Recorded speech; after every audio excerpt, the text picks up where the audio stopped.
¿Cómo andamos? How we doing? I'm heated, man. I'm heated. I'm pissed the fuck off, man. Yeah, yeah. I'm pissed off.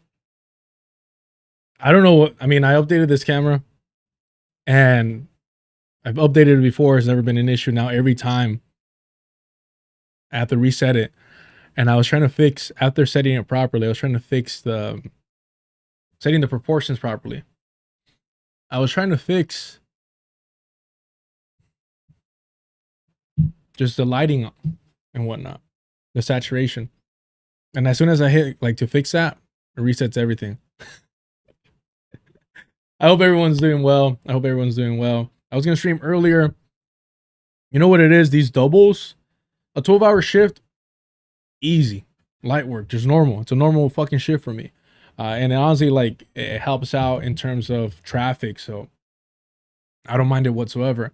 The 16s are getting to me a little bit, but I had to wake up early today, having some car trouble. I didn't want to bring it up because I was like, oh, like, y'all helped me out so much already that, like, I'm not trying to, like, throw a pity party. But the reason I say that is because I scheduled like the earliest possible, and forgetting that, like, I was working a double day before, and so I got like a couple hours of sleep and then had to go do that. And I was like, all right, well, I'm awake, I'm good. We'll start the stream early. So I pick up some coffee on the way home, and I ran out of cold brew. I completely forgot that your boy is intolerant of cows. I'm a bigot towards cows. So forgot to ask for, you know, alternative milk, man. And I couldn't have my coffee. So I was trying to set up like the whole stream for today. Out cold, out cold. Which I guess is good. My body needed it. I'm still pretty tired. Again, I didn't have my coffee, so I'm feeling it now. Um, we'll see. This room, my room is a mess. It is abhorrent in here. That's when you could tell that I'm just not, I don't have it together. It's how bad my room looks. So I don't know if I'll go train tonight or if I'll just fix up the room and just get my life in order. So I don't know. I'll see how I feel after this. So because of that, I say all that because while normally I'm like, let's do some reading. Let's prioritize what's important. It is 2. It's about to be 2. Thank y'all for being here. And I'm struggling to keep my eyes open already. And I mean, they're not that big to begin with. The glasses make them look bigger than they are, but my eyes are not that big in general. And so with that in mind, we're going to look at some nonsense. We're going to look at some nonsense, some white on white crime, starting with the PSL. I was going to join the PSL a few years ago. A couple years, I wanted that probably like 4 years ago, if not longer than that. It was before. Anywho, nice people and all, but once I started looking into Brian Becker, I was like, nah, I'm good.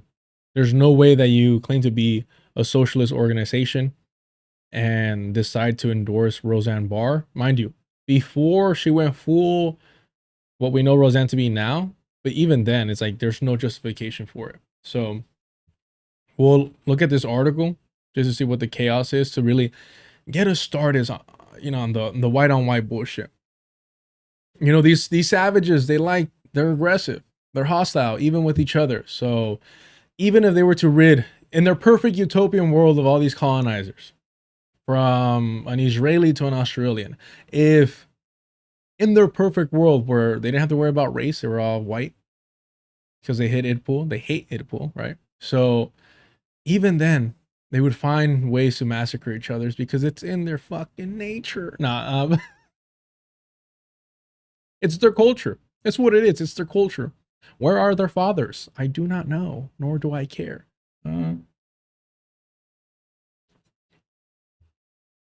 Apparently, they're hiding from their pups because they don't got hands. But all right, here we go. This is our National Geographic. I hope it is. I hope it is. Man, I don't have the voice down though.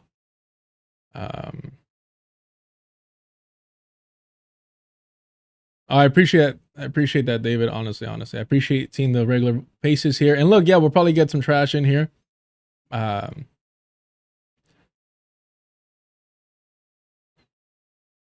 Jesus, bro. So one thing that I emphasize is before we get started, just because I'm seeing this off the top, y'all already know. Y'all already know. If I see that somebody from my community is arguing on my behalf in another community that they were not involved in prior, right? So like if you're already like kicking it with Sam Cedar, if you're already kicking it with Hassan, if you're already kicking it with, BadEmpanada, George, that's fine.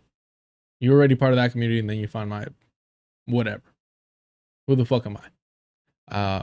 But if you didn't fuck with any of those fools, and because of what I'm doing here, you feel the urge to go and argue with them on my behalf, and I see that, I get notified of that, you're getting banned. Right? You're getting banned from the channel. You're getting banned from the Discord. I sincerely do not want these parasocial creeps. I don't.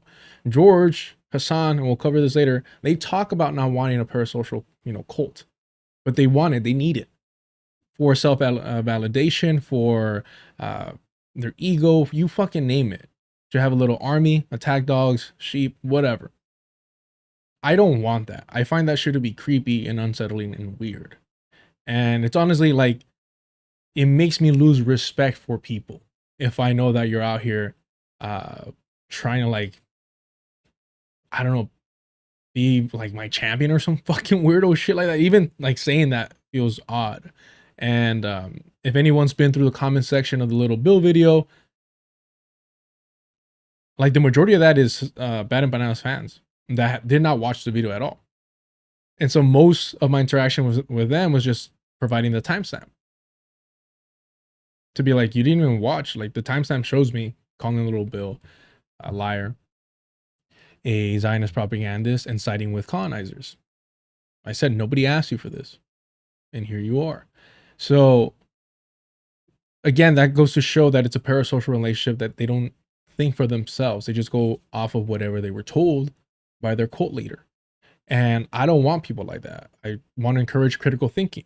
I want to encourage you calling me out if I take a misstep, or if I'm uneducated on something and I misspoke, or if I'm just regurgitating some nonsense, ignorant shit. Like, I want to be called out for that.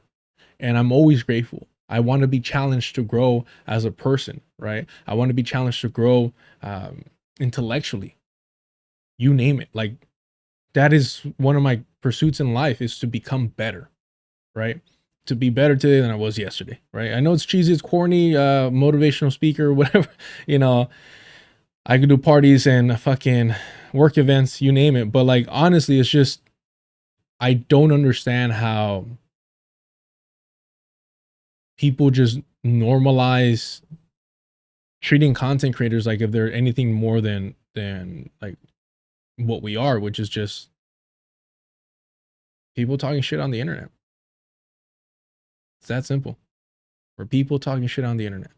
You know, I always push back if anyone tries to overhype what I do here, because it's nothing fucking special. I don't think it is. And I don't want you to think that it is. All right. That being said, do I appreciate the support? Absolutely. I would be in a very, very rough spot if it wasn't for y'all. Or just working more fucking 16-hour shifts, which is what I fucking deserve for fucking around in high school.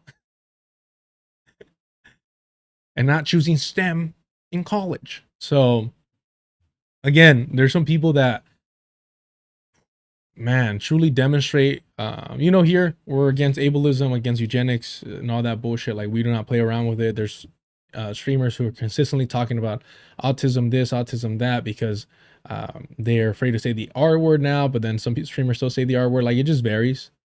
They're trying to find like loopholes and wiggle room around it. So we avoid that. But there's legit individuals that you stop and you're like, can you acknowledge that this is unsettling behavior? That a normal person would not be disinvested in someone they don't know.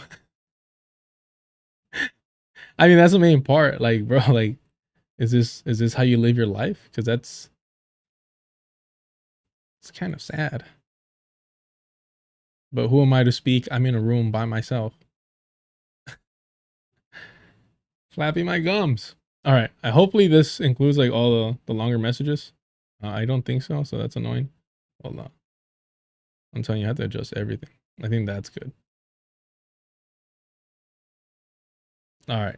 All right. Let's get to it. Let's get to it. Let's start off with this white people nonsense first and foremost. Is this still a little wide? Yeah, but let me just open this up here. Just a little bit. Nah, I think that right there. Is that it? All right. There. Awesome. Awesome. There we go. We got this going. I appreciate y'all though. I'm glad y'all are here. Thank you so much. Why would anyone think they could argue better than you on your behalf? That is insanity. I never understood people like that. That is Eunice keeping the Twitch chat alive alongside Street Cat Love. Okay, yeah, that's dope. I mean, it's not even that. It's just kind of like, what would motivate you to argue on somebody's behalf? Like, I joked around in these channel with Benji. Are you gonna argue on behalf of like Jack in the Box, Starbucks, your favorite, like, I mean, if it's a mom and pop shop, there's criticism, but at least it's like it feels more communal, which it shouldn't, but there it is. But yeah, people are. It's unfortunate, man. It's unfortunate. All right, I've shown, I've shown him once or twice. He doesn't fuck with y'all. You know what I mean? It's not me. It's him. Like I want to exploit him and use him to gain stronger parasocial ties with y'all and try to cash in on that. He doesn't really fuck with y'all. I'll be honest with you. We talked about it, and he told me, just own a husky, and tell me that he will do that. He's just not gonna do what he wants to do. Thankfully, when we go out, he's well behaved. He like doesn't embarrass me. You know, doesn't embarrass himself. So I'm grateful for that. But in the house, it's like this motherfucker's a brat. Like he'll do what he wants to do, and he doesn't want to kick it with y'all. Doesn't want to kick it with me when I stream because I'm not giving him my full attention. And so because of that, he's like, yeah, I'm just gonna leave. And it's like totally understandable. Maybe I have separation anxiety from him. I don't know. But okay. Let's start off with this nonsense and then we'll get into even more nonsense. Again, if you're here for some knowledge today, you're not going to get it. My brain is fried. What we're going to do is just laugh at white people, regardless of where they're from. I don't give a shit if you're Turkish. I don't give a shit if you're Greek, Australian, American. I don't care. You're all fucking white and you're all serving the same project in my book. All right. All right. I did make a special request from someone if they could drop an article. I don't know if they'll get back to me in time. If that were to happen, then we are going to have a special article that we're going to go through. Oh, no. Okay. But I can, I think, officially say this. Friday, I'll be streaming with Dr. Jared Ball. It's going to be a fun one. I don't think it's a hard guess on what we'll be covering. Hopefully the copyright issues won't be too heavy and we'll be able to have a good time. His suggestion is fucking hilarious. And like, I'm down to do what he said about, well, I'll save it. We'll save it for Friday. If it doesn't work, you know, we'll go off of what y'all think. Then maybe we'll try to finesse a copyright thing. I've done it before where you just put a still and then the video plays in the background so you can hear the audio with the context of who's, you know, speaking or who's generally in the room. So maybe that. But I really like what he suggested. I think it'll be hilarious. It'll give me a chance to really express my artistic side and just really get into character. It's been a while since I've been on stage. Shakespeare in the Garden. All right.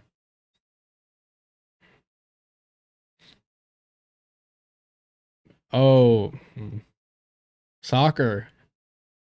Oh, I love soccer.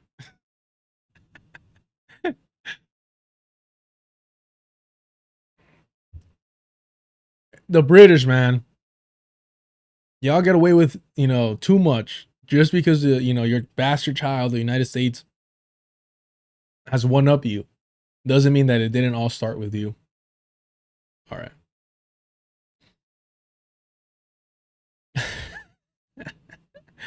All right, let's get started with this. PSL's top propagandist resigns, publishes tell all letter.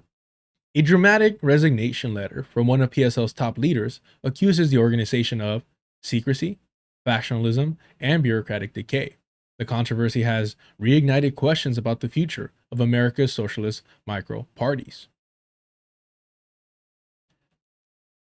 I like that. Micro parties. It's just dismissive enough while still trying to like maintain like some semblance of like respect. I like that. I appreciate that. It is. It's kind of like, you know, but it.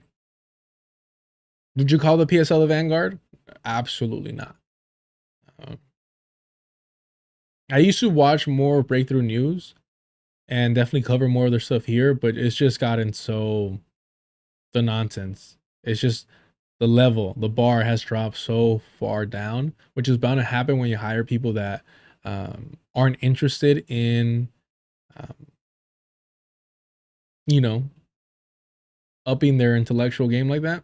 It's just bound to happen. Not that I'm one to talk, but I'm also just a shit talker. And I'm not doing this Jon Stewart thing where I'm like, I'm just a comedian, right? Like, I'm just a shit talker. No, call me out if I miss something, if I'm wrong. But never fucking forget what the project is. Talk shit about white people.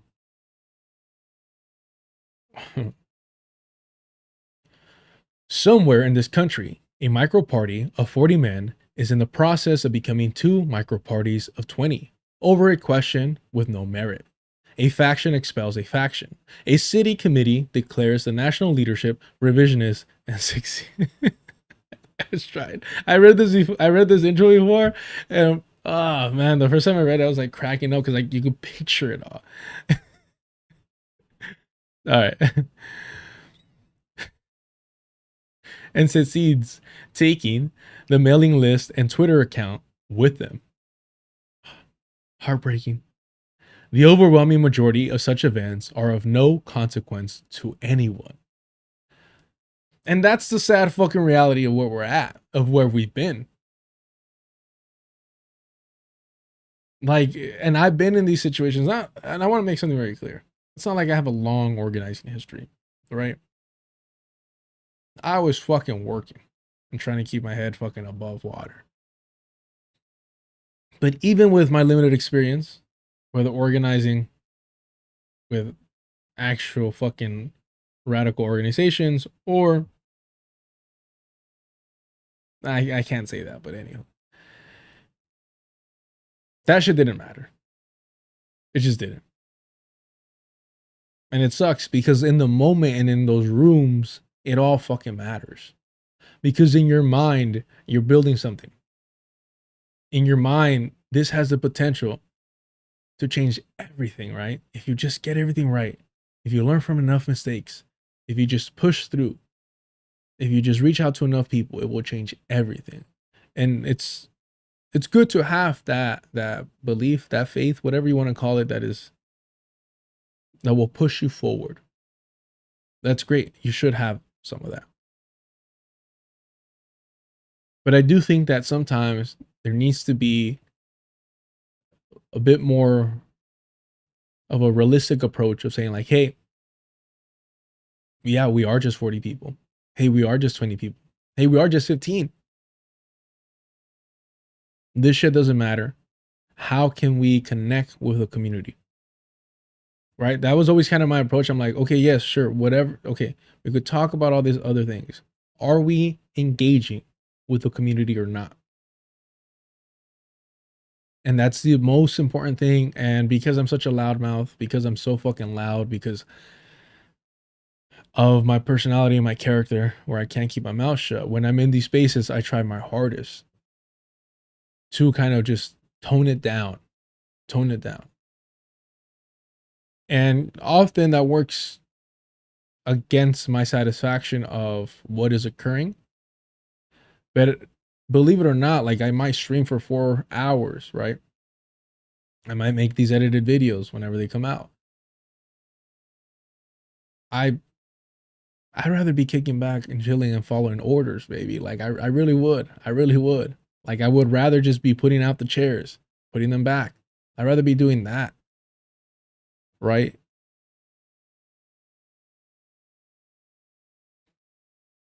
But unfortunately, my character and the person that I am, I speak up a little too much. So I try to find that balance, and it's very difficult for me too. But I do think that it's important that if you're in these spaces to remind people when things are getting heated, when things are getting like a little bit out of hand, to remind everyone like, hey, we haven't done shit yet. Can we focus on that? Can we focus on engaging with the community of doing something before we like tear each other apart? The typical split in a micro party is not a classification of politics. The typical split in a micro party is not a clarification of politics. A typical split consists of a membership growing dissatisfied with its leaders, their incompetence, their cliquishness, their internal party tyrannies combined with external powerlessness, and resolves the dissatisfaction by installing a new clique who proceed to practice the same politics that produce the dissatisfaction in the first place. I mean, yeah. 2 paragraphs in, and I'm really liking this. The Party for Socialism and Liberation, PSL, is itself a product of exactly such a split. In 2004, it broke from the Workers' World Party, WWP.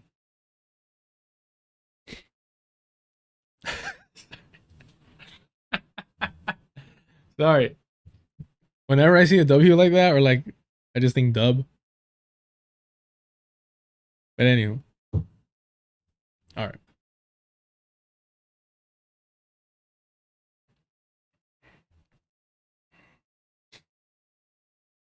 A micro party with fewer than 1,000 members.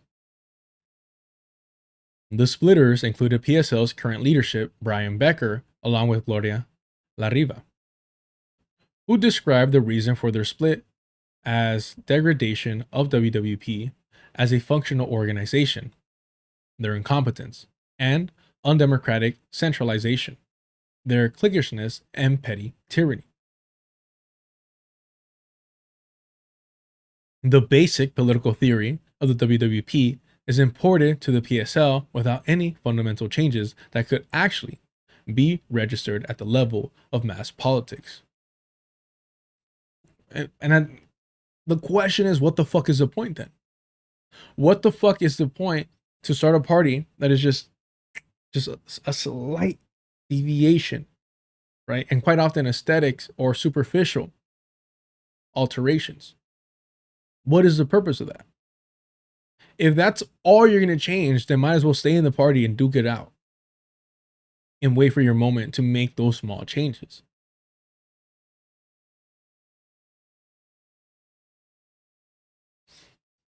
"20 years later, it is happening again. A faction of dissatisfied members is walking out on PSL. Walter Smolrick, an extremely controversial 17-year-old veteran PSL leader and Central Committee member who claims to have written much of the PSL's internal and external propaganda, has resigned. His resignation letter details his grievances and reasons for leaving." It's weird. I don't know what's going on. But like, my nose doesn't start getting itchy until like I start streaming. And I swear, if I was on that, which I'm not and I can't be, I wouldn't be taking so many pauses. Why is it because I have it shrunk like this? That's weird. "Comrades, I am writing to submit to you my resignation from the Central Committee of PSL and my resignation from membership. I have been a member of this organization for 17 years, more than half of my life. When I first joined, I used to sneak out of my parents' house to attend party meetings and had loser not." Hold on, where the fuck did this go? Wait, where did this go? For real, bro. Oh, I'm opening it in a new tab. That's funny.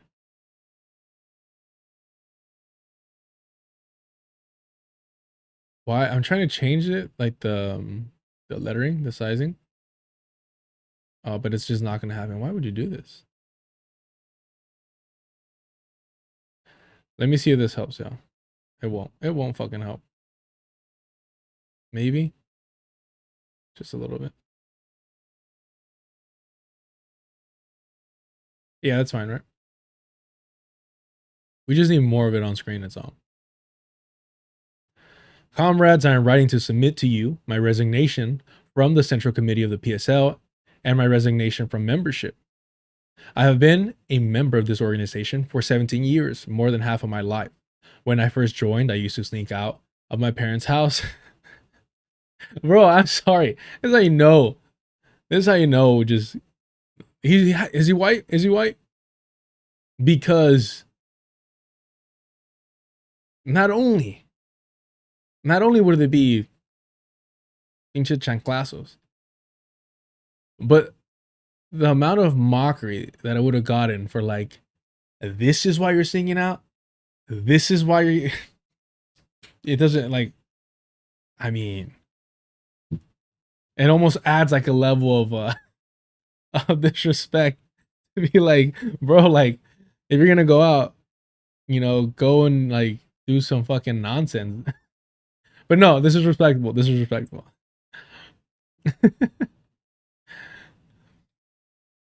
Ba-ba-ba-bam. I used to sneak out of my parents' house to attend party meetings and had to open a P.O. box to receive party literature. Thank you so much for the gift. Walid Sick, thank you so much for that. I appreciate it. And yes, super chats, super stickers, gifts, and memberships are turned on. Please support the channel any way you can. Patreon, hit that up. $2 gets you access to the Discord. I appreciate any help whatsoever. If you want to skip all the nonsense and people getting a cut, hit me up on Cash App. I appreciate any help whatsoever. Like literally, and I feel bad for the people sending support through the Cash App because like I can't say thank you, but thank you. I'm saying it now. So I appreciate it. I spent years building party branches in various cities: Pittsburgh, Philadelphia, Asheville, Baltimore, Louisville, Lexington, and elsewhere. I was elected to the Central Committee 3 times, and before that was an observer present to every CC meeting for 7 years. I worked for over 4 years on the Loud and Clear podcast alongside Brian Becker, then later on the Socialist Program. When the National Communication Department was established in 2022, I was made its director and I have written the bulk of both external and internal party materials for several years now, including ghostwriting. Ooh, we got ghostwriters? Shit. Including ghost writing materials for individual party leaders. This is all to say that I have truly dedicated myself to the party. This has been the singular. Wow. That's kind of sad. Sorry. sorry. No, it's admirable. It's sad that he dedicated to the PSL. This has been the singular purpose of my life. I do not make this decision lightly. Yeah, and then there's also like the sunken cost fallacy, right? Not to be that guy, but Linsack, you can reply with an emoji on Cash App.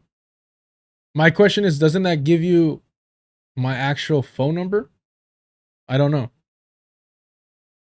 That's what I do not know. I just wouldn't want that to occur. Again, not that, we keep it cool over here and none of that parasocial shit still.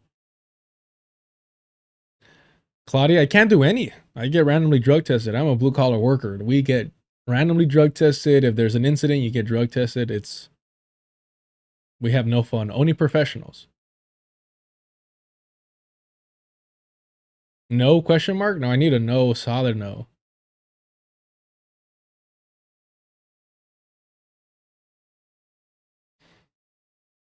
Afro question, that's dope. So I get a text notifying me. Anyway, okay. I'll look into it. Thank you. Let's not get distracted. Sorry. Thank you, Linsack. Hold on. Let's knock this out.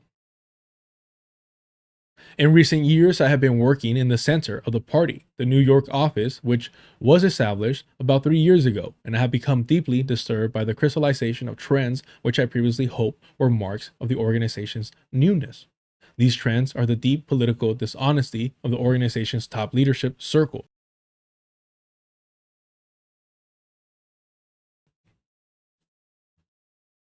The lack of serious strategic assessment, sectarianism, and hostility towards mass organizing, the recklessness of the organization's top leadership, and the marginalization of leaders who raise disagreements on a sincere political basis. You were young, I understand. I don't know how old was, I don't know, probably like 25, I don't know. When I first looked into the PSL. And I saw a lot of this stuff. Once I started from the outside, started researching them, I saw a lot of this stuff. So, I mean, it's different when you dedicate your life to something at such a young age. Like, I think you're a true believer at that point. And this shouldn't be, and I know I kind of laughed at him, but it really shouldn't be something to laugh at. We should all be more dedicated and more invested, right? It's just what I was laughing at was what he chose to invest in. But again, he was so young. He could have done a whole lot worse and been like me and just been getting, you know, having fun, enjoying life. Not no more though.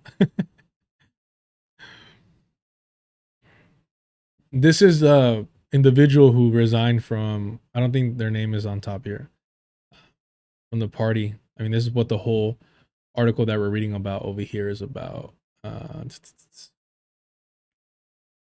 Do they give his name? I'm not sure. Yeah, Walter Smolrick. Sorry.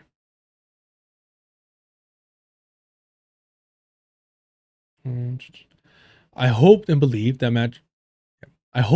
maturation of the party would create the conditions for these problems to be overcome, namely, that the emergence of more leaders from the branches could bring a greater health and honesty to the organization. But the reverse has become true.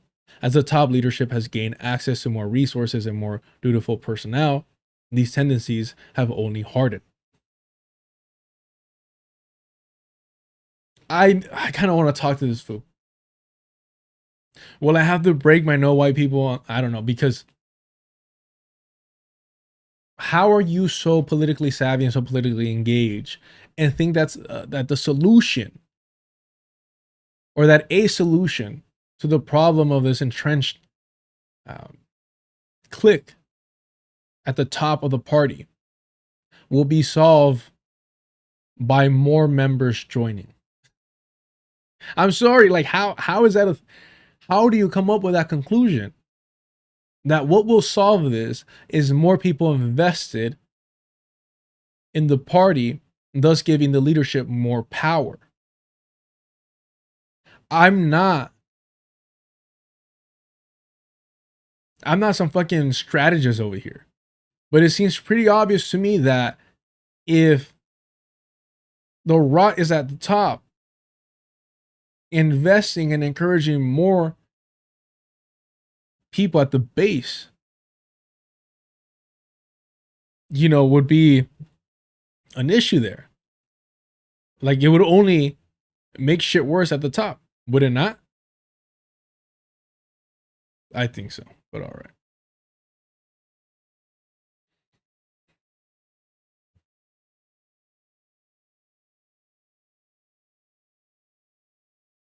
Rather than producing a more thoughtful, more rooted national leadership, I have seen person after person I respected come into the center, only to assimilate into total difference to Brian Becker and Ben Becker, or otherwise quietly leave. So I do appreciate the fact that he's like, I'm not leaving quietly. I do appreciate that. Now, Ben Becker is somebody I'm not too familiar with. Hmm.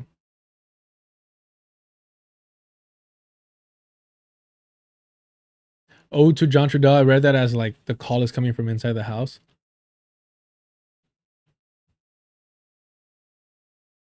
Seeing this, I have many times wanted to lead the organization.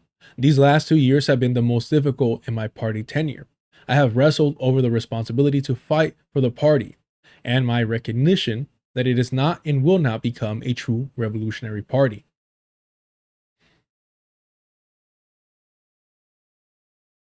Just straight up, whatever, call me a fucking race reductionist. I don't give a shit. There would be no revolutionary party in the United States that will be led by white people. It won't happen. It will not happen. So let's get that shit out of our minds, that if there's a party where the leadership is predominantly white, and I would even go as far as to say have any fucking white people at the top, that it will fail. I don't. Again, race reduction is whatever the fuck. Why do we need settlers at the top making decisions? You had your fucking opportunity. Shut the fuck up and be an ally.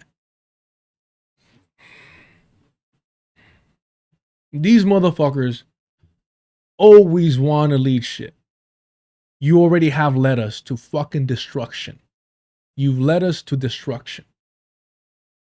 You are the most thin-skinned fucking people. You can't even handle fucking UV rays.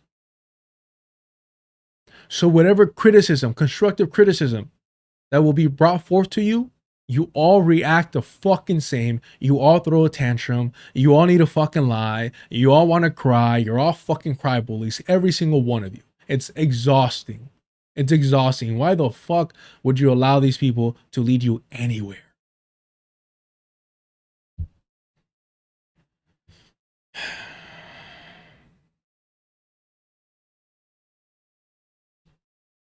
Where are we? A vehicle for the working class to win power. These last 2 years, I have made a calculation to conceal my full political views in order not to be displaced from central leadership. Ooh, some double agent shit. All right. Sneaky, sneaky. I like it. Not out of a desire to retain any title, but out of serious concern for the irresponsibility of the impulses of the party's top leaders and the commitment to mitigating them. This is a pitiful position, but I firmly believe that if I had done anything other than this, I would have been rapidly marginalized from meaningful positions of leadership and would not have been able to prevent top party leadership from making decisions that would endanger the entire membership in gravely serious ways. Hold on. I need some specifics. Here. What do you mean endanger them in some... No. That's way too vague. We need to get into it.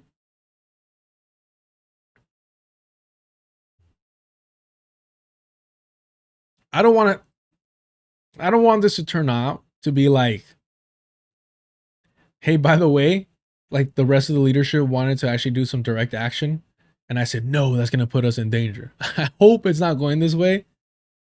But also, like, this little sentence is making me feel like it might be, or it could be the other way. Yeah, that working alongside the police or what have you.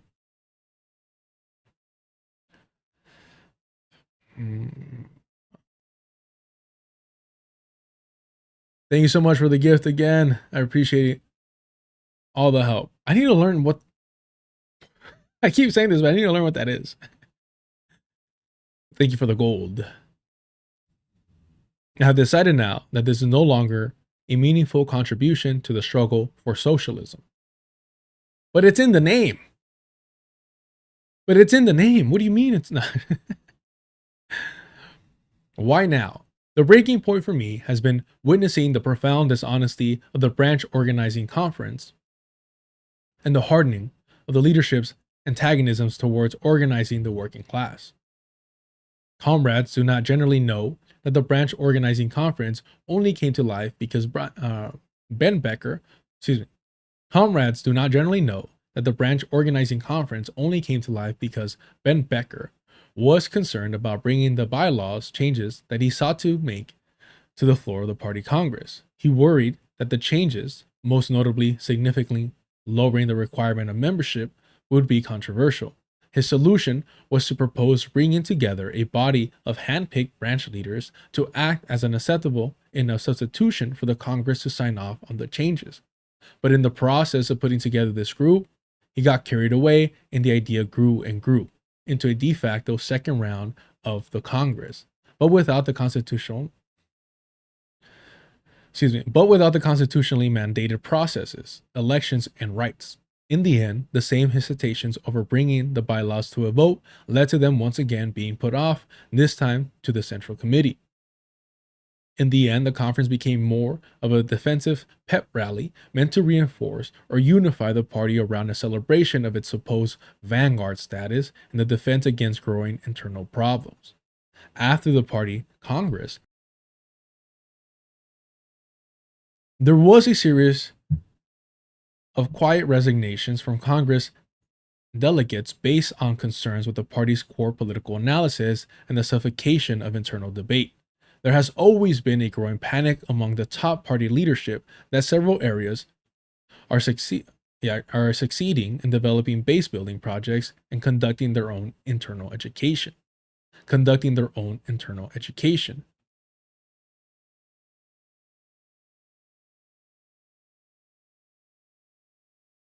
Huh.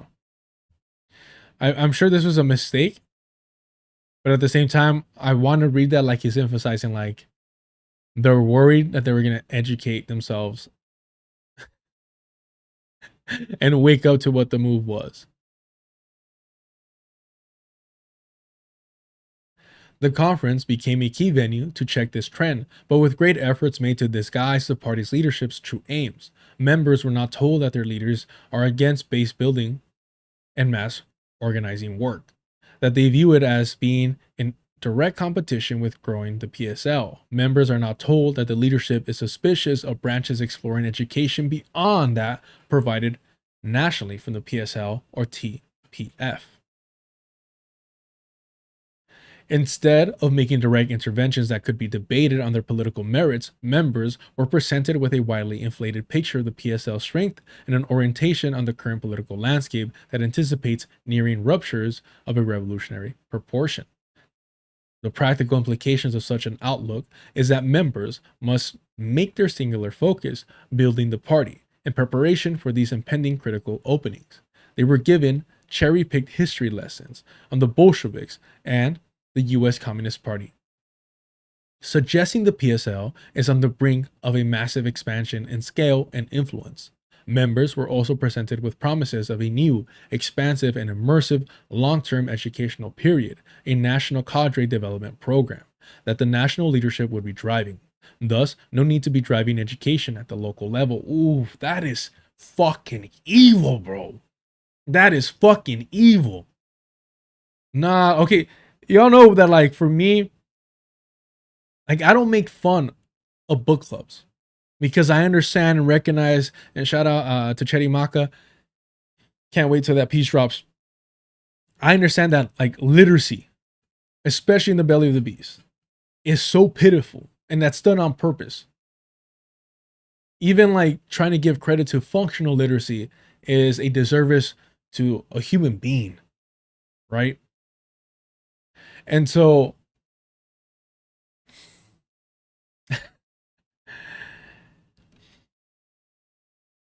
if you have a party that claims to be socialist, that claims to want to bring about socialism, and you're proactively stopping people from learning,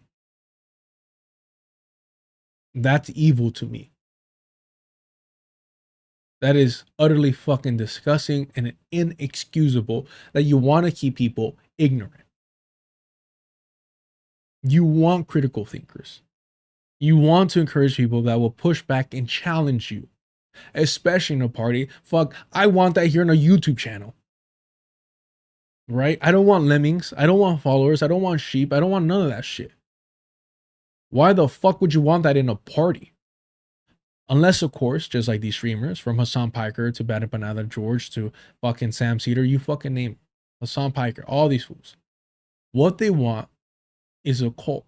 What they want is obedient, brainless, uncritical thinking followers. That's what they want. Because there's safety in that, there's comfort in that, and there's prosperity in that. What these are just political opportunists, just like a local fucking preacher, just like some evangelical fucking prosperity gospel bullshitter. That's what they fucking want. And it's fucking disgusting. Because what you're doing is taking advantage of people that believe in you, that believe in the party. And a lot of this for me, like, it goes back to how the fuck were you raised? What happened in your life where you feel comfortable taking advantage of someone else? Especially to this extent.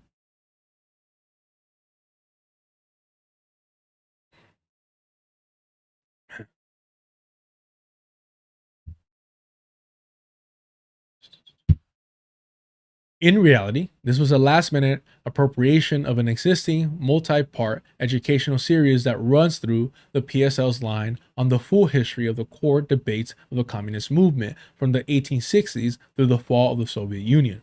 It was developed by founding members many years ago, and a couple of branches continue to utilize it as introductory education. Another instructive example of what has been going on behind the scenes is a semi-controversy that arose around a seemingly new labor orientation given at the conference. In the panel on organization entitled Building the Organization to Scale, there was a speech given by a young union member who is not part of the national leadership. It may have seemed curious to attendees that this speech was not given by a member of the Labor Department leadership or Central Committee. That was because Ben and Hussein recognized that the content of the speech was a departure from the previous orientation that had not been run through other Labor Department leaders, and thus sought to distance themselves from direct responsibility for it. The comrade's speech made the argument that we should reconsider the value and viability of organizing and moving unions. They're too few, too weak, and too slow. Instead, our orientation to workplace organizing should focus on promoting party literature, forming discussion groups, and recruiting co-workers to the party and to the Action Network. This orientation was shocking to many people in the audience, and immediately there were texts being exchanged asking about this apparent reorientation.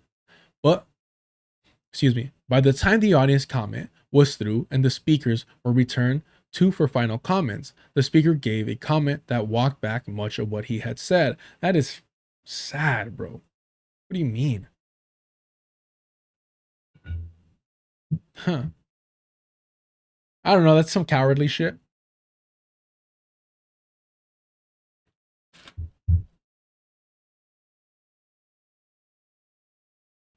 Like, you wrote that shit, bro. You wrote that shit. Like, what do you mean that you're going to walk it back immediately? Like, you put a lot of thought and effort into it. Stand by what you said.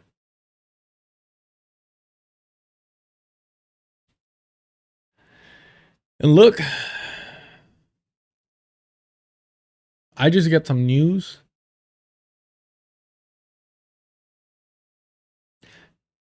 Y si cala, güey. Like, that shit hurts. And I should have been there to argue on why I think supporting this thing was necessary. But it was one of those moments where I'm like, okay, me trying to engage and be involved with the union and, you know, putting up with shit from other union members, which I low-key, that's kind of my thing anyway, so whatever. But nonetheless, that shit gets annoying, you know? But I'm like, it'll be worth it, especially if I could push this thing forward. And it looks like it's not going to happen. And there's other stuff going on, going on personally that it kind of reaffirms some things for me. And it sucks because while I'm trying, I definitely don't think that I'm trying hard enough. And I'm being vague and I apologize for that. It's just, I literally can't talk about it. But I'm really, really, not even upset, just kind of disappointed, but unsurprised. I don't know. For me, it really was that moment that if I could get this done, if I could push this over that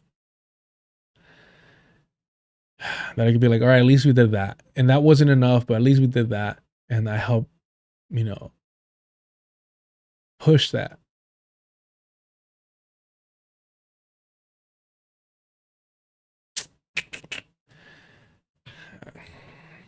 Well, that's what I get. I'm a fool. All right. The Central Committee meeting following the conference, Hussein, Ben, and Brian Becker made it a point to remark on the speech, distancing themselves.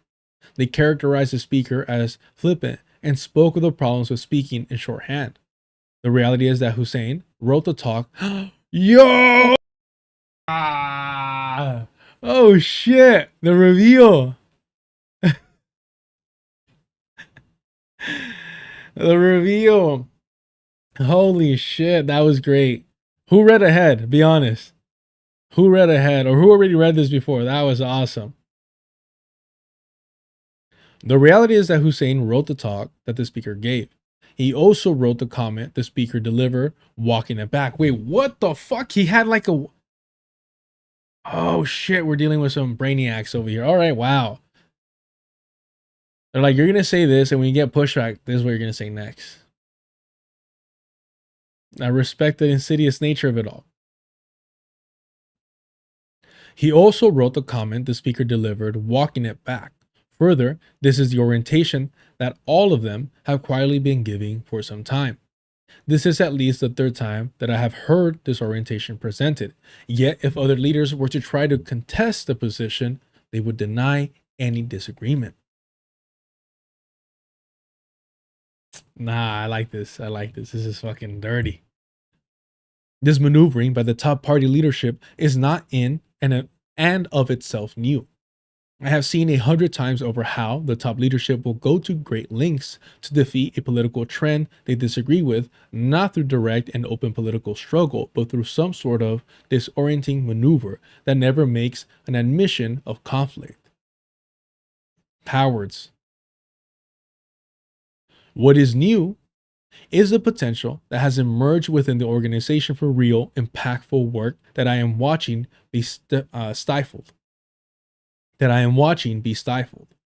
Witnessing this is revealing to me the stakes of allowing this farce to continue. It is capturing and suffocating the possibilities of the embryonic.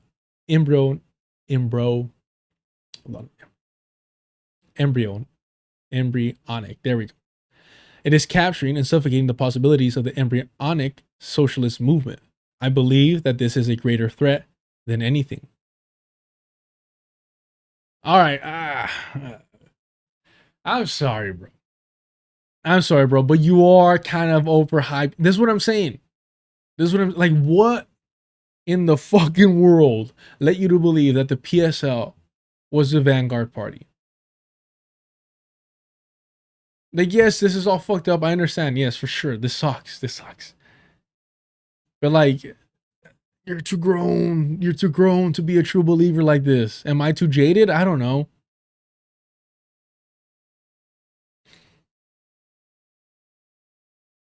Yeah, it's embryonic, right?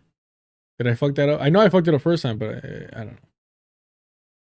I have been extremely disturbed by the secret machinations within the New York office to extinguish or wrest control of the base building projects gaining ground in Denver and Brooklyn. Both areas, through separate processes of development, have found their way to building community-centered projects that operate as genuine mass organizations. There was an initial attempt to dissuade each area from this direction, but when the dissuasion didn't work, the approach was taken to give leaders of both areas the impression that the top leadership was nonetheless supportive of their project and interested in further debate and discussion. Behind closed doors, the national leadership has been working with insiders in both areas to inform on and undermine the projects. The work with insiders in both areas to inform on and under. It's not just me, right? It's just doubling up.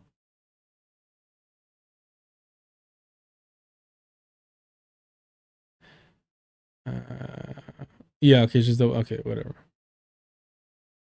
I know this both from being in proximity to these conversations and because I have been asked to play a role in this subterfuge.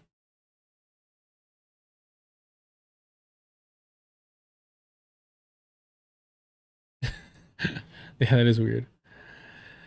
In recent months, I have been aware of growing outrage in the office about the Brooklyn leadership's focus on cultivating community partnerships and relationships, and most vehemently, closer, and most vehemently, the Ocean Hill Brownsville Freedom Center.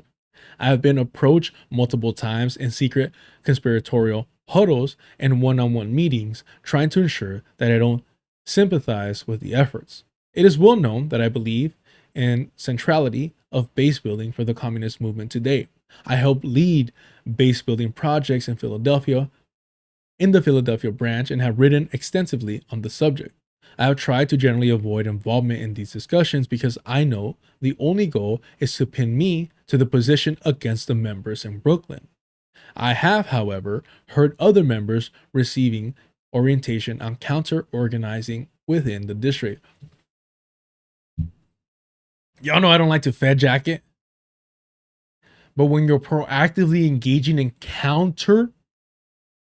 when you're at the head of an organization and you're proactively engaging in counter organizing, like a cynical attacks like this, like it seems like your role is to prevent any mass movement. I mean, it's the PSL, just keep that in mind, but any growth from occurring, any education outside of the party from happening. So, how is that not counterinsurgent? How is that not counter-revolutionary? And yes, within the PSO, I get it, but still, in their minds, they believe that they're bringing about the revolution, and your leadership is preventing that. It's just fucking, it's sick. But it makes sense. I mean, all this is just confirming what we've been seeing from the outside. If you've been to any of these protests, specifically like pro-Palestinian protests that have been organized by the PSL, or they've been involved because, you know, they have a lot of weight in these spaces, you see their influence. And even if you haven't gone to them, which, I mean, at this point, you know, it's, again, mobilization versus organization. We know this, but I mean, it's important to show up. But it's okay if you haven't, because at the end of the day, what the fuck has it accomplished, right? It's kind of this weird thing. It's just the reality that we're in.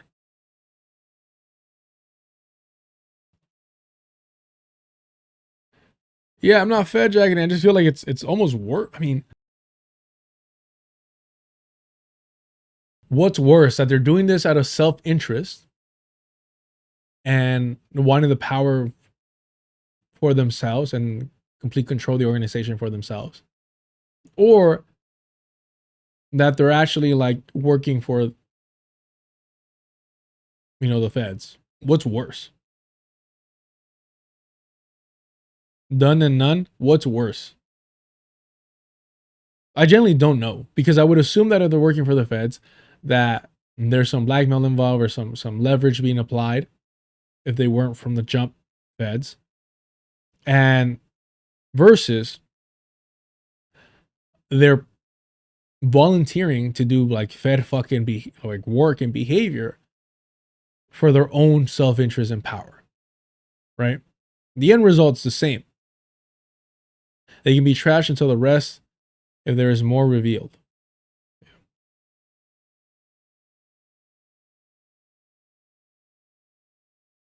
Where are we at? I have, however, heard other members receiving orientation on counter-organizing within the district. Okay, I read that, my bad. Avoiding involvement became impossible when I was asked repeatedly to put my name to a document opposing base building in Brooklyn, a position I clearly do not support. I was asked first by Leon and Wyatt at the branch organizing conference, and again in New York office. Then again in the New York office. Excuse me. Then again in the New York office in a one-on-one with Ben Becker. I declined directly, saying that I agreed with the Brooklyn strategy of base building and explained why. This triggered yet another meeting with Ben Becker, David, Gabby, and Wyatt, where I was told that Brooklyn's approach, which included raising comradely but critical analysis of the efficacy of previous work, would make the branch feel bad and feel confused. What the fuck is...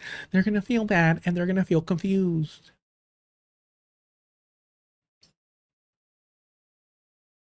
What the fuck are we doing here? By the way, I don't know why. I feel like I have cotton mouth, which is like annoying already, but like I'm not even high enough to be like it's kind of worth it to pay off. It's an exchange.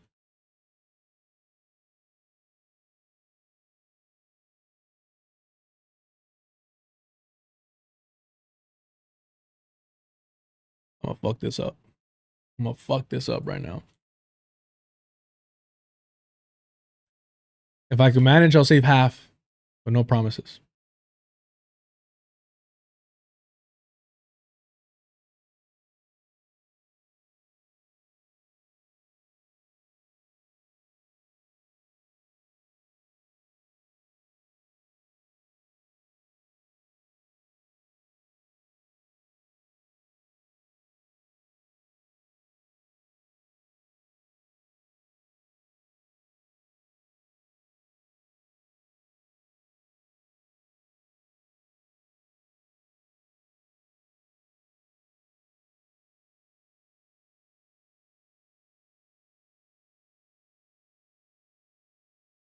You can taste the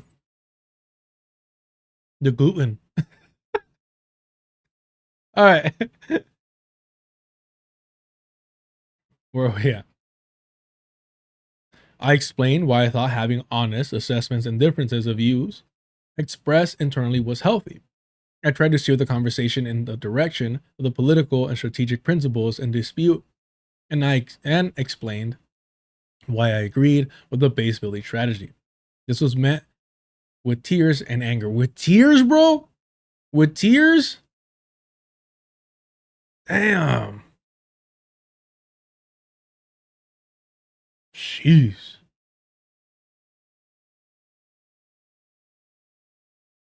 God damn.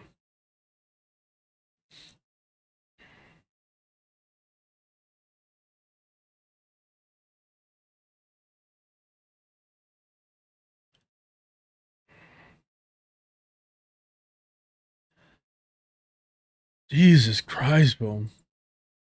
Outside of the Zog shit, like you do realize that like Georgia's like sheep are hella fucking racist. A farmer in Haiti is not trying to read radical literature. And that's from the live chat, by the way. The deculturation live chat. A farmer in Haiti is not trying to read radical literature. Like the amount of racism in that sentence alone is staggering. Hold on, this is 4 pages?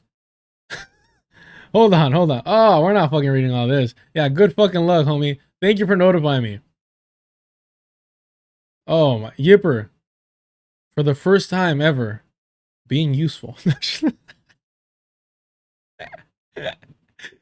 Holy shit, Yipper. Thank you so much. Holy shit. First time I've been happy to see Yipper in the chat. Now I'm just kidding. Holy fuck.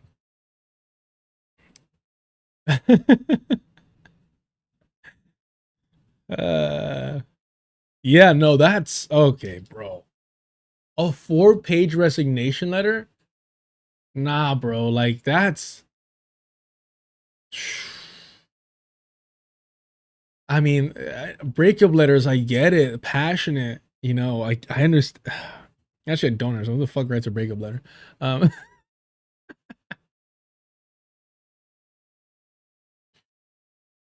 wow, 4 fucking pages. I'll give you this though: the cheeseman being given was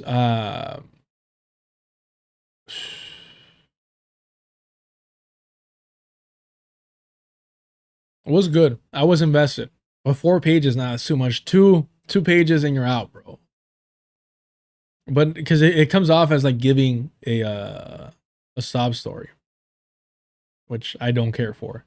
I don't care when fucking white people, especially white men, are crying. Walter.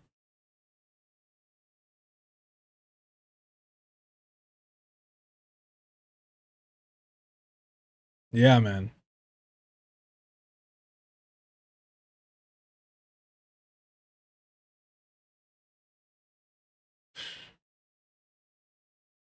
Somebody is like, again, like what BadEmpanada has created, like the environment that he has created is, it's as disgusting as he is externally and internally. Uh, Yeesh. Soy chismosa. Soy chismosa, but they got to give bullet points. Yeah. I mean, come on now.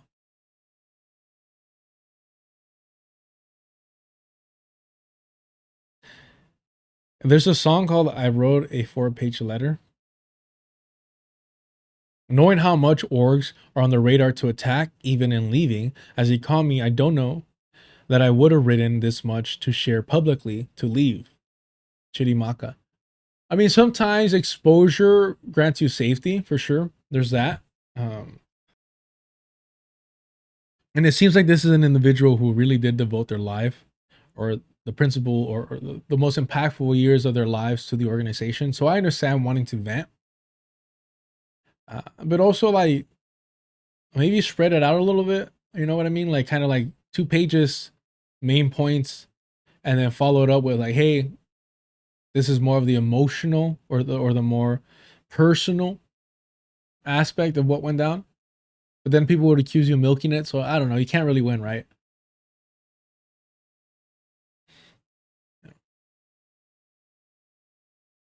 All right, let's get back to this. We spent way too much time. That was nice though. That was nice. Not gonna lie. I can see why he was in the position that he was. The letter is long. Oh, should have just read one more fucking sentence. That's hilarious. I would have been like, how long? Oh, you know, like what are we talking about here? The letter is long, wide-ranging, and damning. The letter is a confession as much as an indictment. Smallrick states his role as a leader in the PSL included perpetrating, covering up, or merely ignoring abuses. Whoa. Does anybody have... Hold on. We do got to read that, though.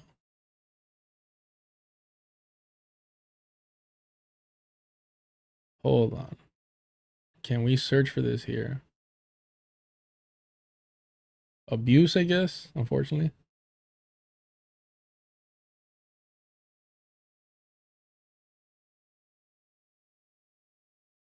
No, only disabuse. Hide. Nothing. Cover. Cover up. No.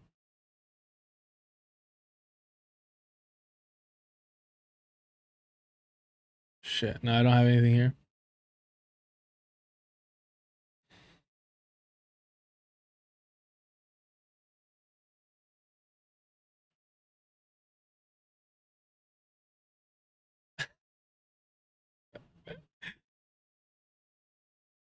Juan, I think it's time to... Juan, who was it? What stream was it? I gotta ask now. Now, come on, you can't give me that half-ass cheese, man. Where did you run into these individuals?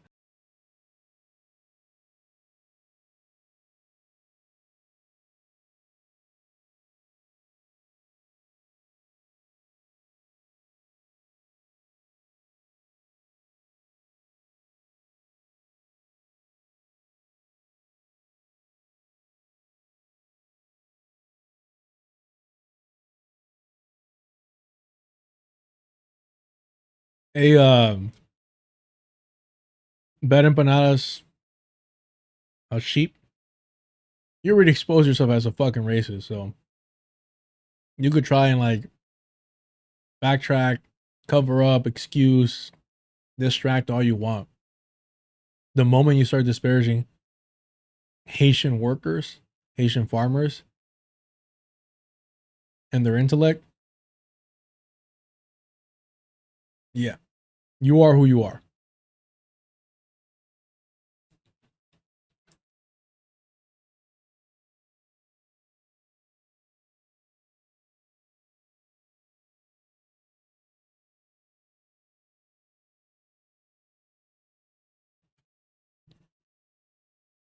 You are Haitian, so you're a little fucking, little tiny bit classes, so it's okay. That's fucking worse, bro. Right? Because you were talking about Haitian farmers and disparaging their intellect, and you're saying I'm Haitian. Damn, that self hatred, bro. That's what bad. But oh, you know what? That actually fucking tracks. Hold on, because I've noticed this. BadEmpanada is great at cultivating in terms of his non-white audience, a lot of self-hating individuals. I've noticed this. And it makes sense that if you're gonna like show up somewhere to like argue for or shout out, like you did, some white fucking colonizer that was crying about October 7th being brutal, senseless, and counterproductive, who was calling for the colonization, aka genocide, of the Inuit people of Greenland, or his geopolitical fantasies, it makes total fucking sense that you have like that self-hatred to where you're talking shit about your own people. And like the hardest workers, farmers. Damn, bro. Sad. All right.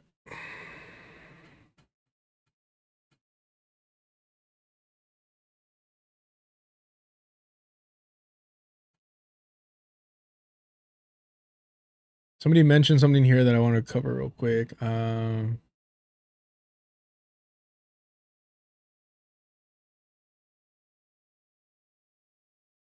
Yeah, they've been all over the map.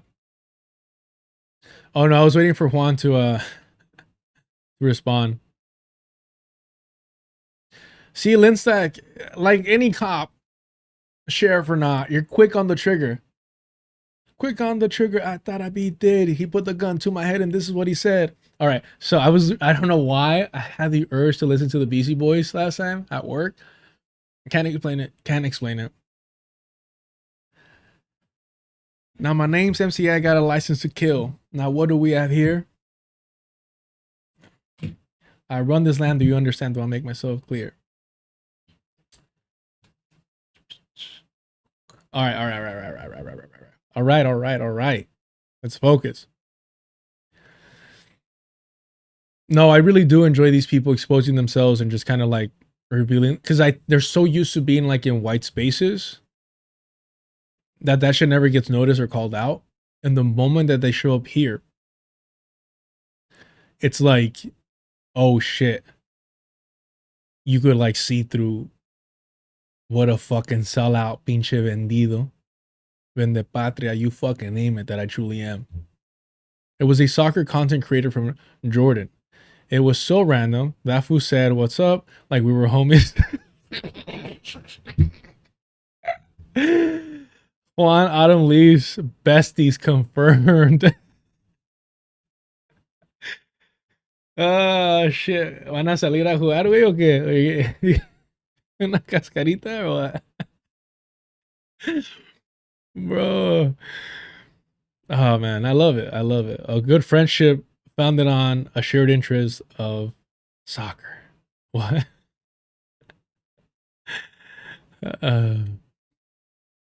I don't even know what this fool wrote, but I'll leave it here. They said yes or no, question mark. Holy shit. The debate bro fried brain of it all. Yes or no, right now.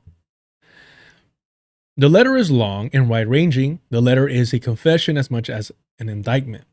Small Rick states that his role as leader in the PSO included perpetrating, covering up, or merely ignoring abuses. What do you mean perpetrating? Like this fool admitted to like committing abuses? Fuck. I mean, okay, we all immediately think of sexual abuse though when you hear the term like or the word abuses. It might be something else, not as severe, but still abuse of power. He describes a pseudo-democratic structure whose only purpose is to conceal an unelected Becker family clique capable of overriding every decision made by members. Holy shit, pull out the guillotines. This is a fucking royal family over here. The documents a culture of compulsory applauses and outright worship of the leadership. He alleges that bylaw changes for the organizations were pushed through in secret because the leadership was afraid to face a vote. He reveals that the party's core political documents were not the product of the combined knowledge of the organization, as members were led to believe, but were one person's random thoughts and scribbles. He notes that they are increasingly drafted by AI chat boxes, which he jokes has actually improved their quality.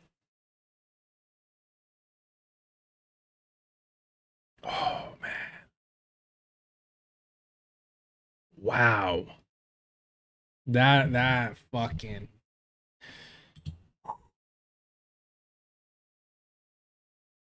Hold on.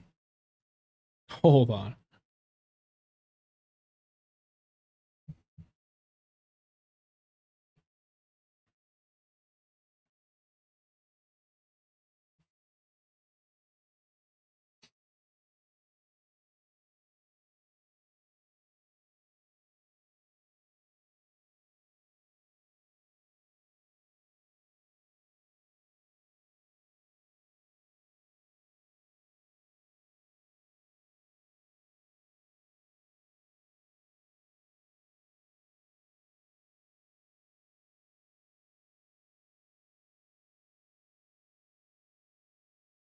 I just had, bro, come on. What is happening here? It's like, it's a huge insult to say like, oh, you're using AI. But then to go over and above and saying, and it's actually helping you. Like, no. Stick with it. It's improving shit around here. Wow. What I will say though, there is a fairly popular content creator. I don't know how old he is, just because I think he has to be pretty young because he's still in college. It looks like he's in a dorm or something. Young, black, glasses, has some really good kind of rant speeches things going on. I forget their name. And I was really digging what they were doing until they admitted to using AI. And their excuse was, well, I use AI to help collect my thoughts. I'm sorry. I'm not great at this. I'm not. But collecting your thoughts is a creative process. Collecting your thoughts is the difficult part. To learn how to organize them and properly communicate them is the challenge. And so you're getting help in the hardest part. The hardest part is not the research. That's time consuming. But what you're doing is you're absorbing other people's hard work, right? And so you take your notes, this and that, and through your notes and through your research, you're like, all right, what can I say? What can I contribute with this knowledge to help introduce people to these topics, to these ideas? How can I make it my own? If in that moment you turn to AI, what the fuck are you doing, bro? Like, what do you mean? That is the moment of creation. That is when you're like randomly seeing these things and you're absorbing, things in your environment and all this shit, and you're like, oh shit, like I have an idea and I think that I can loosely connect these things in a way and substantiate these connections further and further if I research more. And then you do the work and you're like, all right, cool, I had an idea, it was vague but it was out there, and I did the hard work, the road work, the research, and now I think I can support this idea and introduce it, right? And so you do that, but you're using AI to get you through it.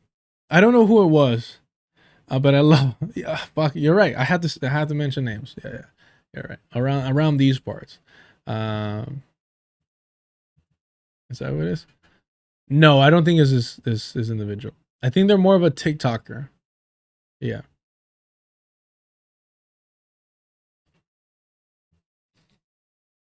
My issue isn't collecting the thoughts, is that AI will pick and choose what it connects, and the algorithm is based in normative hegemony. I mean, sure.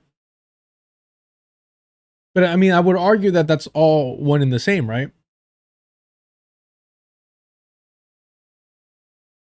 I have unmedicated ADHD and I can still collect my thoughts and create without using evil AI. Nothing.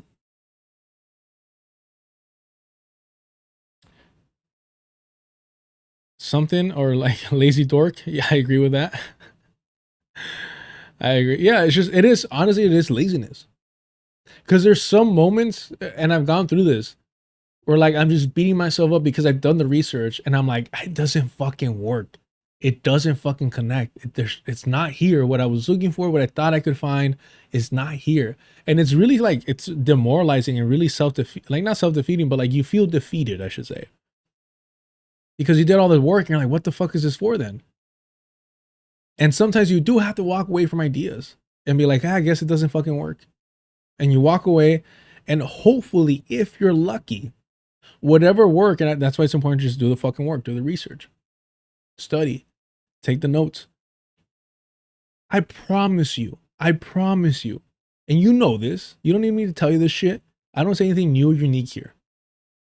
It will come back around at some point and help you out in something completely unexpected to you or unrelated. You're gonna be like, oh, wait. You're gonna be like, hold on, I vaguely remember something. Then you're gonna go back to your notes. You're gonna reach for that book. You're gonna fucking scroll, whatever it is, bookmark, whatever the fuck.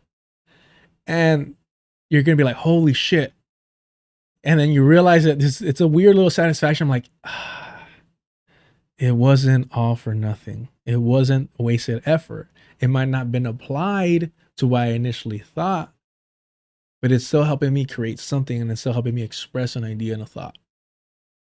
And to strip yourself of that moment, of that satisfaction, to strip yourself of that and hand it over to this pseudo artificial intelligence is an insult, not only to you as a human being, as your own personal intellect, but to whoever is watching that, to whoever might be inspired by you thinking that, oh, you're doing it the fucking right way, the human way. That's a fucking insult to them. Because when they're struggling and they're motivated by you, they're not thinking about fucking AI.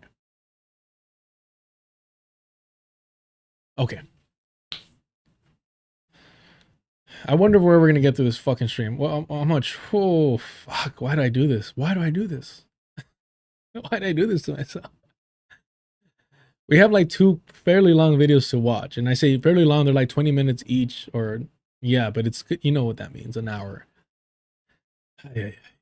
I appreciate y'all. Thank you so much. I don't know how y'all put up with me, but I'm so fucking grateful.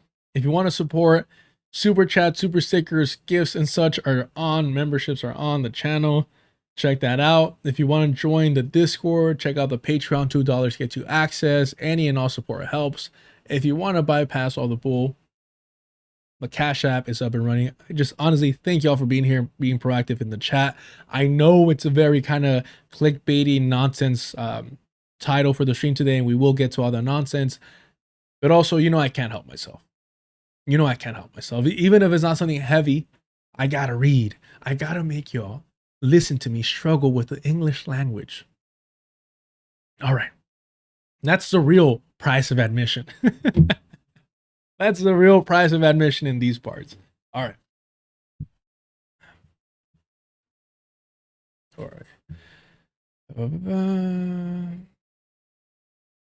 Where actually? Okay, I went up. I don't know what.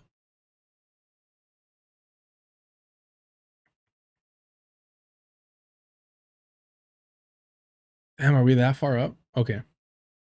His most detailed example concerns a base building project in Brooklyn, New York. Okay, so we kind of actually read through that. So I think we're going to skip that paragraph. When the Brooklyn organizers invited him to speak at their retreat, he says, Ben Becker called him several times to talk him out of it. And late that night, the national leadership held an emergency meeting to vote to ban him from speaking. Ah, shit, bro. I love that. Just imagine if these fools had like actual hitters. Imagine if these motherfuckers had some real like people that move that way. You don't think they're gonna start using them? You don't think we're gonna start seeing some Mormon ass shit, some Nation of Islam type of shit, right? You're gonna start like you would have started seeing fucking people disappearing, and they want to get to that point. Who doesn't, right? Like once you're in that fucking position, you're gonna want to be able to fucking silence someone permanently if they get in your fucking way.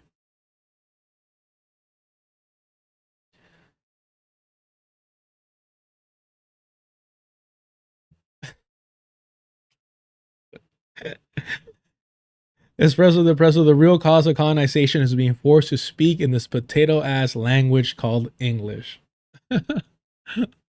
Look, we're going to cover the Kavernacle. I can't even say that. Kavernacle.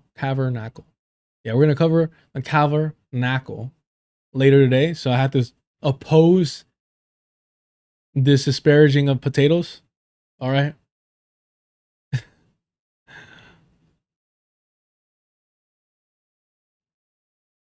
See, major lasers, that's different. That's just like using a fucking search engine, in my opinion. All right.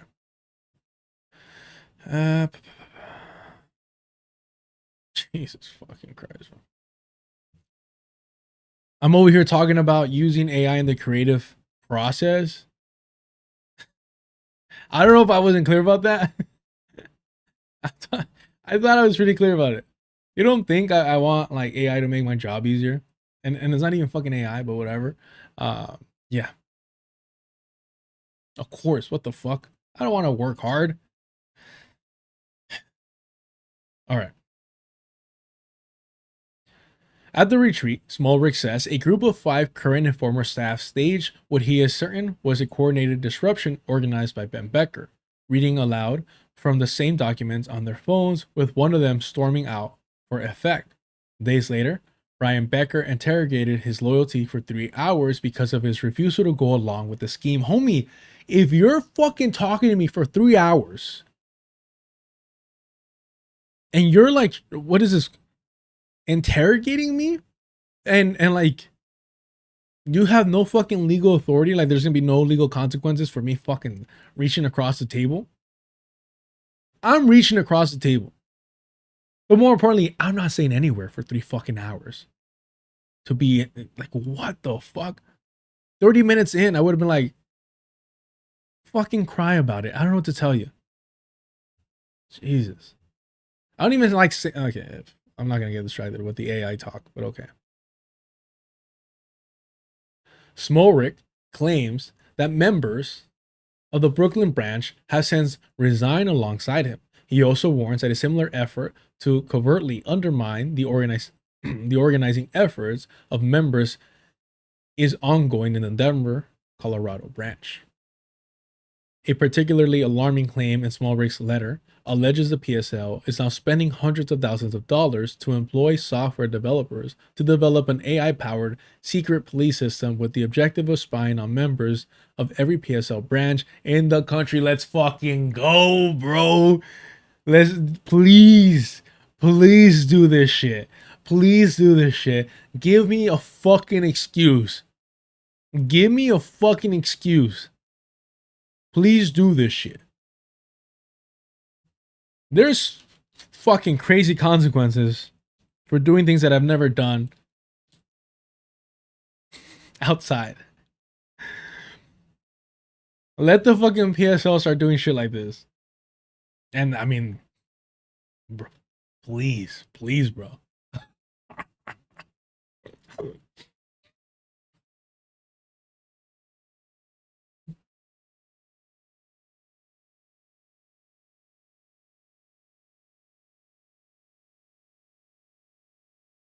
Its stated purpose is to compile reports that the national leadership will use to ensure compliance with national directives.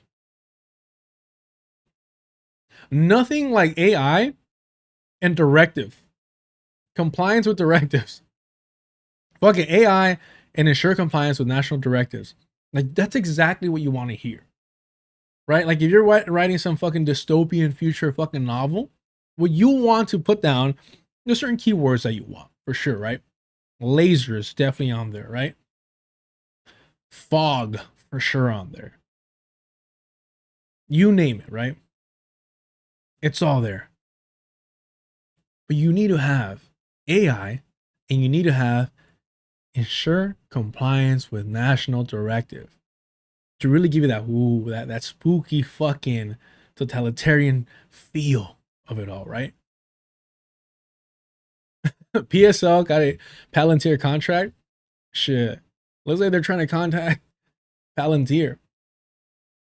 Oh, but it's been dystopian. Understand, it's been dystopian. I am very much of the belief that like all these films and all that fucking Hollywood blockbuster bullshit co-signed by the CIA is meant to normalize the current dystopian reality that we live in by giving us something to compare it to that is a lot more extreme and dramatic, dramatized. And so we normalize the actual dystopian reality that we live in. The fact that I'm able to drive a vehicle past a community of homeless people, that should be viewed as a dystopian fucking nightmare. Where are the robot arms? Oh, Brian Becker's working on that.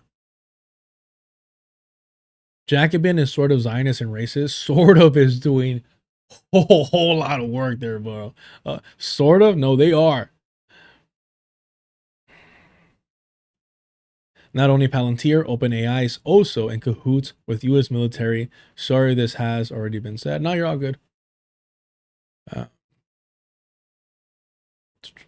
Where are we? He says members caught reading Jacobin or taking. Oh, that's why you mentioned Jacobin. Look, okay, hold on. Are we suddenly pro AI surveillance over here?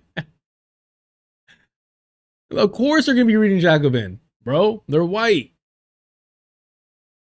Or taking an organizing class. Holy shit, man. They're getting the fucking sock with soaps. Are treated as security breaches. Security of what? Security of what are you securing? What are you securing, bro? According to Smolrick, this comes at a time when the organization refuses to fund political or leadership education initiatives. PSL's wealthy funders will not pay to teach communists about communism, but it will shovel out a fortune to spy on them. This is what I'm saying. It doesn't matter if they're fucking feds. It does not matter at this point if they're fucking feds. Who do you think has access and fucking back channels to all these AI systems? Smolrick does not stop at the incompetence of the party tyranny of the leaders. He defines the political route, PSL's conception of what a revolutionary organization is, PSL's conception of what, again, fucked it up. PSL's conception of what a revolutionary organization is, for, and how it relates to the working class, he writes.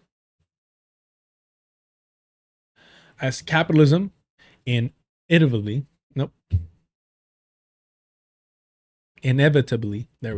as capitalism inevitably produces injustices, the Revolutionary Party, PSL, calls or joins protests. It recruits participants in these protest movements by expressing views that the participants come to see as correct. When there are not protests, the party does agitational outreach to show itself and change the minds of more people. Capitalism's own dynamics ensure that this cycle can be relied on to continue. Eventually, the capitalist system produces a crisis acute enough to throw the system into question, and if the party is big enough, the protest can become a revolution. This is essentially it.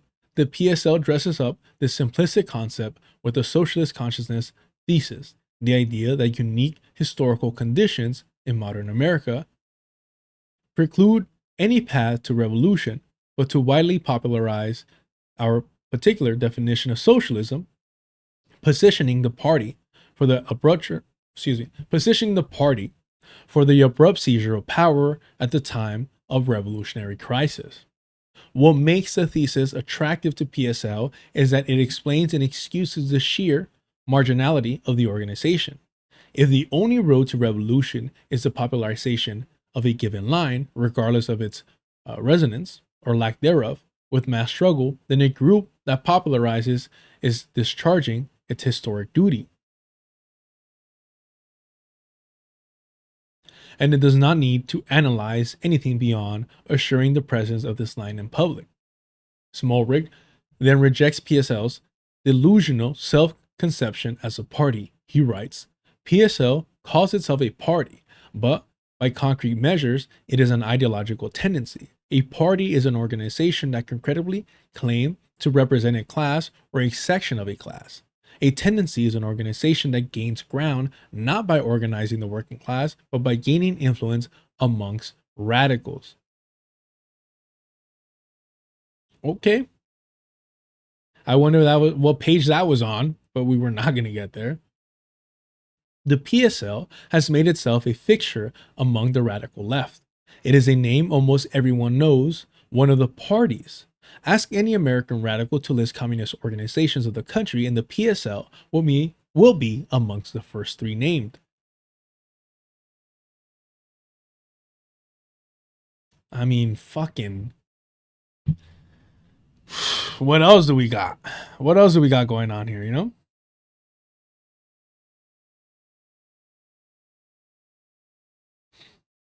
Where are we? That is before it is dismissed as more or less worthless. What the fuck did I just do? God damn, they got me. That's great. That's great. That's awesome. I love. I hate being predictable. That's one thing. I love being reliable, but predictable is not. It's not comfortable. That is before it is dismissed as more or less worthless or defended with the most damning praise available. Quote, well, you have to join some sort of organization and it's better than nothing. Or, the leadership is bad, but the members are good. Mind you, I have said both of those things, but I refuse to join them, right? I've said both of those things in terms of like, I understand people's need and desperation to join, and I try not to mock them for it. But believe it or not, sometimes it isn't better to just join something. As long as you're doing something else, though. If you're just sitting on your ass, then yeah, might as well fucking join any organization. To get out there, to get moving, to not create parasocial relationship with fucking streamers, right? And so, with that in mind, if you're still doing something else, don't waste your fucking time and energy. You have very limited resources. Don't waste them on something like the PSL if you can help avoid it. People are afraid to say out loud what they suspect, that not joining any such set may really be better than the PSL if the goal is to fight the class struggle in America today. Who can doubt that the PSL, for all its inability to influence broader society, an inability it has assured itself historically inevitable, has succeeded perfectly at its actual objective, the only one it pursues: gaining influence among self-styled radicals. It uses the influence to do one thing. It persuades a generation of young radicals that revolution in America is impossible. Whatever it imagines itself to be, the PSL is one of the most effective recruiters against class struggle in the United States. Nothing is better than this. Not holding back. I love that. Smallbrick writes, PSL members are often told that the biggest campaign is to build the party. Actually, the biggest campaign must be to address the diminished position and power of the working class. Through this process, a real communist party can be born. The PSL could achieve unquestionable hegemony within the existing left and still have no prospect of affecting real social change. We cannot lose sight of the most elementary of our political convictions. Proven time and time again, the masses make history. The prospect of a victorious socialist revolutionary struggle is contingent upon the participation of the working class organized as a class. Jeez. I mean, I think in the United States and any settler colonial project, it is the colonized proletariat. But hey. Why was a group of petty tyrants with no interest in organizing the American people granted the standing of a serious tendency on the left? Because the micro-party left that platformed it, recommended it, and treated it as a peer is playing the same game. It recruits from the same few thousand radicals, measures itself, like the PSL, by its reputation on the left rather than its reach among the people. As marginal as the PSL is, among the micro parties, respecting the PSL as a leading rival is the only serious position. And calling everybody else out with it. Damn, bro.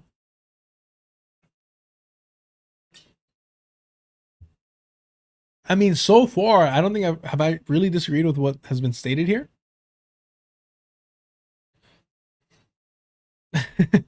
Came for the white on white violence, stayed for the reading and the knowledge. I mean, that being said, I don't. This article is better than what I expected. I really did think it was to be more cheeseman. Slightly disappointed with that, but not really. I appreciate it. There's some gems here. What I will say, this is still white on white violence. All right, this is still white on white. It's just we're reading about it.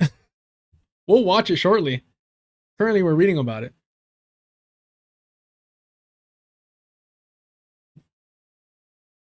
Among these peers is Red Star Caucus, a micro-party that occupies seats on DSA's national leadership and dominates the Growth and Development Committee. Its aim is to impose a particular political line upon DSA and build itself. Bro, imagine not even saying I'm going to do entryism into the Democratic Party. I'm going to do entryism to the organization that is a marketing scheme for the Democratic Party.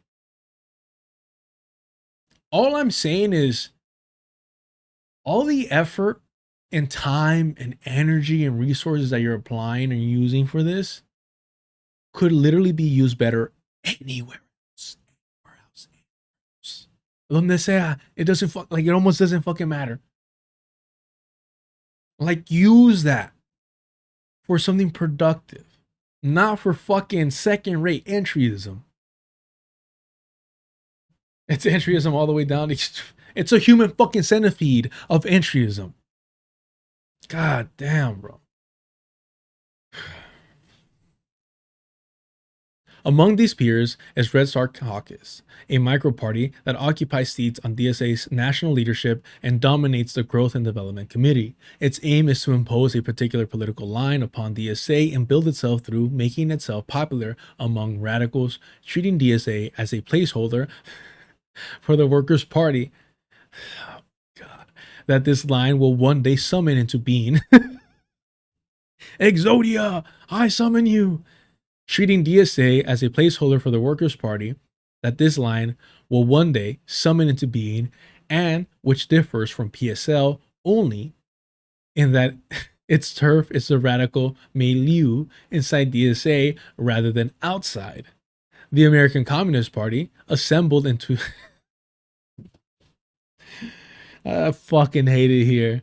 We're just so fucking far behind. And you know what? A good chunk of it is Obama's fault. I was having a great conversation recently, and it was just like the damage that was done. But again, is because there's an over reliance on and responsibility placed upon the Black community to organize.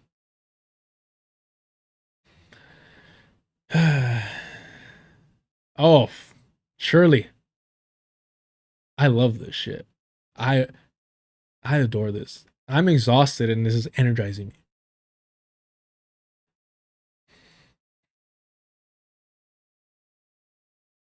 The American Communist Party, assembled in 2024 out of online streamers and content creators, differs from PSL only in that its turf is Republican social media users.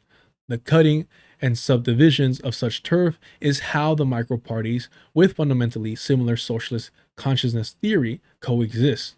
All three share the same idealist core, that consciousness is transformed from above, that the organization growth within its chosen turf is a worthwhile measure of progress, and that the working class will eventually fall in line behind the correct slogan, a formula that, as Smolrick notes, ignores the atomization of the working class, the strength of the right, and the simple fact that the masses make history only when they are organized as a class. Fuck, bro. Or just fucking kicking everyone's fucking teeth in, which I appreciate. I enjoy that. Thank you so fucking much. Shin to fucking skull, yes.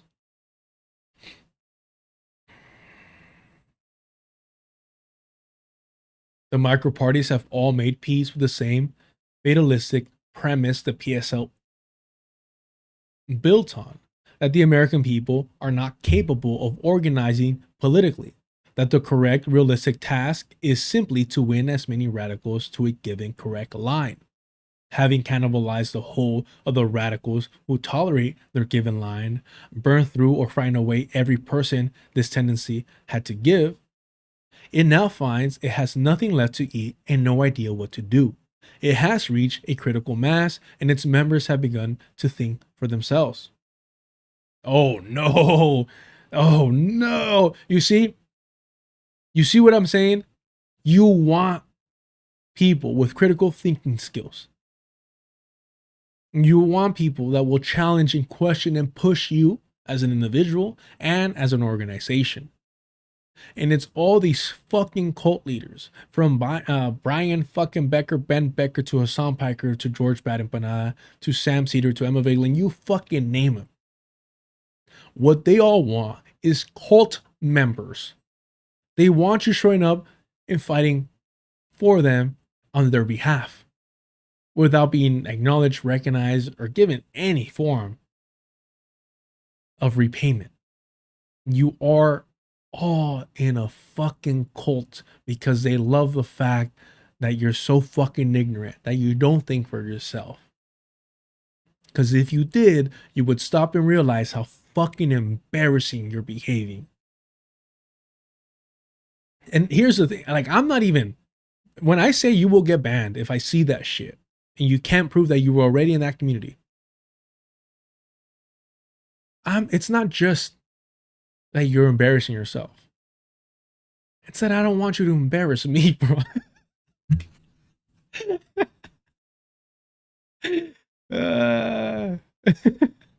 More importantly than you proving that you have no fucking life or social skills, it's the fact that people will associate you with me, all right? It's self-serving at the end of the day. Jeez.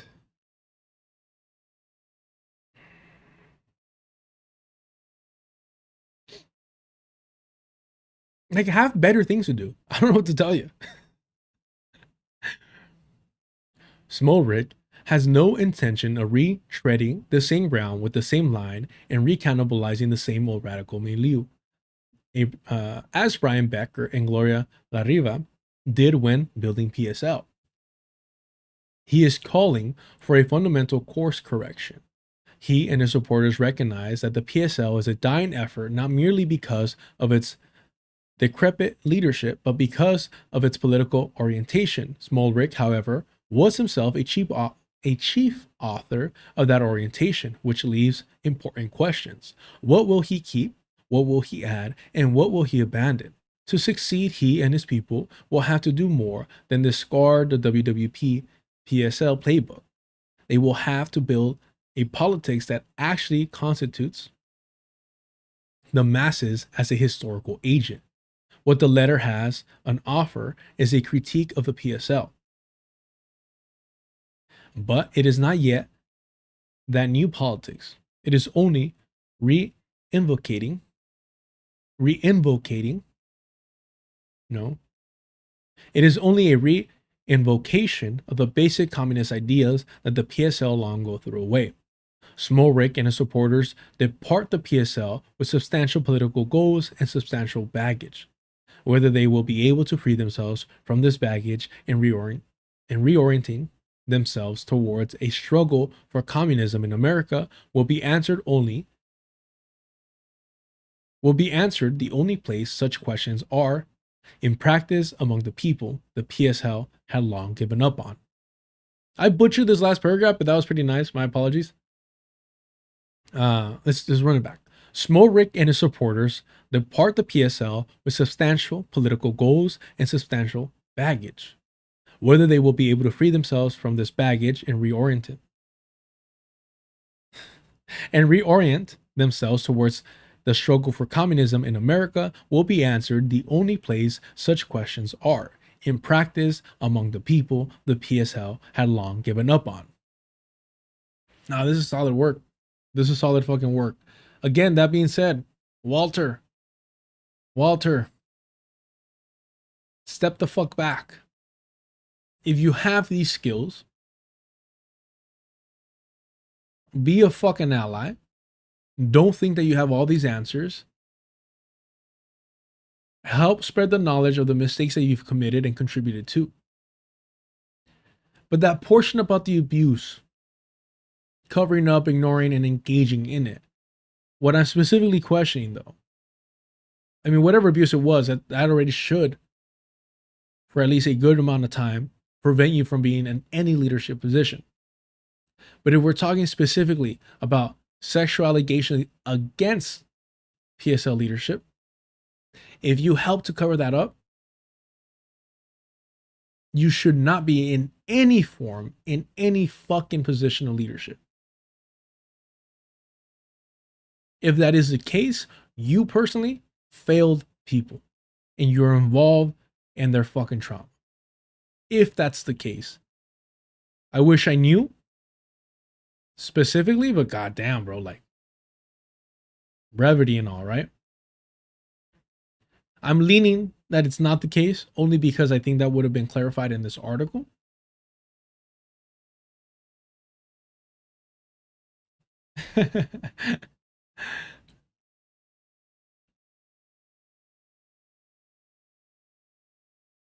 Do me a favor, y'all. Do me a favor. Hit the like button. Subscribe if you haven't already. If you love some white on white violence, subscribe, hit the like button. If you want to help support the channel, super chats, super stickers, gifts, memberships are all turned on. If you want to join the Discord, check out the Patreon. $2 gets you access to that. And if you want to skip all the nonsense, hit up the Cash App. I appreciate y'all and all the help you've given me. Let's get to it. It is 3:45. And I'm going to get hungry pretty soon. So that being said, I didn't think we are going to take this long on this. My bad. And this is, by the way, by the Geese and GGG. Interesting. So I'm assuming this is Walter. Really young. Sad.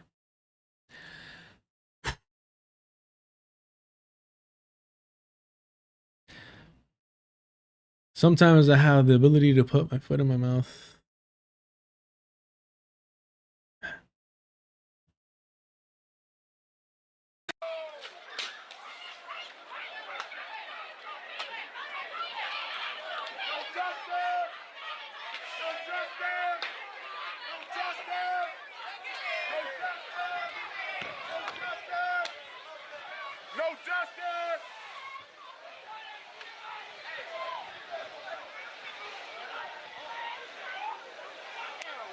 So Pepper, we are backing up because we're starting to ingest a little bit of that tear gas at this point. But if you take a look over there, and Kim's going to try his best whilst remaining safe to make sure he gives you. Officers are kicking some of those pellets around, trying to clear people out of this area. You can see some of the gentlemen over there having masks on.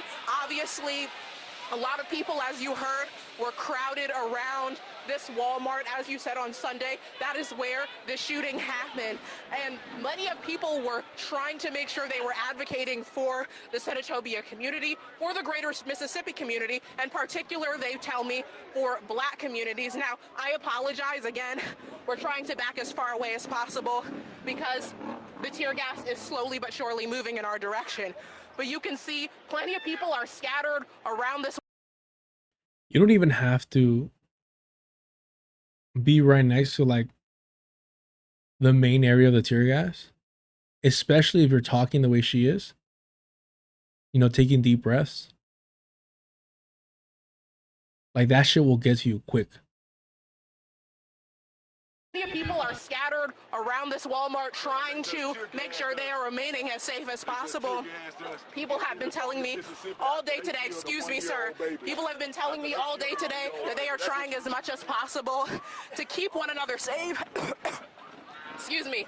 And they are trying to make sure that they are doing their job. Now, we are as quickly as possible moving away from all of this. You can hear my voice is getting harder and harder to talk about all of this. But people are clearing from this area, holding one another. I saw a couple of people interlocking arms, trying to get each other as far away from this area as possible.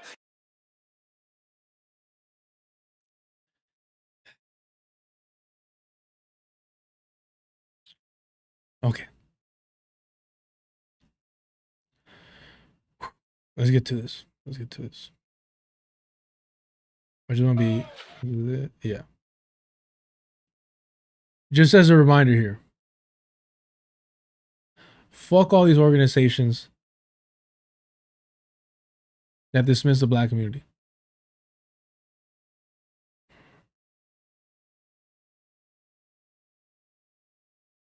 Andre Smith.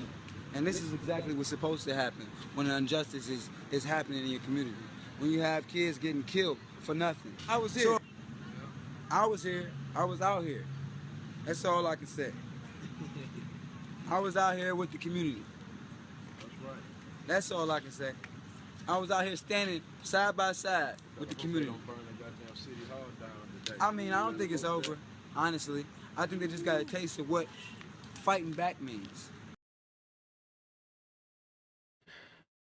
That's from 2014. Ferguson protester standing outside a burned out husk of Quick Trip explains this is exactly what is supposed to happen when an injustice is happening in your community. When you have kids getting killed for nothing, right? Understand that the reason why organizations like the PSL, like DSA, avoid actually engaging with the black community, with colonized people, is because they don't want this. They don't want the reality of the world to be expressed to their coddled, maybe book smart, but very idealistic members, predominantly white members.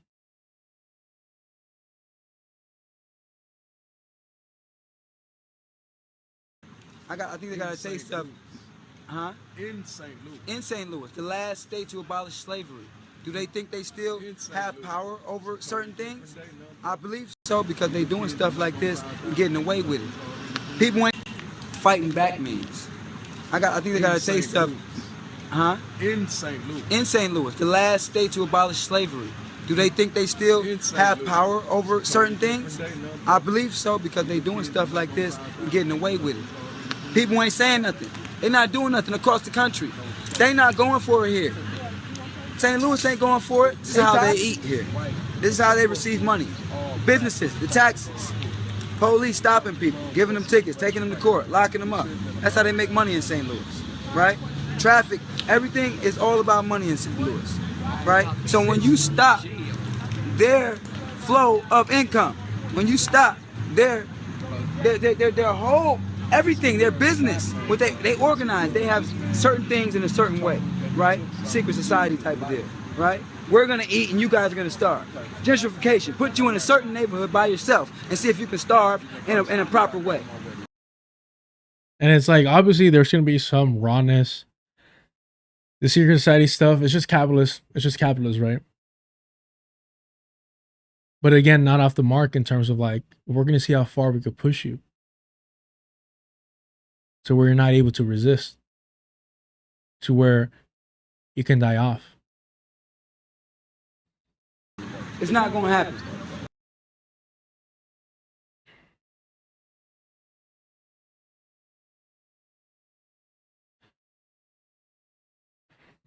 Protests break out in Senatopia following death of 1-year-old Cohen Wiley after the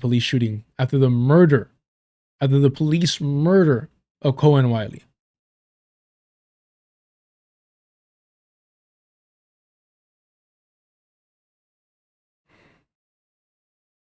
Protests broke out across the city of Senatopia in response to the murder of a 1-year-old Cohen Wiley, following an encounter with the police.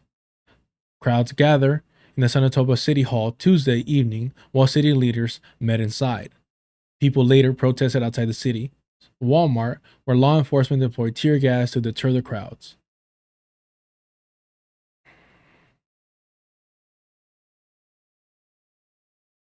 All right, so now we're back in Walmart, or at Walmart, and you can see it looks like tear gas is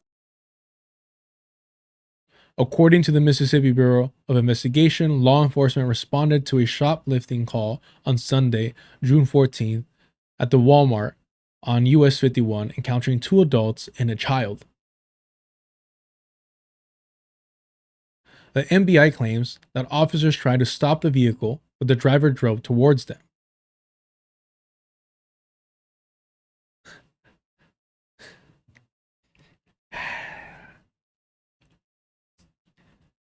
The fucking anti-blackness in the brown community, Latino community, Hispanic, whatever the fuck you want to call this.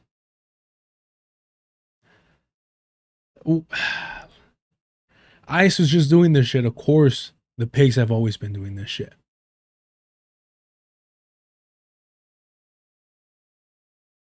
Are we going to see white people step out and organize the way that they did for Renee Good?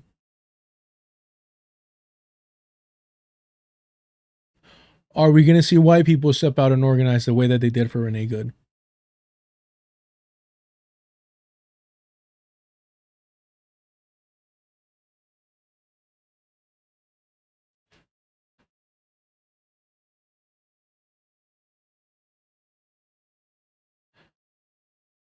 According to the MBI, an officer fired a gun at the vehicle, and the vehicle fled the scene. The vehicle reportedly arrived at a nearby hospital. A child was pronounced dead on the scene, and another person was critically injured. The MBI report that none of the officers involved were seriously injured. The shooting reportedly involved officers with the Senatoba Police Department and deputies with the county sheriff's office. The MBI is currently investigating the shooting. At this time, the MBI has not released the names of anyone involved. Of course not. They're there to protect the pigs, the murderous fucking pigs. Mississippi's Department of Public Safety Commissioner, Sean Tindell, talked with the media at a courthouse on Tuesday, saying an independent investigation would be ongoing and that police footage would be made available once it's done. You think that'll be made available this year? We're 6 months into the year. You think it'll be available?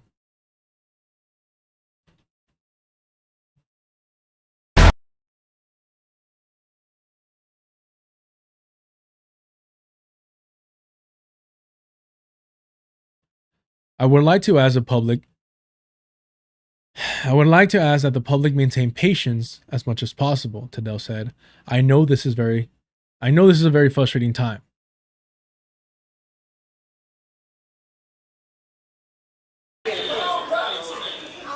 I'm Commissioner Sean Tindell with the Mississippi Department of Public Safety. The Mississippi Department of Public Safety oversees 11 different divisions, including the Mississippi Bureau of Investigations. In 2022, legislation was passed that required the Mississippi Bureau of Investigation to investigate all officer-involved shootings in the state of Mississippi. As part of that legislation, once that investigation is complete, our files are turned over to the Mississippi Attorney General's office, and they will review and make a determination as to whether or not to present that case to a grand jury and whether or not that trial against any officers would proceed after that point. This was done to bring independence to the process, one where the public could trust the process knowing that it was independent from local agencies. Mississippi Bureau of Investigation policy now dictates that once that investigation is complete, our entire file, as well as any evidence collected, body cam footage, dash cam footage, surveillance footage, will also be available to the public as part of a public records request. The purpose for that is because we believe that transparency creates accountability, and with accountability, we're able to maintain the public trust. Those policies and procedures will be followed in this case as well. To make no mistake, this is a very tragic situation. I want the public to be assured that the Mississippi Bureau of Investigation will conduct its independent investigation. We have 5 agents working on this case, gathering statements, gathering evidence, and working diligently to prepare a file to present to the AG's office. I would ask that the public maintain patience as much as possible, and I know this is a very frustrating time, but maintain patience as this process is done. And keep in mind that it's important for us to be able to interview witnesses without threat of intimidation. And one of the things that we don't want to have is witnesses that are afraid to come forward out of intimidation. So it's important that we keep civility during this process so that we can get to the bottom of it and we can analyze all the evidence and then ultimately make it available to you all. And again, I understand your frustration. Unfortunately, these incidences have occurred all over the state of Mississippi. Yeah, the execution of brown and black. Sorry. The execution of black babies.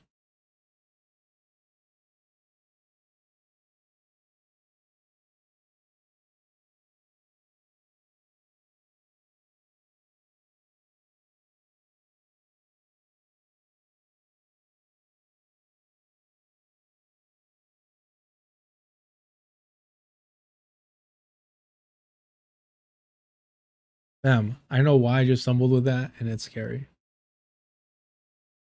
My apologies, y'all. A lot going on over here.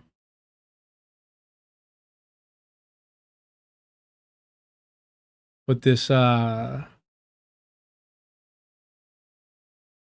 basically saying, he's saying this shit happens.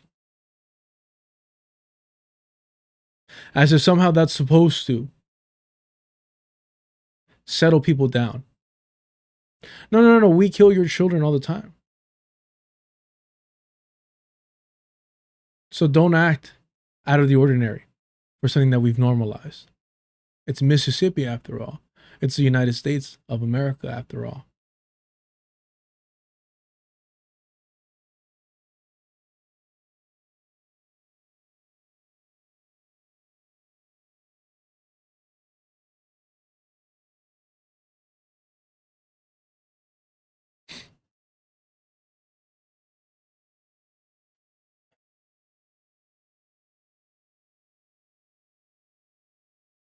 The Sanatoga Police Department shared a Facebook post following the incident detailing the same information shared by the TBI.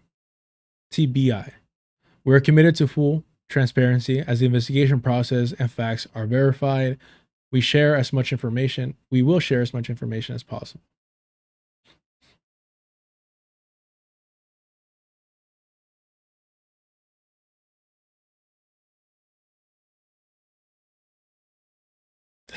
Fuck, man. Fuck. Marcus Keith. Valicia Wiley lost her son to the negligence of law enforcement in Senatobia, Mississippi. Can you please tell what happened? It was me, my son, and another friend of mine was at Walmart. As we was leaving out the Walmart, they tried to stop her, but I kept walking because it had nothing to do with me. By the time me and my baby got in the car, she came, and then when we was backing up, they was running out the come. I raised my baby up because they withdrew their gun. She had no tent. I raised my baby up trying to show them that he was in the car. So she was backing up and she hit a car as I was opening the door, so the door flew back in. By the time I sat my baby down, it was like 3 to 4 shots. One of the shots hit him in his rib cage, and the other shots hit her in her arm and her thigh. And we left and went to Senatobia Hospital, where he was pronounced dead at the scene. And they told me I wasn't gonna be able to see him until he get back from Jackson. She got airlifted, and the police told me I couldn't leave out the hospital until somewhere I couldn't leave out, couldn't nobody come in. But I ended up walking out, and the crowd was questioning them, asking them what happened. They was like, she was shoplifting. But the passenger, it was me. They wasn't talking about me, they was talking about the driver. But on the little, what's it called, self-checkout, they can see, it's cameras, they can see when she got the diapers and walked out. But yeah, they tried to say that she forcefully was trying to drive and hit them, but they was all on the right side, and she was driving towards the left. They just personally just shot in the car. Did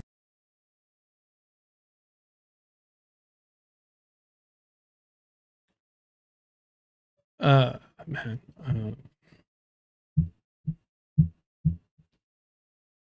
I can't even imagine the fortitude required to talk about this publicly and with the level of restraint that she's demonstrating, which she should not have to after the fucking pigs murder her baby.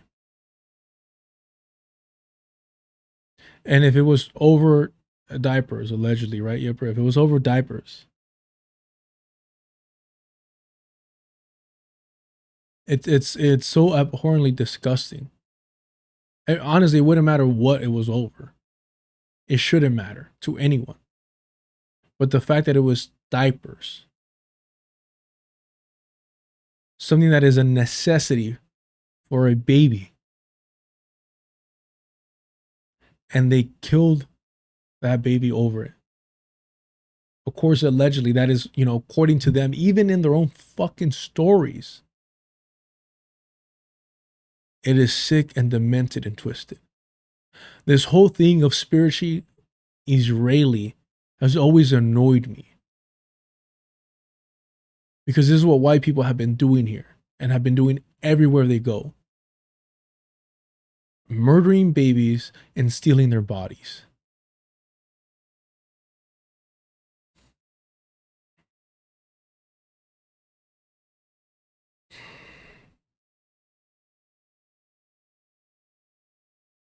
If they try to charge you with anything? No, they didn't charge me. They ain't charged me with nothing. They just. And that's how you fucking know.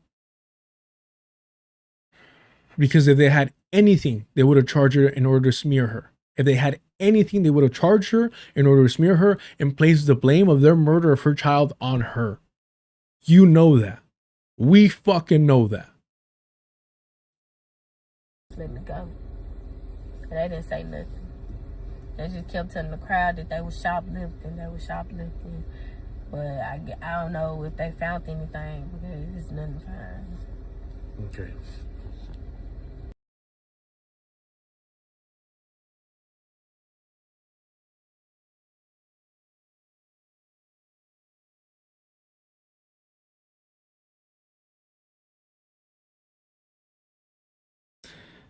Yeah, I don't know how she couldn't be in shock. I don't know how you wake up and not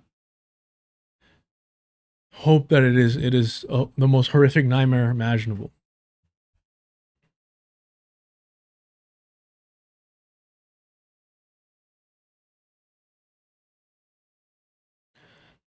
She has so much restraint, and she has to because she's a black woman.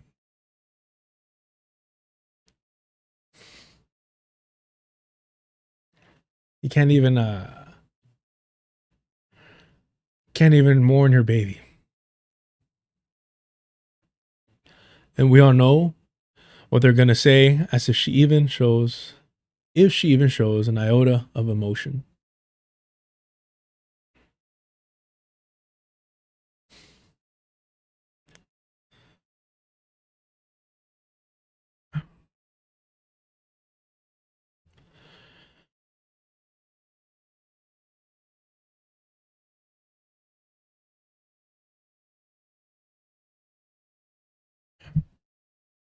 I gotta move on, bro. Please,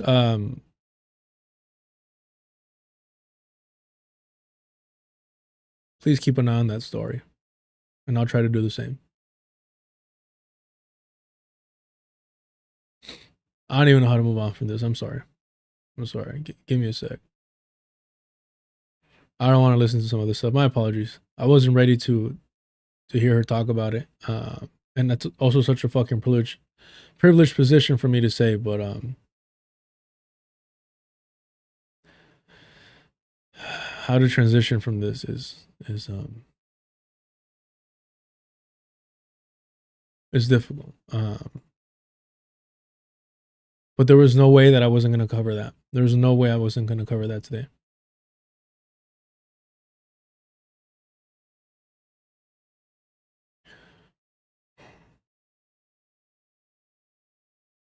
We'll do this to realize how common doors operate.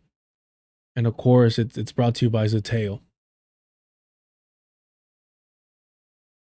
This is what's celebrated, this is what's uplifted, and this is what is their goal to normalize these type of fucking sellouts. Of course, I condemn Hamas for violence against civilians, just as I condemn Israel for the violence against civilians. Of course, I condemn Hamas.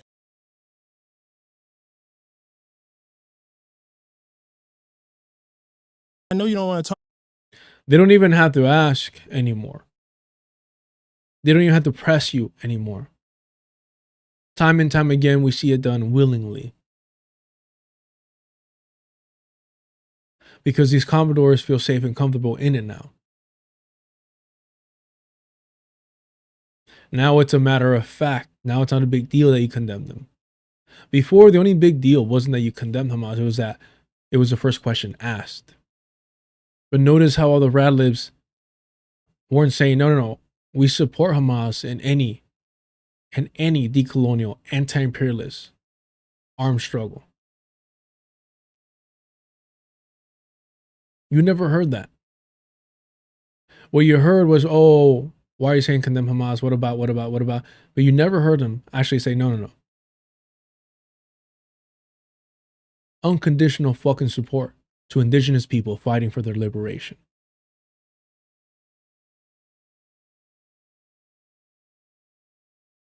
And so this works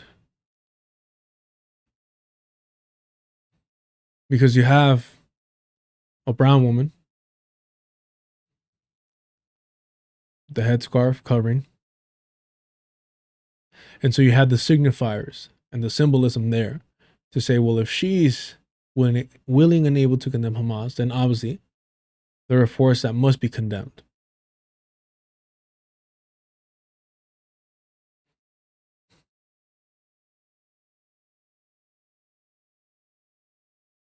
Brown in hijab, what an embarrassment. This is a careerist. There's somebody that wants a future in the Democratic Party.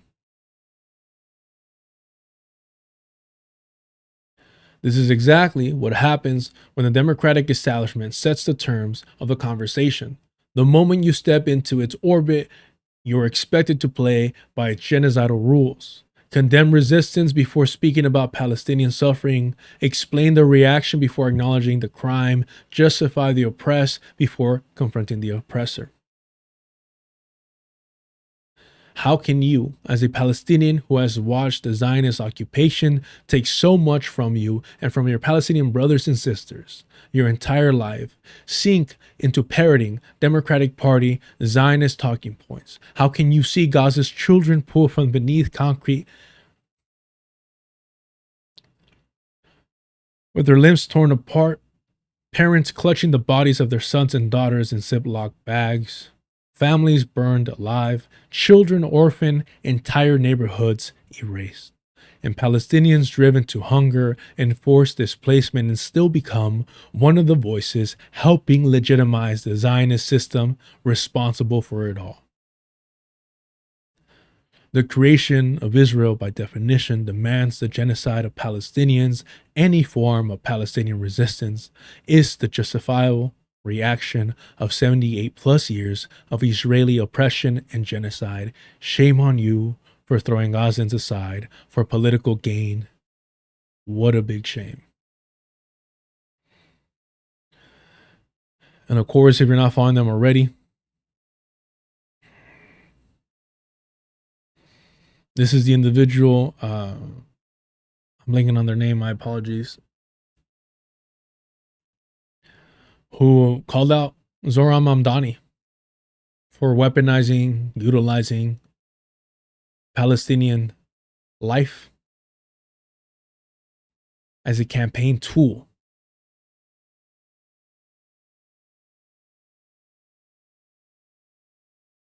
A very principled and consistent individual.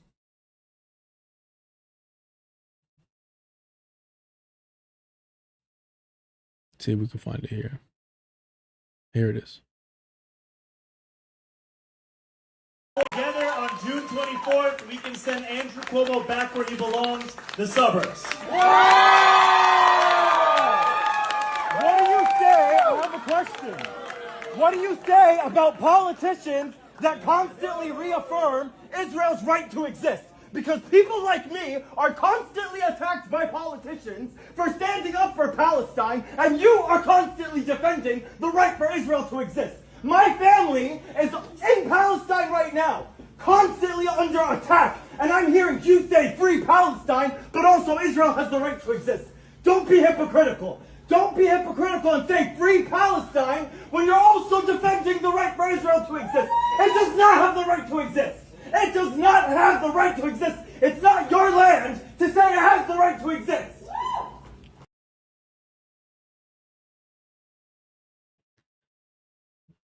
And that is the type of energy that these Democrats deserve. Not your fucking support. Not your fucking support. Especially the compradors, the sellouts, the brown and black faces that want so desperately to be white that they're willing to sell out their own and any other community to that proximity to whiteness and their power. This is how they should be treated. So that all their supporters, predominantly white, are forced to reckon with the fact that who they're supporting and investing all their energy into are fucking compradors that make them feel like they're accomplishing something.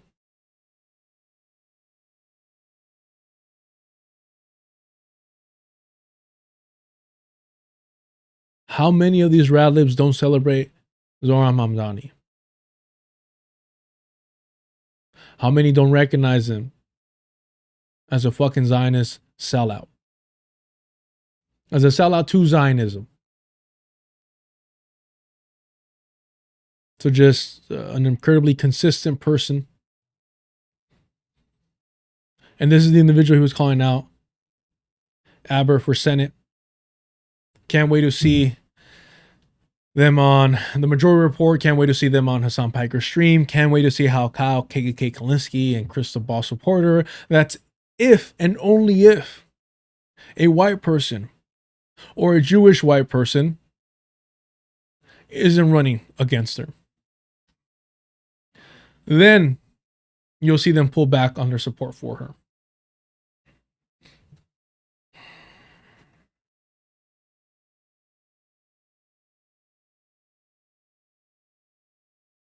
Give me a sec. Let me see if I got that response I was waiting for.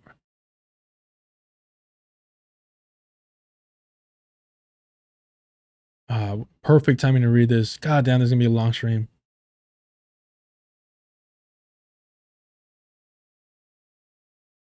Do we save this for tomorrow? I just feel like the transition would be great, but this is a long ass fucking piece. Never mind. Now we have like 2 videos to watch. This is... Look, so y'all see that I'm not lying to you. We'll try reading this tomorrow, because just look at this. Look at this. Fugitive solidarities. I'm Kanafani, excuse me. I'm Kanafani. I was thinking of George Feeney, Mr. Feeney, but my apologies. I'm Kanafani, Shakur, Jackson, and Sinwar. It sounds like it should be an absolute fucking banger of an article, doesn't it? Doesn't it? The reason I know about this article is because this is a review I'm going to read you up. This is a review here. Let me see if I can find it real quick.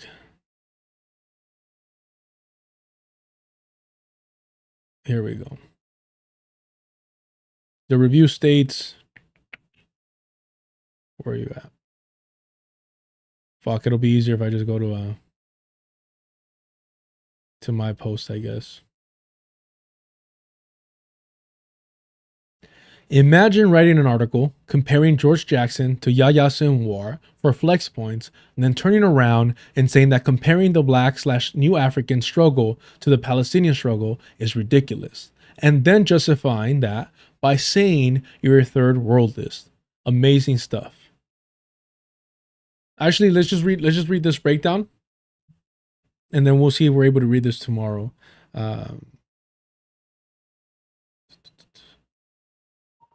Because this shit looks hard, doesn't it? That shit looks like it's gonna fucking go.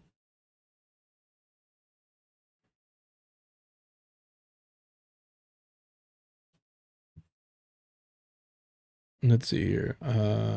Just want to check one more thing. Okay, no, we're good.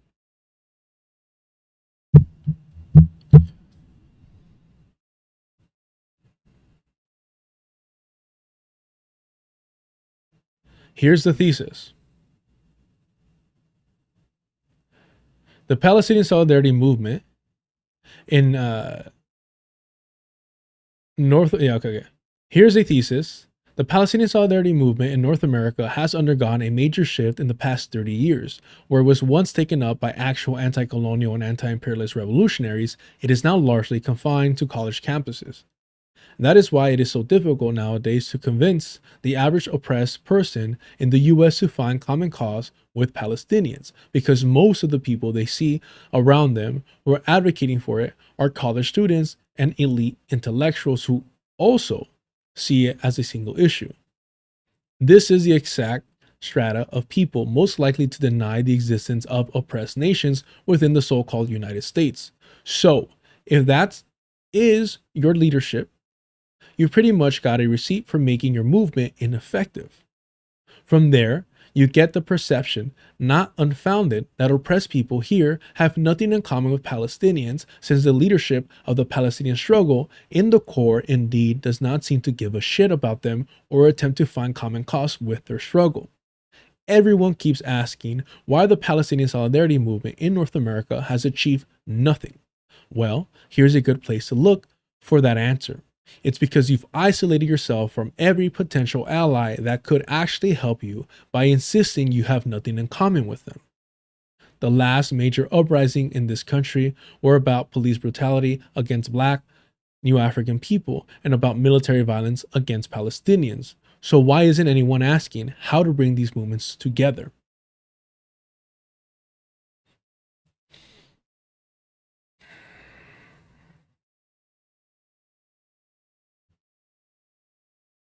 Because that might actually bring some change. Because producing and engaging with international consciousness is the real fucking threat and danger. That's why your Kyle, KKK Kulinskis, your Crystal Balls, your Sam Cedars, your Hassan Pikers, that's why they want National Socialism through Bernie Sanders. These are Bernie-crats.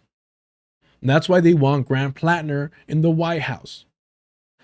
Because what they're advocating for is not internationalism. What they're advocating for, this so-called democratic socialism, this fucking bullshit populism.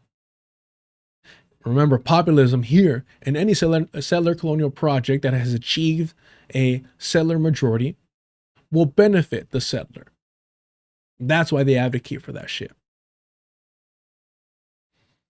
What they want is National Socialism.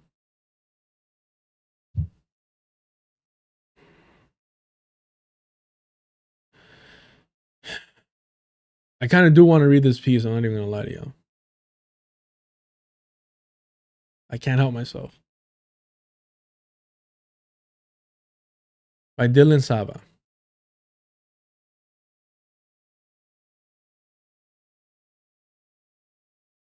And look, this is not to say that those of us in the belly of the beast don't lack internationalism. But it is our job and our responsibility to cultivate that and to prioritize its importance, especially in the face of this socialist, nationalist attempt to take over the Democratic Party. In the early hours of September 6, 2021, Sikara Subidi, former leader of the Al-Aqsa Martyrs Brigade in Jenin and director of the Freedom Theater in the Jenin refugee camp, lifted a floorboard in the bathroom of the 5th cell of the 2nd branch of the maximum security Golba prison in North Israel, where he was a detainee. Beneath it was a hole meticulously excavated with plates, panhandles, and other appropriated tools over nearly a year of nearly a year of furtive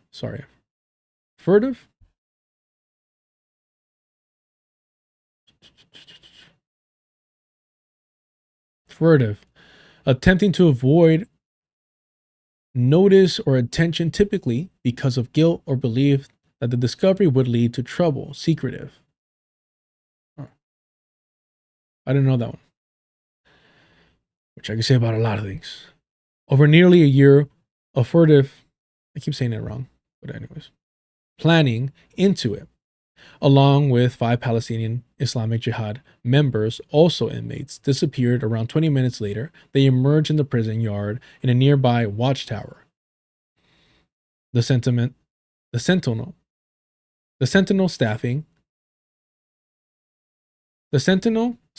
it was asleep. Guard dogs in the area began barking at the disturbance, and automated surveillance cameras dutifully pointed themselves at the escaping prisoners. But the Israeli soldiers, who was supposed to be monitoring the feed, was instead watching TV.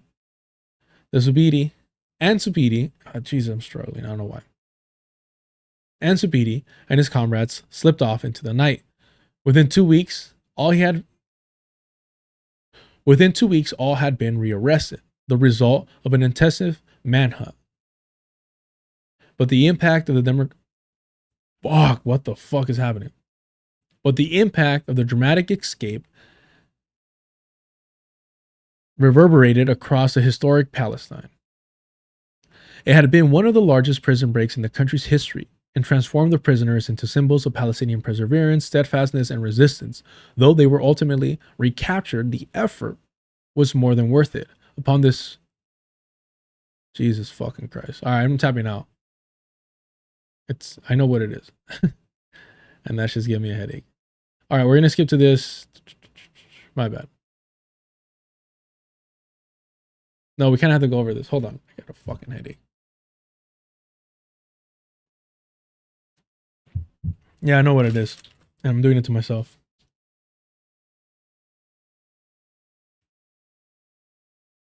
What are you going to do? Is it here?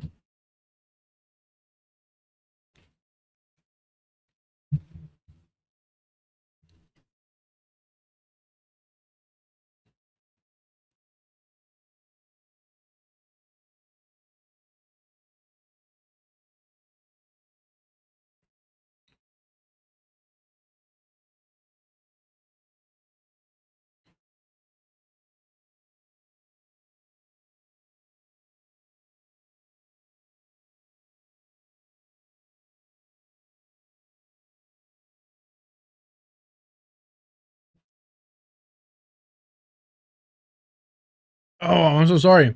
I was not trying to give you all like some MSR or what do you call that?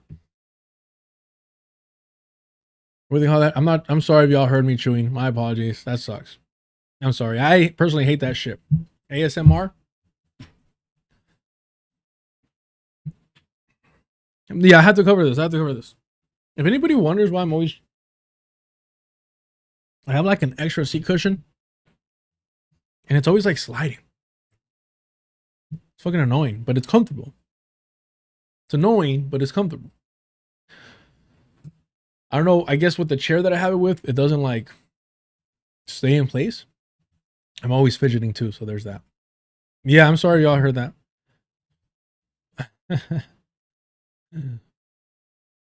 Okay, cool. That's only, yeah, the ASMR is only for like $10 tier on the Patreon.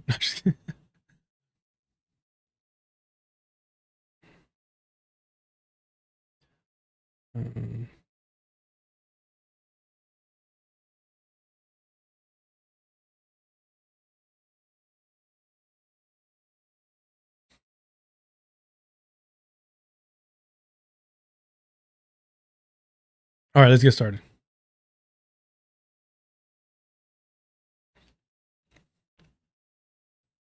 I can't help myself. Then the cross-examination round, Rep. Espelita asked Derelisa Avila Chevalier to apologize to Kamala Harris over old tweets about the former VP.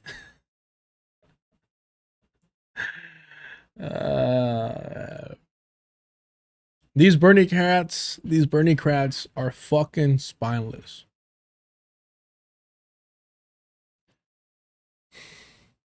Absolute fucking spineless opportunists. Let's hear it. I sincerely apologize because you did not deserve that language from me. And I would have loved to have seen a black woman president. As a black woman, I know how much that would have meant to so many, including myself. Okay. I sincerely apologize because you did not deserve that language from me. And I would have loved to have seen a black woman president. As a black woman, I know how much that would have meant to so many, including myself.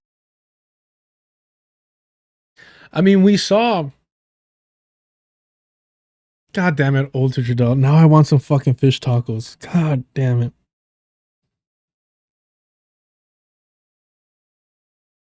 Now I want some fish tacos, man. You know, I had somebody tell me.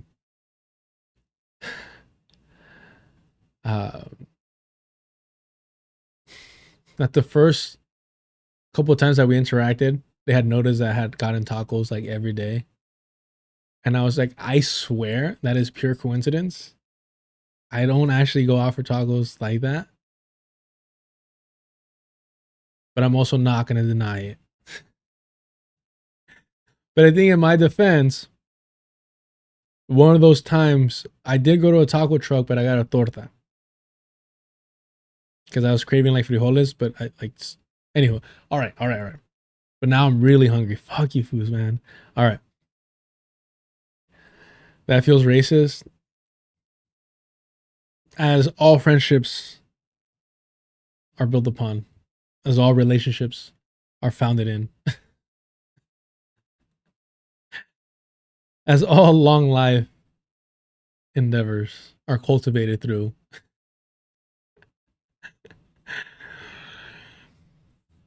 I think asada. Yeah, I think it was asada. It wasn't anything. I don't go to tacos. I get fucking a little all over the map. Cabeza, lengua, tripa, like I get down. But when it comes to tortas, just simple torta de asada. De pollo, maybe. I think it's too overwhelming once you get to like al pastor or anything like else like that. It just becomes too much.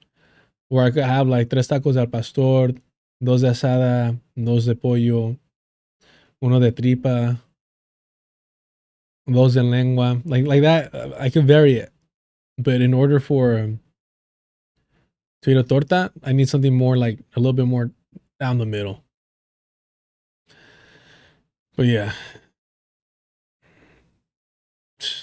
those were my go-to growing up. Growing up, all I ate was tacos de lengua. That's it. You can't top it. When done correctly, when done wrong, yikes. Yeah, well, the thing with carnitas too, like I'm telling you, like I'm down for like tacos de carnitas. It's just a whole ass torta de carnitas, way. Like I start feeling it. Like I start feeling the weight, you know. All right. Fuck all you fools, because I don't even know if I'm gonna make it, bro. I didn't eat much before this. I'm not a big fan of camarones. I'm gonna be honest with you. I think they're overrated. I can't stand when people get a bag at like boiling crab or whatever. It's overrated, man. Yeah, unless you're talking about like un cóctel de mariscos. Yeah, I'll fuck with that. I'll fuck that up. Con una chela in summer. Ooh. Last time we were at this spot and I wanted oysters so bad, but mind you, I was so hungover. I was so hungover that there was no fucking way. But I hadn't had oysters in so long. And like it was a nice day for oysters. The spot was known for them. It would have been nice if I would have like drank like 2 less drinks the night before. I could have had some oysters, some limon, some sal, chile, and then chilecito, and like Yeah, I don't know. Are we still boycotting Pacifico? I don't really drink beer. I don't really drink beer. I prefer like liquor, but doesn't really go with oysters.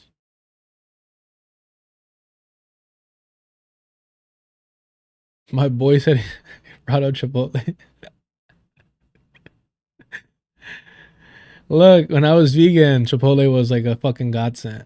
But yeah. We got oysters and crawfish tacos in New Orleans. Crawfish tacos sound fucking. Torta camarón is great. Whoa.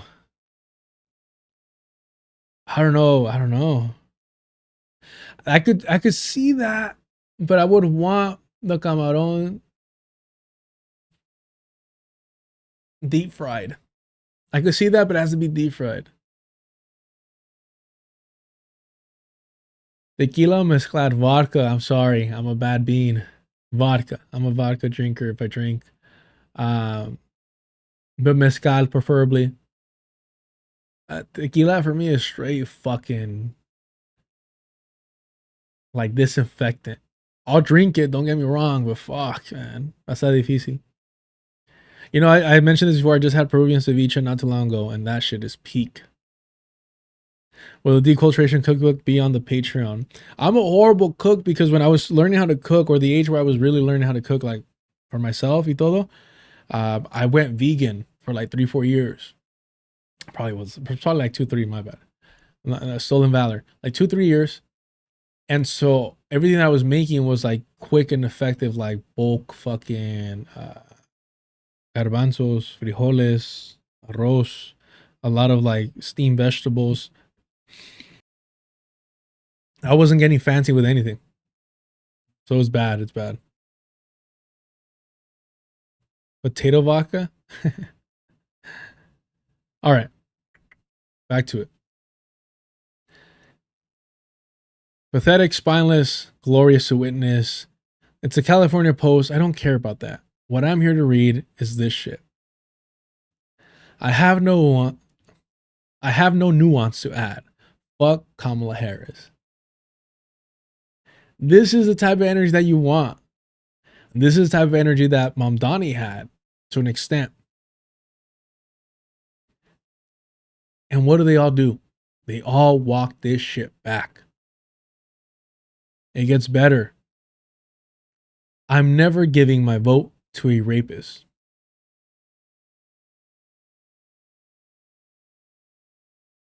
Now she wants his blessing. Imagine if Biden offered her an endorsement. You think she won't take it? And of course we have black men, Arab men, fetishizing ugly colonizer women. Look, I actually why are you walking this one back? This one you should not walk back. This one you should have been like, I think I have every right to, as a black woman, to say this. She said, I'm not interested in relegating the politics of my tweets, which are the politics of the past. Ooh. No, she's good. That's good. I mean, that being said, pathetic, but that's good. I'm going to use that moving forward. I'm not interested in regulating the actions. No, I'm not interested in regulating my actions, which are the actions of the past. I love that. I love that shit. So like, it feels very liberating, really powerful. That's awesome. And she still fucking apologized. That's great. Good. Good. Fuck her. I hope you lose. You fucking sell out. I hope you fucking lose.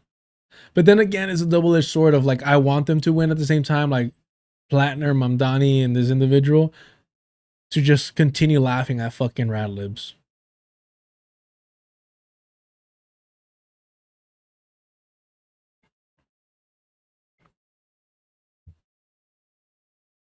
But what's funny is this, look. We're getting back to the whiteness, y'all. Get down with the whiteness. Wah. All right. I need to eat. I need to eat something because holy shit. Hold on. Okay. This will do. Wah! Get down with the whiteness. We need, I'm not advocating for AI usage, but I do want, like, if somebody's done that before, I would want that drop.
All right, thank you for that. At a time when billionaires and corporate interests wield enormous power over the... No, I can't do that. At a time when billionaires and corporate interests wield enormous power over our economy and political system, Congress needs leaders who will stand with working people and take on oligarchy. Join me and Zoran Mamdani to get out the vote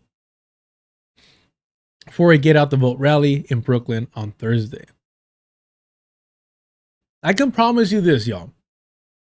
If ever this channel gets to the point where there's enough financial support where I sell out and go full time doing this, I promise you that when shit like this pops up, I'll get my ass up just to go over there and troll. And by troll, I mean asking them why they're fucking Zionists, Zionist enablers, Zionist fucking supporters. Thank you, but what the fuck have I said about compliments? That was nowhere near an 8.5, but I will give myself the benefit of the doubt in the sense that I wasn't forcing it. A lot of people force it. I've tried forcing it in the past, tone it down. I could kind of capture oligarchy, but that's about it. And I love the fact that people made fun of Donald Trump for like depicting himself like Jesus, but how is this not like similar, like glory, like fucking saint-like, like this fucking aura, glowing light? How's that not bringing up the same fucking emotions? I can't stand that these motherfuckers use orange so much, by the way. I get it, Knicks and all that fucking bullshit, but come on. Where is AOC? AOC is way too politically savvy to be involved with this shit. I'll take the Candace for sure.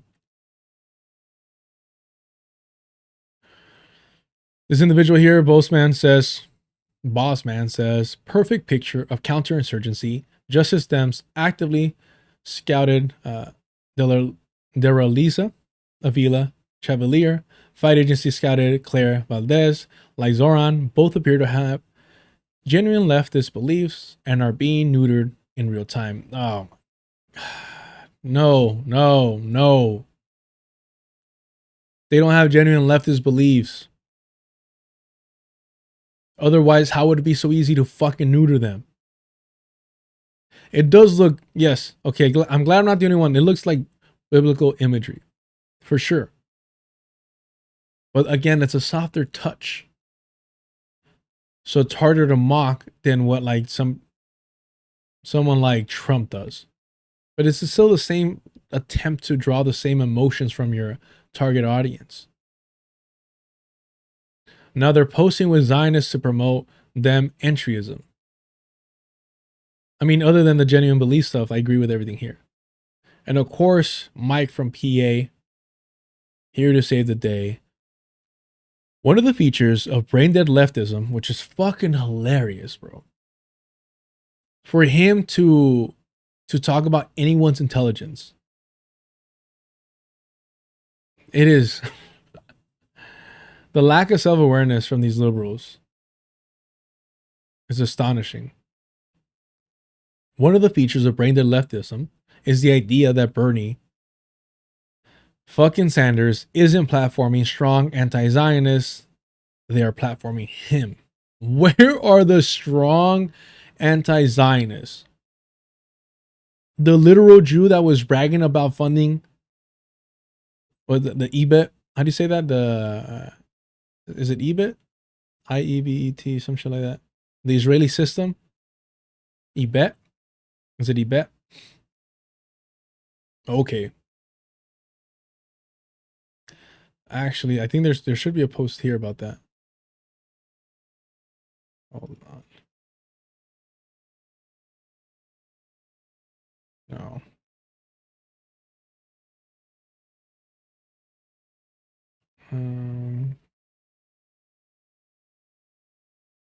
Said this? No.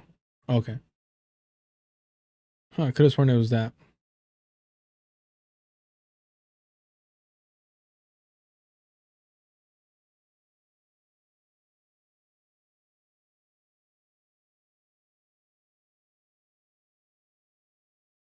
Literally pointing this fucking idiot here. Every single left-wing campaign in America is climbing over each other to get a Sanders endorsement. Yeah, that's the fucking problem, bro. I could have sworn somebody posted something of... let me see if I can find it real quick. Y'all know I just don't like saying shit.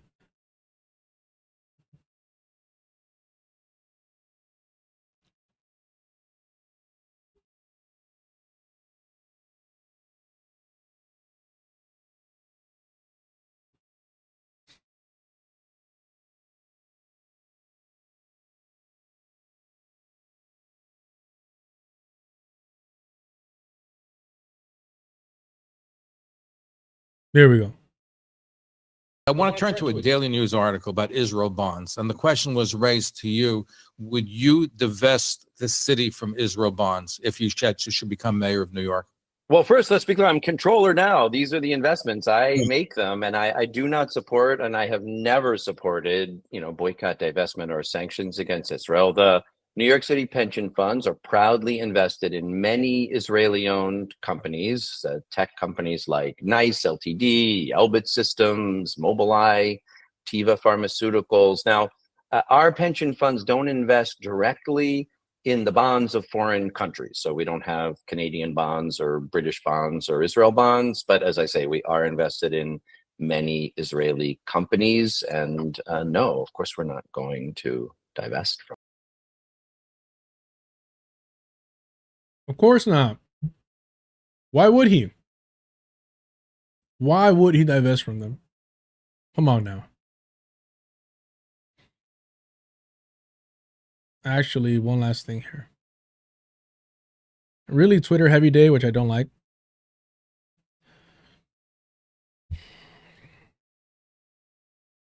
But look at this idiot. So, Jen, what have you had it with? Two things. Number one, I went to Game 7 of the Western Conference Finals because I fucking hate these people. It's not even about basketball. It's just like every aspect of these fucking sports are for this purpose. To guide us into the Democratic Party or the Republican Party. To keep us invested in the status quo. It's hilarious how people are like, yeah, you should rightfully call out the ridiculousness and the reactionary culture of mixed martial arts, specifically the UFC. No question there. Literally having an event at the White House. I don't give a shit about disrespecting the White House. It's just kind of like, it's so preposterous. Nitro Circus was there too. It's ridiculous, right? However, to not realize or acknowledge the fact that the equivalent was happening for liberals in the basketball tournament, I don't give a fuck, right? If nobody's getting knocked out, I'm not watching. So to not recognize and acknowledge the equivalent in the basketball tournament, the finals, is just demonstrating what you're willing to normalize and not acknowledge as the liberal equivalent of that glorification of, you know, spectacle. And of course, I gotta hit him with I think all white people should aspire to be cookout approved white person. all right. Actually, fuck it. There is one thing that we have to look at just because I clicked on this, but before that, Jesus, fucking pathetic. Oh, that's me. Fucking A. As a proud Jewish New Yorker, I will join you in that fight to end occupation and apartheid and genocide. Genocide is a word, a term developed by a Jewish person, by Raphael.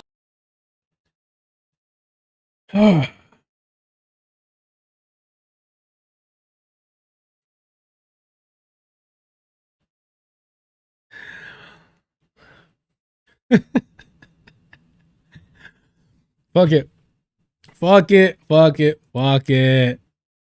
You say we. Who are you referring to when you're talking about Sam, huh? Well, I don't get it. Europeans. Hold on. You're talking about white people, or are you talking about Jewish people? No. Actually, genocide was first invented by a Jewish person. How is it possible not to make this all about Jewish people all the fucking time? How is that a fucking talent that can only come from fucking whiteness to find a way to just morph reality into making it about you?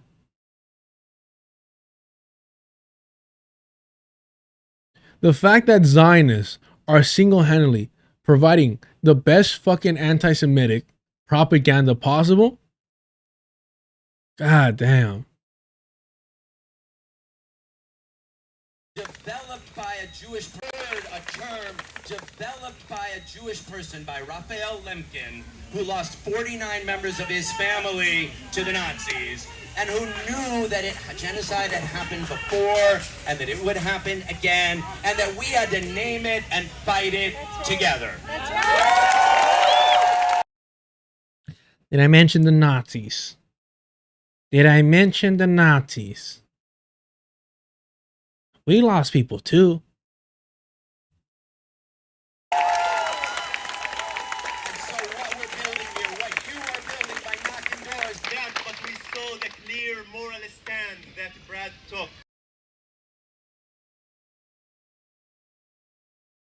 Again, I try to focus and lock in on the whites, but the compradors make this shit difficult. Because this was rocking this shit. You know what I mean? Got the tats showing, the arms, the clock. He's got the fit on, bro. Looking nice, looking real nice. And then you open your fucking mouth and you're co-signing a fucking Zionist. And it's like, let me help you not look so nice. Let me do you that fucking favor. He was one of the first Jewish leaders to call and acknowledge what's happening in Gaza is a genocide. Yeah. Wow. So fucking brave. Oh, look, there's his tongue. I'm surprised we could see it. He's one of the first to pledge to end the support, the military aid to Israel. Yeah. Bro, okay. All right, buddy, sure. All right, boy. Jesus Christ. See if I can find the other one real quick. I doubt it, but I know we just... Why the fuck would that pop up? Oh, here it is.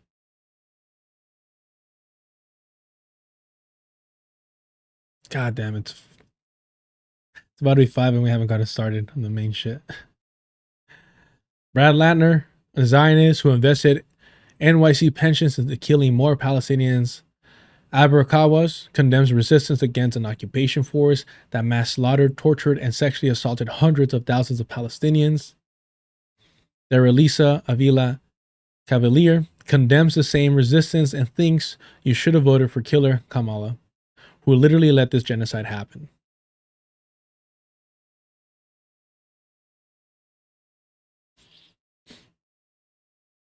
Chirimaka acting like genocide wasn't a thing before whites gave it a name, like he's not standing on stolen land where there were millions of people before Europeans got here.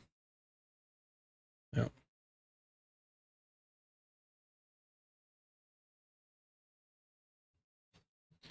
Look at this nonsense before we get started with the actual main things, and we are 3 fucking hours in. It's just solely my fault. It's solely my fault. I don't blame y'all at all. I'm grateful for y'all being here. If you want to help support the channel and my inability to contain a stream to 3 hours, please. Super chats, super stickers, memberships are on. Check out the Patreon. $2 gets you access to the Discord. If you want to avoid all the nonsense, hit up the Cash App. Oh, God. And the issue is, I'm going to like stream so late that it's going to get close to when I need to go train, but I'm going to be fucking hungry. So I'm going to have to eat, and I'm going to eat a lot because let me tell you, you know, I fucking, me and the Grinch for skinny, fat body types are right there. Somewhere Nate Diaz as well, depending. But I eat, and I'm getting those fish tacos. I don't give a fuck. I'm getting those fish tacos. So I'm probably going straight into a fucking coma after.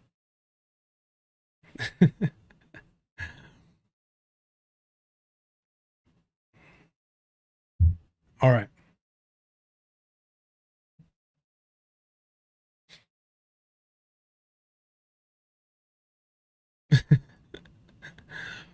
I mean, it will take me like a solid 30 to 45 minutes to get food. There is a 0% chance that Kamala Harris would have blown up random dinghy fishing boats in the Pacific and the Caribbean.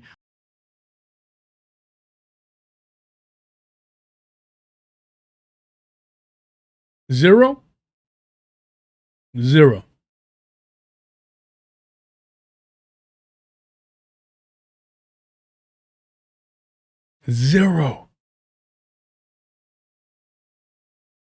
Obama was bombing weddings and funerals, assassinating children, and you think that Harris would have been at 0? How delusional is the liberal fucking mind? I don't give a shit if they call themselves progressives, democratic socialists, populists. I don't care. These are fucking liberals. These are all people within the Democratic Party. Whatever the fuck brand they want to give themselves, don't fucking acknowledge it. Don't give it any fucking legitimacy. They're fucking liberals. There is a 0% chance that Kamala Harris would have blown up random dinghy fishing.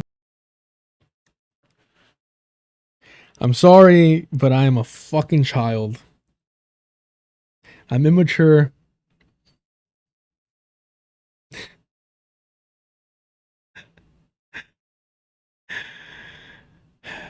I'm gonna turn off the volume so y'all can see what an idiot I am.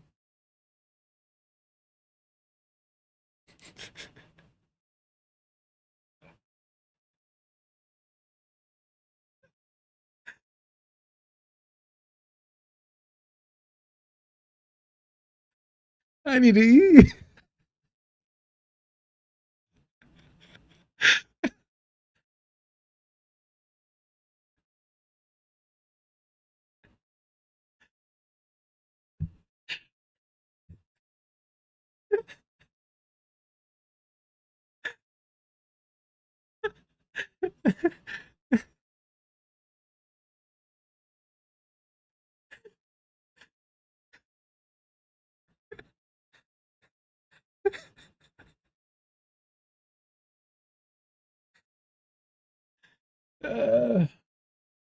When you do anything for the Democratic Party. Ah, fuck, man. When you do anything for the Democratic Party.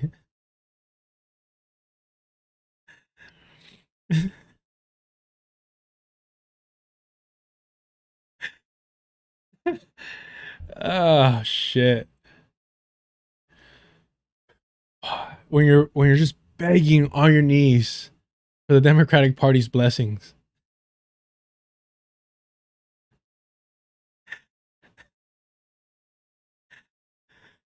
Oh, Jesus Christ.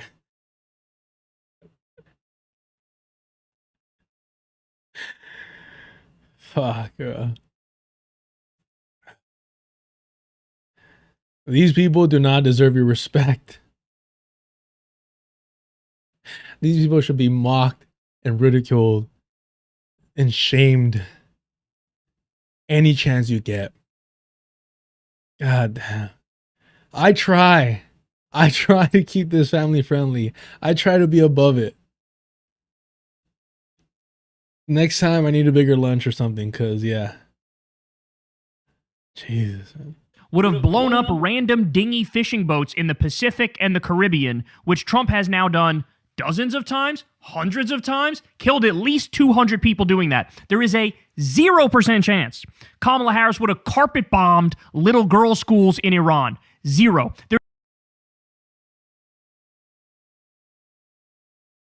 The absolute delusion. And I don't think it's delusion. They know fucking better. How complicit these modern day talking heads pundits, so-called independent journalists, political commentators, how complicit they are in the war crimes of the Democratic Party. Under Joe Biden, under his presidency and Kamala Harris as VP, the U.S. carried out a genocide of Palestinians through the Zionist proxy. They armed it. They protected it. And you're saying there's a 0% chance that these same people that are guilty of genocide will have not murdered people in the Caribbean, Latinos, brown and black people. Yeah. There's a 0% chance Kamala Harris would have done a crypto scam coin rug pull on her own fucking supporters. Maybe like in the bottom 100, if not thousands, of things that anyone should give a fuck that Trump has done. Especially when one of the main reasons Kamala Harris changed her campaign strategy was because her brother-in-law was in bed with fucking Uber. One of the main reasons why COVID protocols ended was because Joe Biden was pressured by the airline industry. 0% chance. Don't give me this false equivalence bullshit. And in this case, it's not even false equivalence. He's flat out saying Trump might still have been the better option. There's no fucking planet where Donald Trump was the better option over Kamala Harris. If you believe that, your brain is motherfucking figgy pudding. What they want is a competent leader at the head of the empire. What they want is the empire to fucking flourish.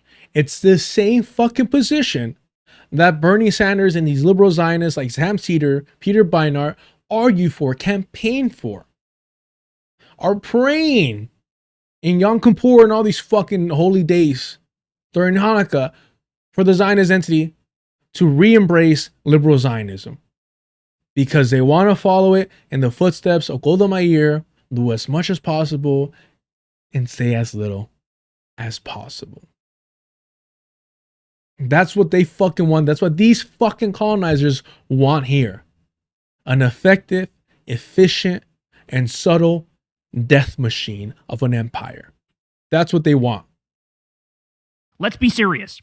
A little bit too much TRT, a little bit too many steroids, and a little bit too much alpha brain, and now all of a sudden, you're the world's dumbest man. Because this is... Joe Rogan, I forgot it was about Joe Rogan. It's the same opportunist today, the same fucking person today that he was when Kyle KKK Kulinski was on his show. The same person that his wife / mother figure, Crystal Ball, the ride or die for neo-Nazis, was glorifying. The same fucking person Michael Brooks, great white savior saint, was going soft on when Joe Rogan was a fucking linchpin between these right-wing reactionary intellectuals and the mainstream. Honestly, if you think that Andrew Tate happens without Joe Rogan, you're not connecting the fucking dots. Completely and utterly unacceptable. Spare me. Or say the real thing. Say what you actually think. Black woman. Not comfortable with the whole black woman thing.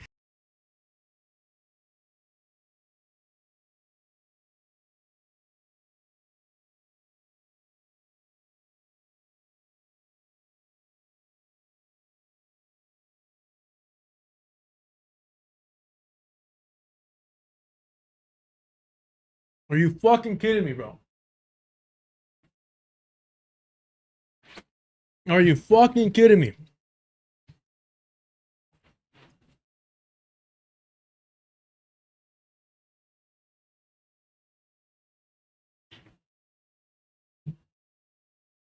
I'm not a racist.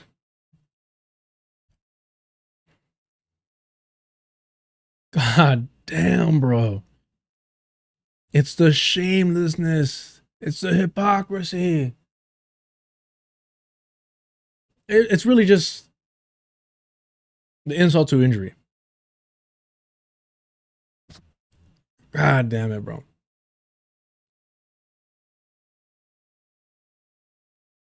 Let's find it.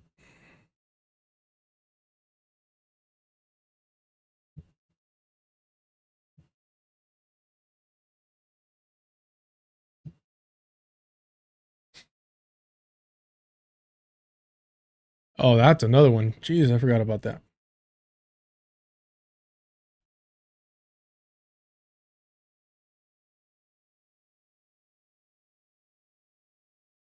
Let's find it. Let's find it.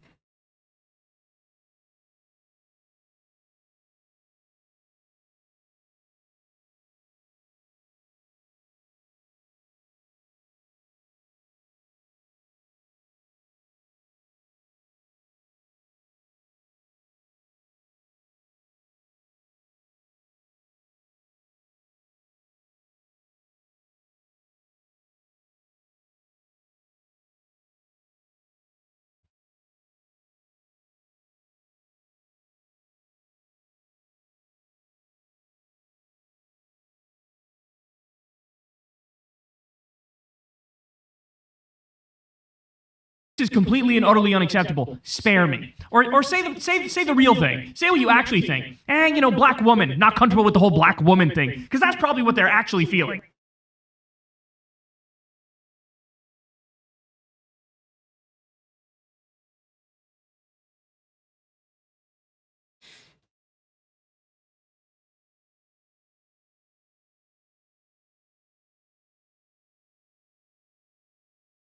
They don't give a fuck about you. They want to use you for the political strategy. You're not people to them. You're not real human beings to them. You're simply a tool for their ability to gain power and control government. That's it. That's all they are. There's a reason why he was a Joe Rogan fan, and I'm sure he still fucking is. It's all performative. These aren't real fucking human beings, and stop treating them as such. They don't think you are, obviously. They don't think you're intelligent enough to know that he's a fucking fraud.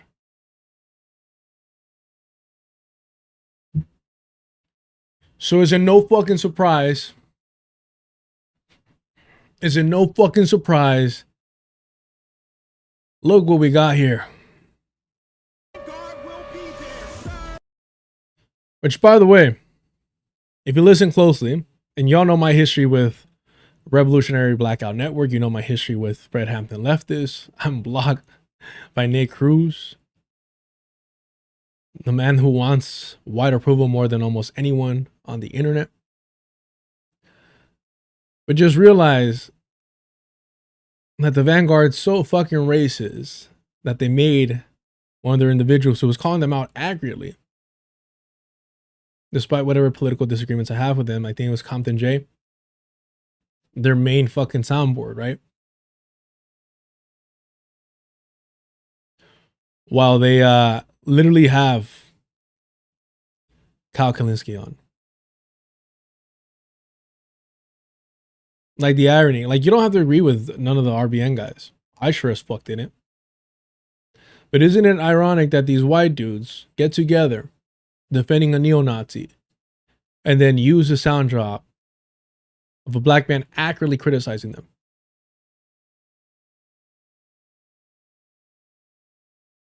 Isn't it so adorable? Let's listen to it. Hold on. We have that might potentially work. You know what I'm saying?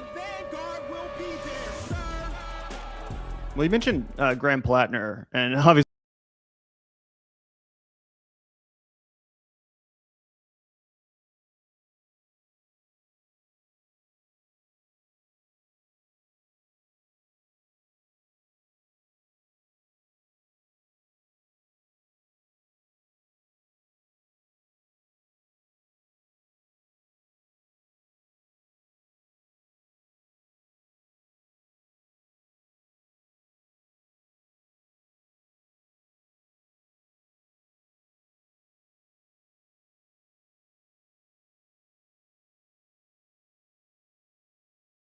Oh, sorry. I was asking, is it okay if I just have this up the entire time?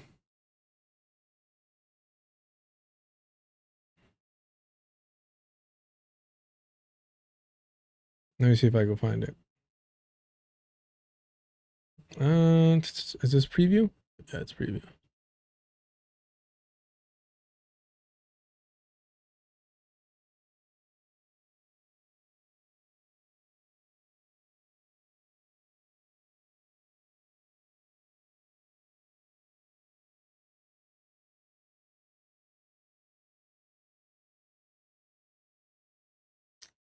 I wish we could see it without that.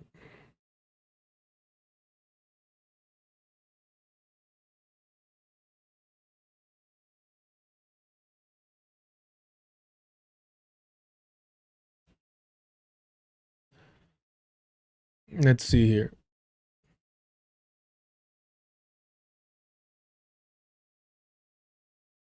The Graham Plattner defenders, surprising to no one.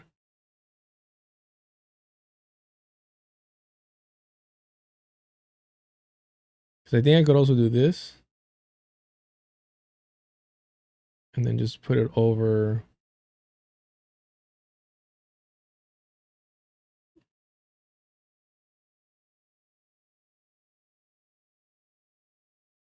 Yeah, we'll have it like this. This is cool.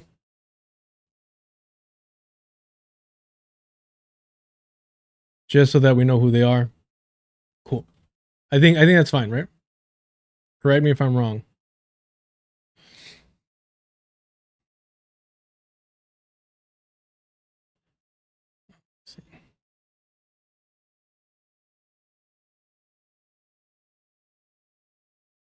All right, let's get to it. Obviously, there's just been so many smears thrown at Graham Plattner. You know, obviously, it is unfortunate that he was seemingly cheating on his wife. I'm not going to defend that behavior, but also it's not really something I care about in the context of like the votes you're going to cast as a United States senator. Okay, smears. The smears. You mean revealing what he's done? I don't give a shit about him cheating on his wife. I don't care. Does it demonstrate that he's lying about being reformed, about changing, about being a new person? Absolutely. Does it embarrass her publicly? fucking great. The more embarrassed white women out in the world, the better. Please demonstrate to us. Please show us day in and day out that you will excuse any actions and disrespect that your men carry out towards you in your pursuit of power and proximity to him, to the white man. Because that's all white women want. That's all they want, is to be equal to white men. So they'll take all that shit. They'll get exposed and treated like a fucking cut queen and mocked publicly. All for her white supremacist husband to gain power.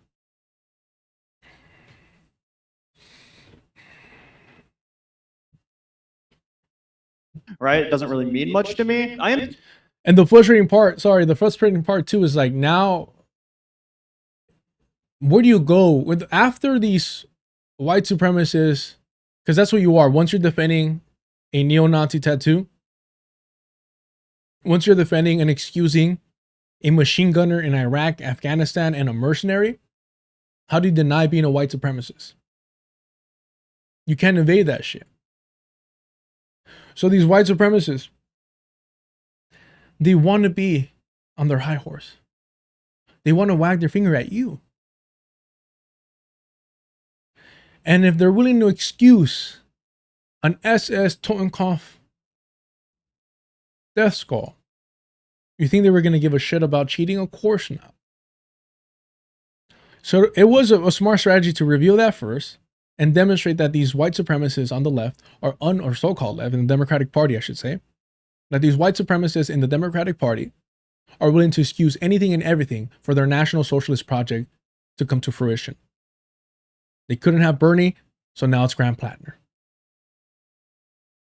I'm sort of interested in your opinion on this, Kyle, because, you know, despite all of the crazy bullshit attacks on Graham Plattner from establishment Democrats and from right wingers and Republicans, there also has been a contingent of left-wing anti-imperialist content creators who don't like Graham Plattner because of his service in Iraq, you know, being a machine gunner in Fallujah, going to 3 tours in Iraq, and then briefly working with Constellas. Obviously, he, you know, bragged about.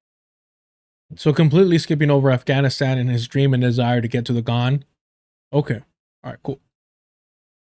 Killing people in Iraq, talked about, you know, how he enjoyed that or something crazy. And there is a contingent of left-wingers. You know, I was watching a conversation with the Kavernacle and Noah Samson where they were talking about this. And they were like, it is weird. I don't know Kavernacle. I don't know his content like that. I'm trying my best. I'm not being condescending. Y'all hear me speak English all the time. I'm struggling. But what I will say about him is that I don't know much about his politics. To call Noah Samson that filthy fucking opportunist piece of shit, stealth or by omission, part of the left, he's an opportunist. The same way that he blew up was talking about a misogyny problem on TikTok. That's what blew up his channel, right? So it really blew up his channel. Before that, he was trying to make it online as a comedian. Some Ethan Klein shit. Didn't get any traction.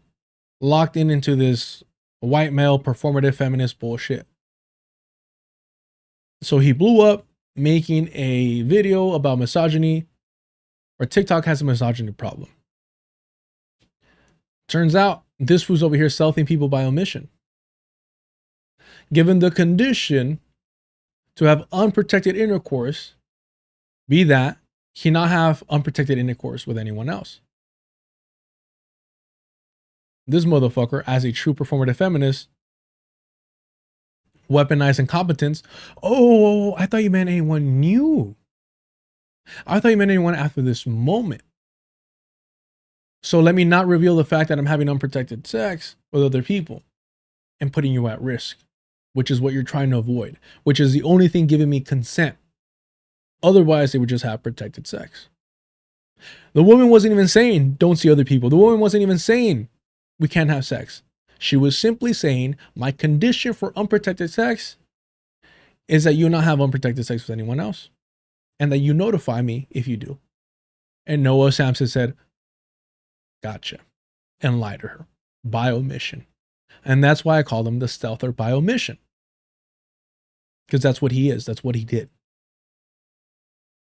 He does not deny that. But that's what performative feminist males do.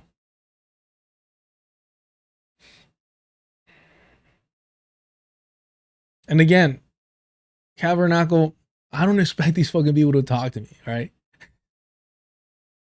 But I knew it was an issue that when I actually, commented saying or retweeted Kavernacle saying, "Oh, I agree with what you said, everything here about you being Irish, but I disagree with the fact that it'd be the same if you weren't, if you were, English." Right, that's a whole lot different thing. Whole hell of a lot difference. And immediately, BadEmpanada, Georgie, commented on that. That's why I assumed they were boys. But I think just have like an overlapping audience. And George doesn't want his audience to hear. Not that they'll listen, proven by the Little Bill video, that he's lied about me and that he's incorrect about my positions. And the reason why he needs to do that is because I can smell his bullshit a mile away. Because I got self-respect. That's why. All right. So I don't expect these white people to fucking invite me anywhere. I don't cater to them. I don't give them a pass. Fuck them. Also, Jesus fucking Christ, man. Rough. With the Kavernacle and Noah Samson, where they were talking about this, and they were like, it is weird that people on the left are so willing to forgive that, where they probably never would forgive like a former IDF member or something who bragged about, killing Palestinians when they were volunteering with the IDF or something. So how do you square that circle? What would your response be to some of those left-wing critics of Graham Plattner who aren't against him for the bullshit reasons of like he jerked off in a porta potty or he cheated on his wife or something, but actually more concerned about like, hey, this guy doesn't actually have any political experience. He has no real record to point to other than killing people and bragging about it. What's your response to that? Mind you, they're not asking because they're like, they hold that position. They're asking their white supremacist elder, their grand dragon, they're asking him for guidance for the purpose of learning how to combat the right position of like, hey, this is a fucking baby killer who had a fucking Nazi tattoo to celebrate the fact that he was killing people in Afghanistan and Iraq. They want to know, hey, how? The real question is, how do we push back on this? How do we align ourselves with white supremacy the entire way? How do we normalize it? Please help us. Crowd. What I would say to them is, first and foremost, I understand the criticism completely. And when I first learned about Graham Plattner, it obviously was the first thing that came to my mind as well. And then I saw that Tonkov tattoo and I said, that's my man. Well, actually, that's my wife's man, but you get what I'm saying. I don't know why I'm giving Kyle a rough voice like this motherfucker. Okay. All right. I need to settle down. Rob was like, well, look, that's a sketchy past. I'm skeptical. The burden is sort of on him to convince me one way or the other. And how is he going to convince you other than campaigning? And we all know that politicians lie in a campaign. Politicians lie in their campaign. So what do you mean? How were you convinced? What has he actually materially done to convince you other than run his fucking mouth? And, so I would just say, first and foremost, like, I hear you. You're not wrong. And white people in their condescending ass shit. No. I hear you. I understand what you're saying. I'm here for you. We hear you. Shit, bro. They're reasonable criticisms, and I think it's fair to bring those criticisms up. However, at the end of the day, what even are the other options? What's the other option right now? Support Susan Collins?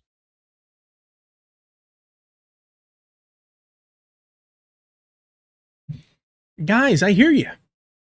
But gee willikers, if we don't normalize neo-Nazis, if we don't normalize white supremacists, the Republicans are going to win. Holy shit. That is their full argument for Graham Plattner. To support Graham Plattner, the most honest argument is, guys, the baby killer, neo-Nazi, or a Republican. There's nothing else, guys. It's just this. That's all it fucking is. But in reality, this lesser two evil bullshit, and I've been talking about this recently because I'm fucking sick and tired of it, and it's going to rev back up now. What they're doing is that they're normalizing evil. Greater, more effective evil in the Democratic Party than we've already seen. For Kyle KKK Kulinski, for the Zionist Guard, it's insufficient for the Democratic Party to just commit a genocide against Palestinians because they're brown, because they're predominantly Muslims. So they don't care enough. They'll pretend to care, but they don't fucking care. So like, let's rev that shit up. Let's rev it up. We're comfortable supporting the Democratic Party after they commit a genocide. What's next? What's next? What else can we support them through? 2 genocides? 3 genocides? 4? I don't fucking know.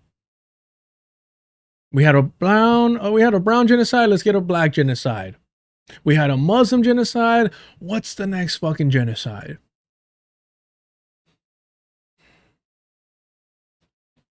And if anyone's wondering why they're the Zionist Guard, let me remind y'all.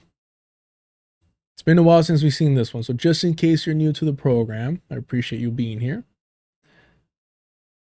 Hit the like button, y'all. Subscribe if you haven't already. Support the channel if you can. And let's find these Zionist apologists.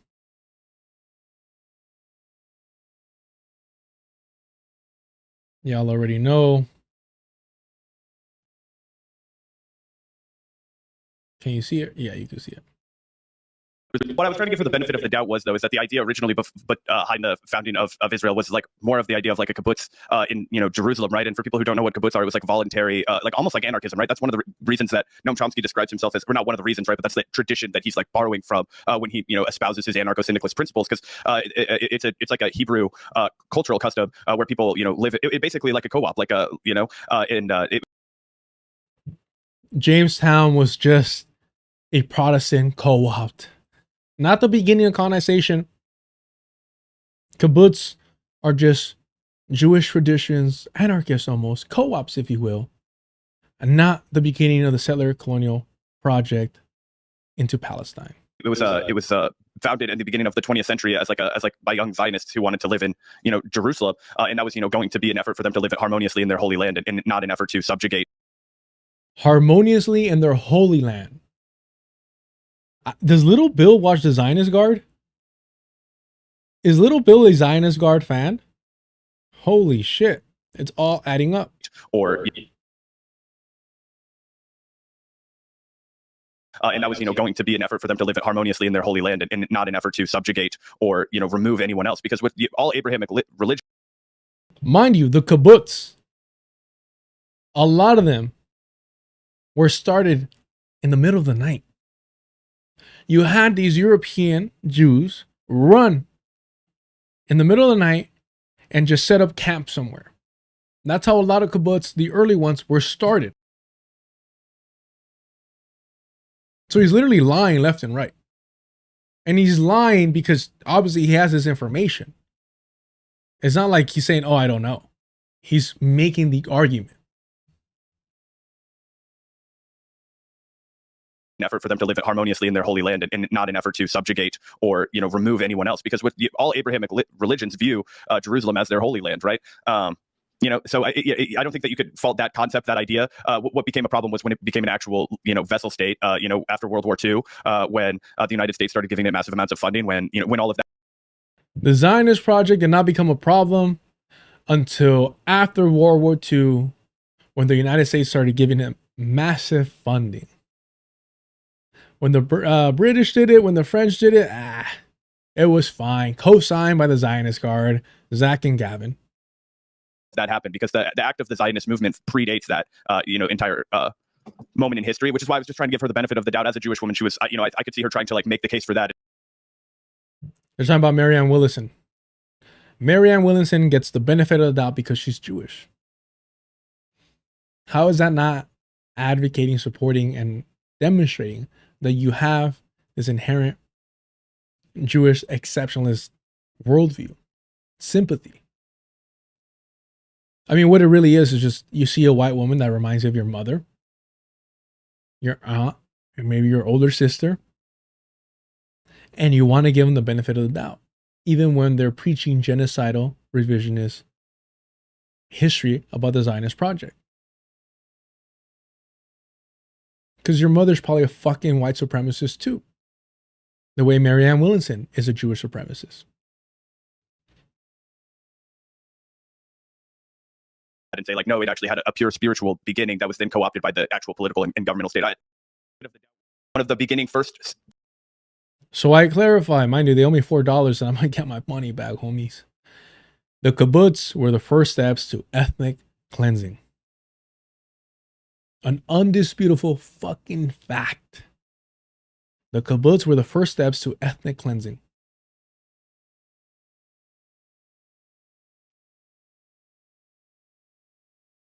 Practiced, groups of anarchism, right? It's the early kibbutz. We're talking like 1900s, 1910s, 1920s, 1930s, all the way up until, right?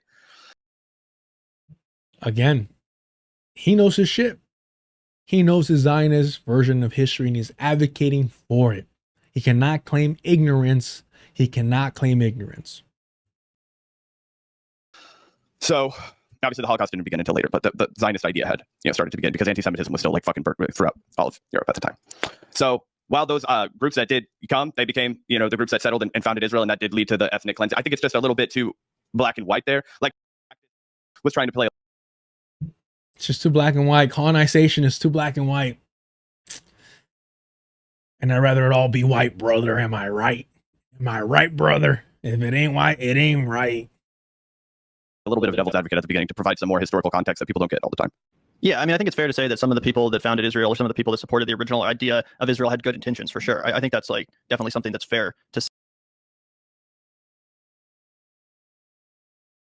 It's fair to say that some of the founders of the Zionist project, of the colonization of Palestine, had good intentions. Name me one. Name me one. Gavin, Zach, name me one of the original Zionist colonizers that had good intentions, please. You said some. I don't need more than one. Was trying to play a little bit of devil's advocate at the beginning to provide some more historical context that people don't get all the time. Yeah, I mean, I think it's fair to say that some of the people that founded Israel or some of the people that supported the original idea of Israel had good intentions, for sure. I think that's like definitely something that's fair to say. Now, whether or not the execution of the idea was in line with those values. Oh, it absolutely was not, yeah. The execution of the idea were in line with those values.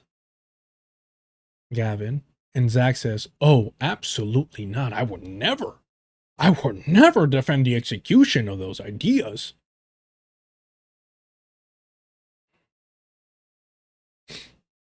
I mean, in all honesty, you got to thank Marianne Williamson for me to even starting to stream.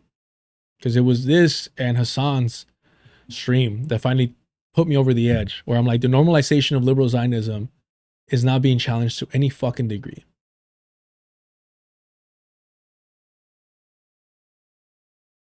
The execution of the inception of the Zionist project was exactly in line with the Zionist ideology, which was the colonization of Palestine, the ethnic cleansing and extermination of the Palestinian indigenous population. Everything that we're seeing today was the intention of when it first started. The weapons have changed. The methods and strategies have altered, and that's it.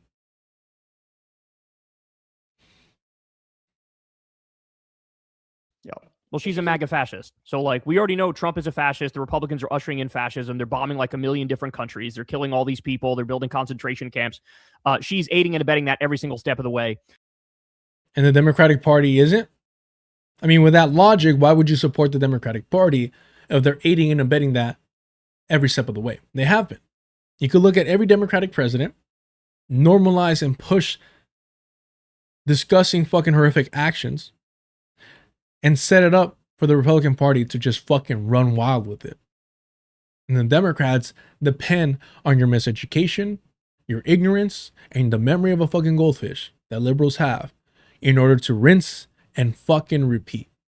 And you have these fucking talking heads, these modern talking heads. The reason why they make so much money, the reason why they have so much fans is because the same fucking reason Jon Stewart, Anderson Cooper had a lot of fucking viewership. Because they're pressing forward the status quo with a thin veneer of being radicals. So it's more attractive. So, okay, if it's not support Susan Collins, then what is it? Sit out the election? Is it fucking write in Janet Mills, the half-dead governor of Maine? No, like, I'm seriously asking these people this question because there's this weird... The thing is, and it's funny, Grand Planner isn't even endorsed by the DSA the last time I checked.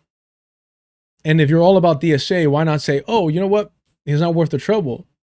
Let's support, endorse somebody from Maine's DSA that will be to the left of Grand Planner without the fucking neo-Nazi shit. If that's your strategy, right? Isn't that their fucking strategy? The DSA is their fucking go-to? Weird insistence of like, let's just not engage with political realities as they exist. Let's talk about the world as we want it to be at its most ideal. And like, I get that game. I get that intellectual exercise. I've done it a million times. Lord knows. That's why I've gone back and forth between supporting third parties and the Democratic Party. But as you get older and as you mature, you just become more conservative. That's what he's saying. That's exactly what he's saying. You move further to the right as you get older and as you mature. Ideal. And like, I get that game. I get that intellectual exercise. I've done it a million times. Lord knows. That's why I've gone back and forth between supporting third parties and the Democratic Party. But as you get older and as you mature, you realize it sort of doesn't fucking matter that I want to create this world in my head and have this ideal fucking Democratic candidate who checks all the boxes and has none of the downsides. And like, the bottom line is, do you trust him? Do you not trust him? Are you willing to roll the dice? Are you not willing to roll the dice? And in this moment, I would absolutely throw my support behind him because he's saying the right things. That's the other thing is like, okay, I get that checkered pass, but are we just going to ignore that he literally says every single thing that every leftist wants to hear, right? Like, he's saying all the things. So then does the argument become, if you have a bad pass like that, Jesus Christ, I can't even fucking say it. A bad pass. A bad pass.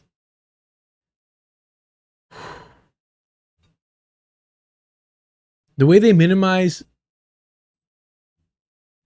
the invasion of Iraq and Afghanistan, the way they minimize that Grand Planner knew better and was still chopping at the bit for the sole reason to be able to murder people. you are excised forever in all circumstances? Because that is the logical conclusion of what they're saying, right? Is like, because of that, now it literally doesn't matter if you're right on absolutely everything. You're still done in persona non grata. And like, I can't fuck with that, because in this moment, look what's happening. Fascism is here. It's taking over the country. And you're advancing that shit by normalizing neo-Nazi war criminals. You're normalizing. You are advancing fascism. Blue. Ooh. They just committed genocide, and your answer to the Democratic Party just getting away with genocide, and you still supported them, was, oh, no. Let's put somebody in power who wanted to pull the fucking trigger. Who, for them, it wasn't enough to give the orders to pull the trigger. They needed to feel the vibration of the machine gun. And they had to know that they were the ones directly responsible for exterminating people in Iraq and Afghanistan. That's what Grand Planner is. Grand Planner needed to feel that he was taking somebody's life directly.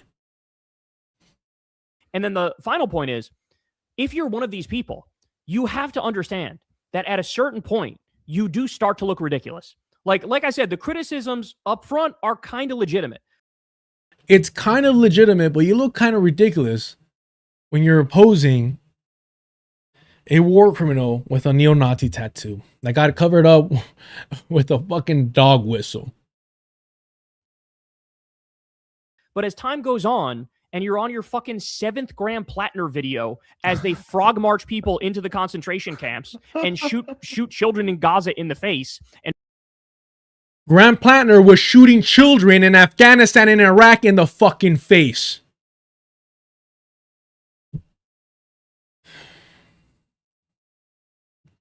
They only pretend to care about Palestinians. They only pretend to care about Palestinians. Just give it fucking time. And it's not just them, it's all these fucking white people.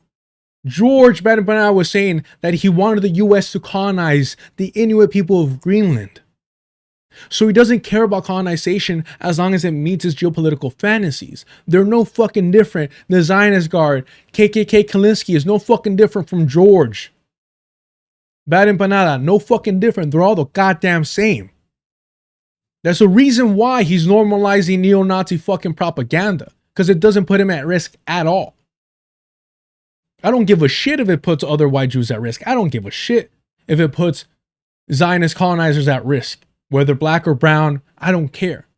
But it will most definitely put the global majority, the colonized, at risk. That's why I oppose Zog, not because I give a shit about white-on-white violence. I'm entertained by it very clearly. All these people are pushing forward white supremacy in different disguise with different excuses.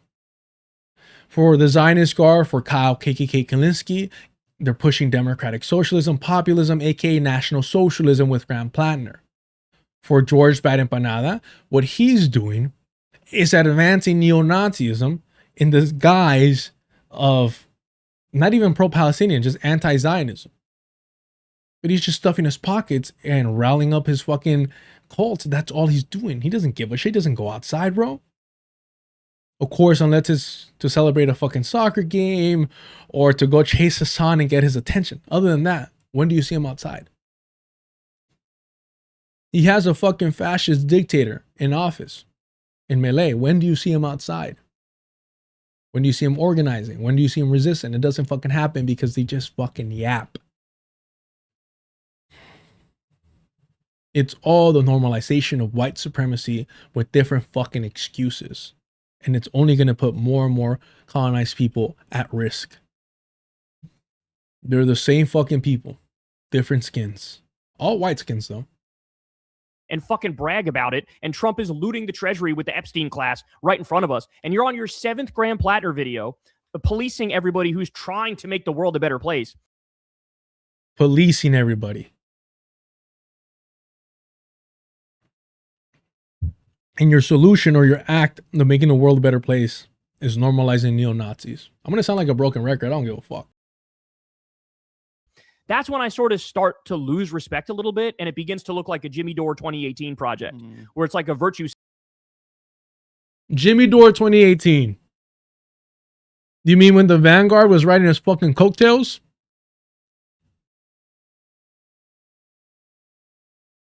Signal fest, like, I'm the most pure. No, I'm the most pure. No, I'm the purest of the pure. And it's like, that's great. Well, enjoy. Why do you think they're not laughing? He just made fun of Jimmy Dore. Why do you think they're not laughing? Because 2018, they were riding his coattails. That's how they gained all these viewers. Because they were all about Jimmy Dore. Policing everybody who's trying to make the world a better place.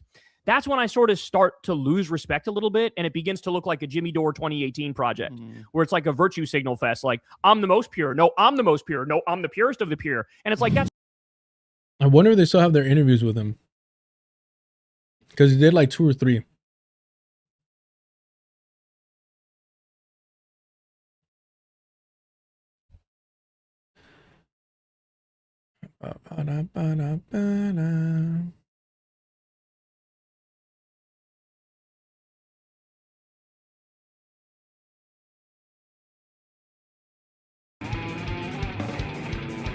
No introduction. To write ads and stuff, and I wanted to be in beer commercials, and I thought that was funny.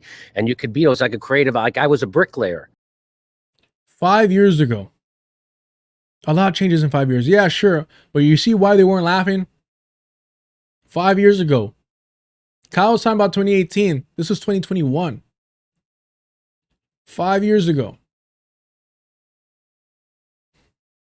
And these fools were riding Jimmy Dore coattail. How you say it? Coattail? They were riding. That's why they didn't fucking laugh.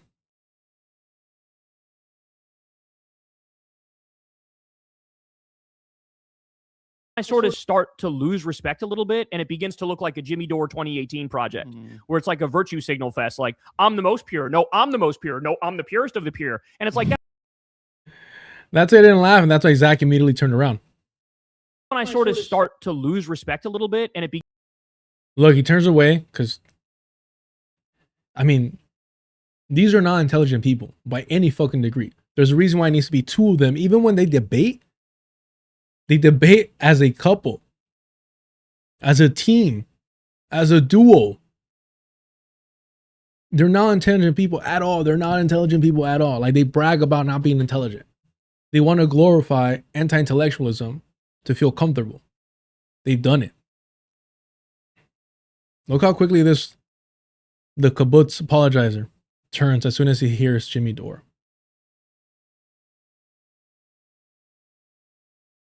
Begins to look like a Jimmy Dore 2018 project, where it's like a virtue signal fest. It's like, I'm the most pure. No, I'm the most pure. No, I'm the purest of the pure. And it's like, that's great. Well, enjoy not living in the United States of America as our country crashes into the fucking iceberg like the Titanic and sinks to the. I want to talk about this here. Grand Planner is literally Hitler in the making. We have Bernie normalizing National Socialism, and you're trying to make Grand Planner a war criminal.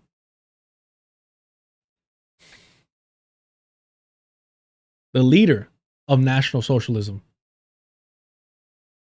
Of course, that's Hitler in the making. The Germans thought that Hitler was their saving grace. They excused anything and everything he did. That is Grand Planner.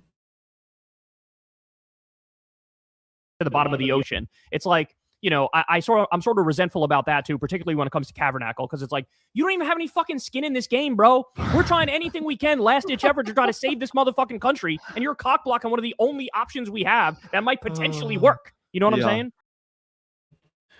I've had criticism for individuals who, you know, don't mainly focus on the country that they're in, because, I mean, the world would benefit greatly from the insight that you have being wherever the fuck you are, because everyone's covering the United States, right?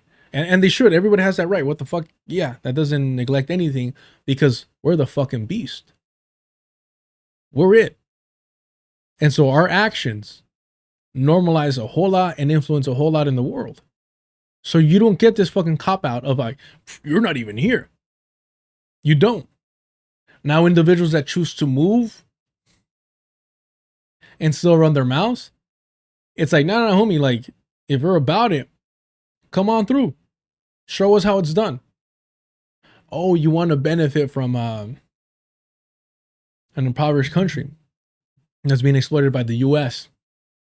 I get the fucking game. I know what you're doing.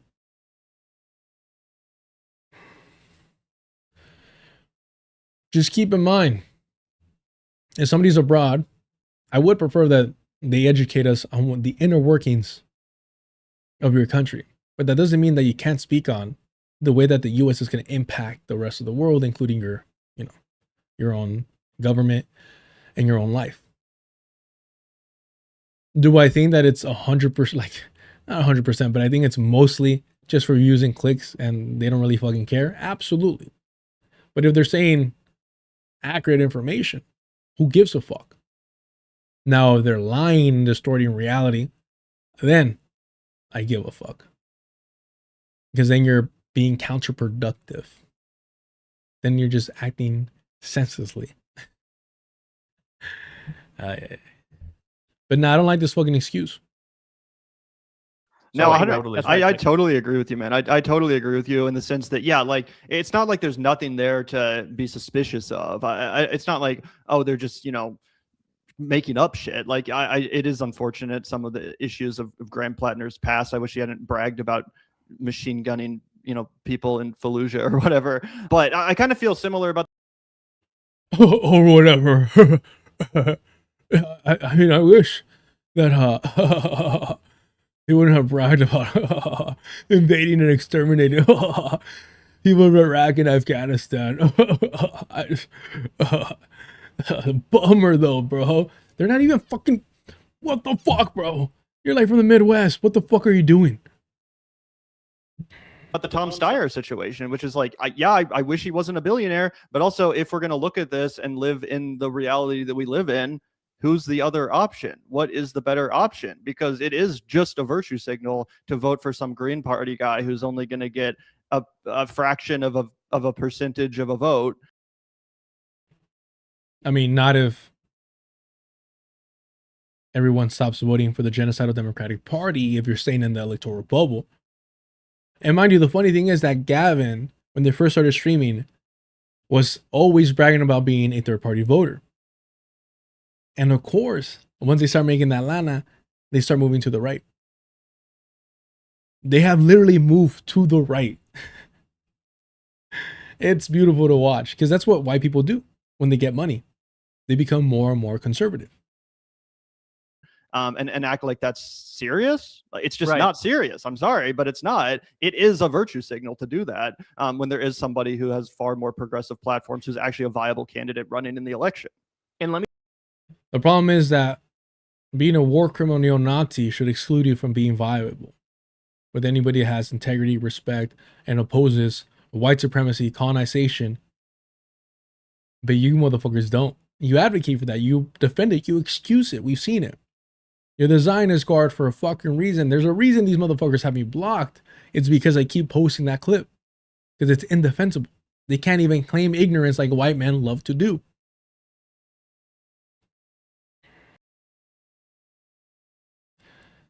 I'm saying it's not a virtual signal if everyone does it. Yeah, it's just a fucking status quo. The status quo should be, hey, no neo-Nazis. Hey, no war criminals. But of course, the Democratic Party already normalized a genocide in real fucking time. And these fuckers all excuse it and continue to support them. There is no red line.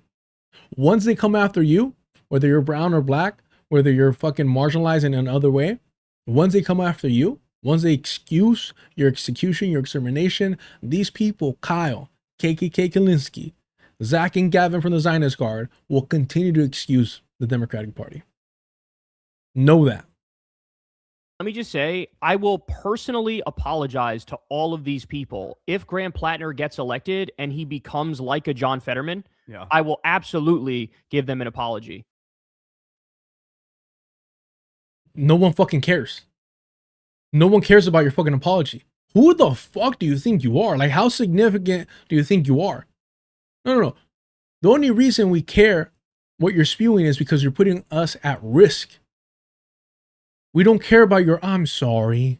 I don't give a shit. Your life is never at risk. You're talking about Kavernacle not having any skin in the game. Motherfucker, you can't lose. You're a white hit says, man, a rich one at that. A rich one at that. So what exactly are you risking? What skin do you got in the game? None whatsoever.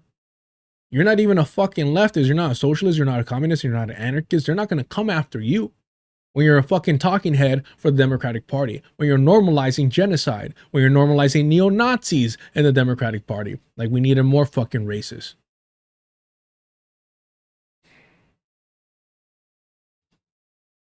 Nobody gives a shit about your apology because it's meaningless. You're never at risk. It's us, not you. And that's why we can't align politically with these fucking people. And we need to see them as our enemies because they don't give a shit about your life. They don't give a shit about anyone's lives that isn't white. Okay. I'll also give people an apology. If Tom Steyer gets elected and he's worse than Gavin Newsom, I will give them all an apology. But the fact of the matter is, the bet I'm making is that Graham Plattner is much more likely.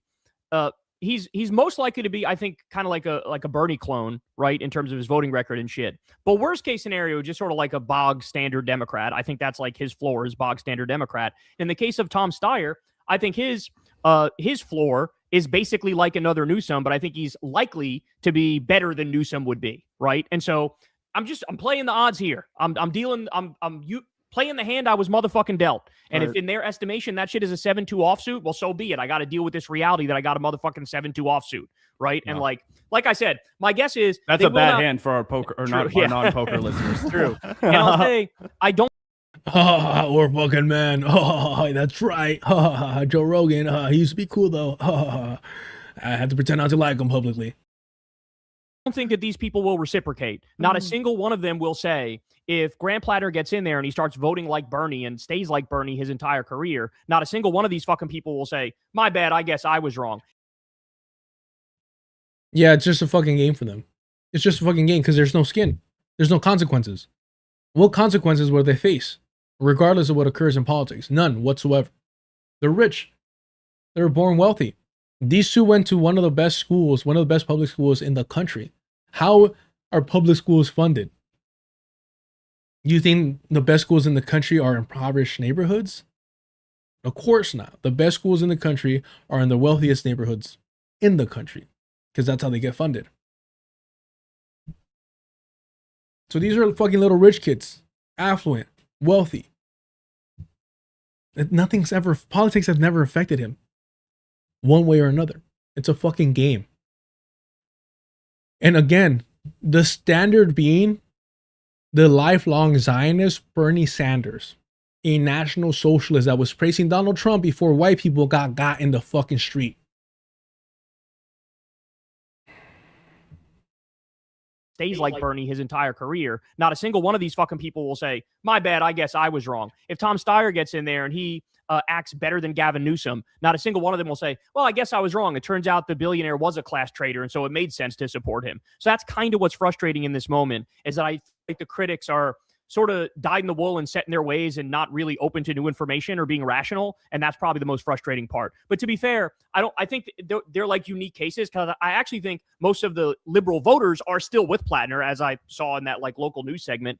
And I think there's a lot of people, who are voting in California who are probably pro Tom Steyer. So I guess we'll find that out very soon. Today's election day. Yeah, I don't give a fuck. Let me take a quick bio break and then we'll be right back with the other nonsense. Fuck. Do me a favor, y'all, hit the like, subscribe to the channel if you're sick and tired of these white supremacists claiming to know what's good for us. If you want to help support the channel, check out the Patreon. $2 gets you access to the Discord. Super chat, super stickers are turned on. Memberships are turned on. If you want to skip all the nonsense, hit up the Cash App. I appreciate all the fucking help. Thank you so much. Let me find out what I can play for y'all while I'm gone. That'll be a quick minute. Shit, I don't even know. I don't even know. Oh, you know what? Yeah, let's do the Indica one.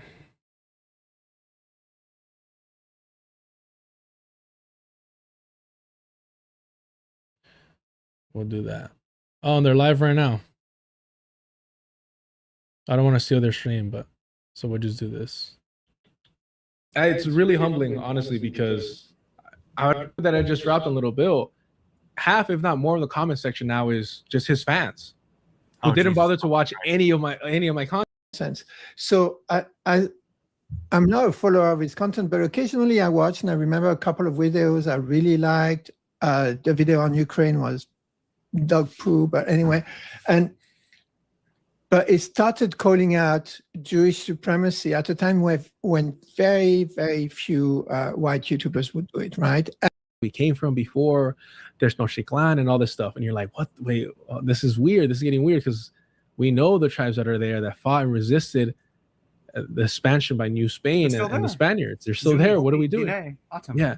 Oh, it's complicated, but we'll work it out, this and that. And I've literally been in arguments where, I'm talking about the black belt thesis. And they're like, well, if you support that, why don't you support this? And I'm like, hold on, when were Chicanos enslaved? And I'm not talking about our indigenous ancestors. I'm talking about Chicanos. When were we enslaved? When were we forced into these lands? We crossed the border as economic refugees. We crossed the borders out of survival 100%. And those borders should not exist without a doubt. And we shouldn't recognize them as anything significant. But we should be recognizing the indigenous land and their borders and the way they see the borders, right? And even the word borders would be incorrect, but you get what I'm saying. So you go through that process of death, of that medicine, of almost rebirth of identity, and realizing that my role here as a bastard of colonization, as somebody who's always been here but doesn't know where they came from really, or I can't trace it. That my job and my role is to support indigenous people that still have that connection and to make sure that they don't end up like me. And so because of that, I got to put my ego aside and I got to make sure that what I spew, what I'm talking about, what I'm rambling about aligns with the indigenous people who I'm trying to be an ally to. That being said, when it comes to the belly of the beast, the so-called United States, it scares me and terrifies me because a lot of people want to LARP or play up this nonsense about like the future, what's going to happen. One, balkanization is going to happen 100%. There's no way. The landmass is too vast. Balkanization is going to happen. That's a given. That's not even a prediction that's going to occur. This was never supposed to be one country to begin with. Exactly. And literally that. And the only glue is genocidal white supremacy, right? Exactly. And so once everything starts collapsing, they're all going to be fending for themselves. And unfortunately, because we are internal colonies, we don't have self-determination in the sense of food, water, anything regarding self-defense. And a standing army to protect us, yeah. Yeah, we don't have any of that. And that's what we need to focus on. And so for me, when I think about that stuff, there's no way that it doesn't, because of where we're at and how unprepared we are and how devastated we've been by the state and the way that they've been brainwashing us and just neutralizing us. It terrifies me because I'm like, yeah, like a lot of us are going to get exterminated. If it was the Tucker Carlsons of the world, it was the Graham Plattners of the world, because just wait for him to turn, it'll happen. They want a white world. That's what it is. And that's what scares me. That's what frightens me. And I don't really like talking about it too, because I feel like it's so doom and gloom, and I do want to support that revolutionary optimism. But all I'm saying is that where we're at right now, and the reason why we need to get our shit together. This is very serious shit. Yeah. So not to drag it back, because please stop me after this, but like normalizing neo-Nazi language when Tucker Carlson is like a foot away from the fucking White House, when Stephen Miller is over here trying to strip the citizenship from anchor babies like me, but also Black Americans. Why does that matter? Not because I want the American privileges, because then what's going to happen is that you're going to have millions of people that are stateless people. What do you think the Stephen Millers, the Tucker Carlsons are going to do with stateless people within the United States? All right. Check out Indica's channel. And let's push forward.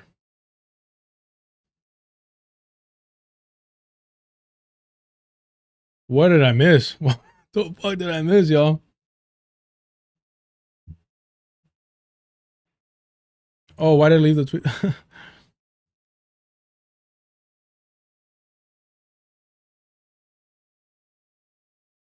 Yeah, we're done with Kyle. We could remove it.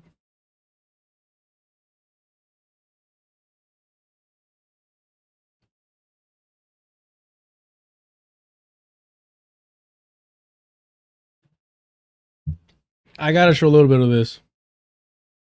I just can't help it. I hear people that are anti-Israel, they'll say Israel doesn't have a right to exist. I think Israel...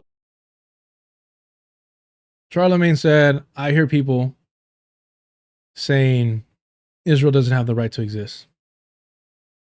In its current formation, given... I think Israel in its current formation... given that it's a settler colonial operation that's seeking out the expulsion or complete extermination of the indigenous population as an apartheid state, does not have a right to exist. It's like, for me, it's like saying, does Nazi Germany have a right to exist? Or does apartheid South Africa have a right to exist? Does Rhodesia have a right to exist? No, of course not. People have a right to exist. People do exist. Israel currently exists. It's just a matter of, are they following international humanitarian laws? And they certainly are not. And I want to change that. We'll go backwards. It's a matter of if they're following international law. It's a matter that if they're following international law.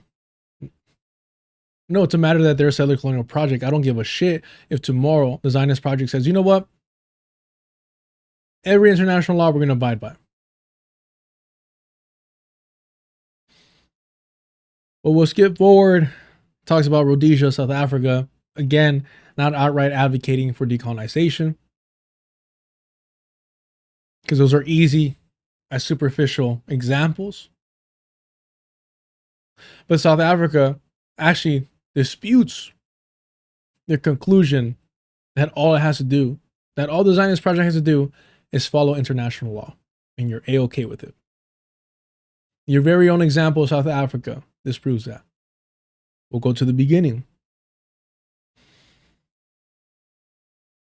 I think Israel in its current formation,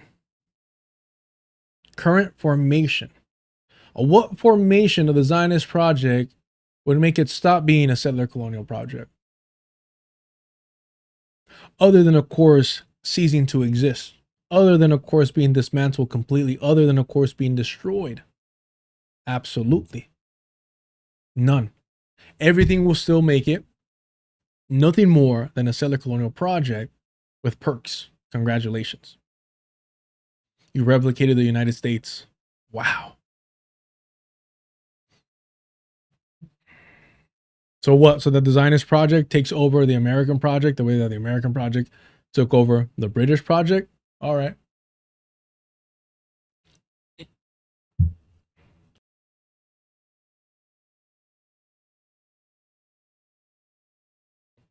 Hassan on the Breakfast Club. What do you mean? Any other black folk want to engage in radical activist language in this fucking chat? Why would it be strange? I mean, there's no radical folks there.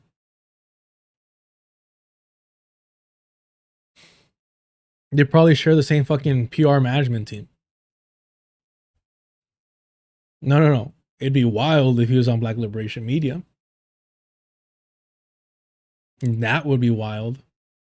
But this, perfect fucking sense.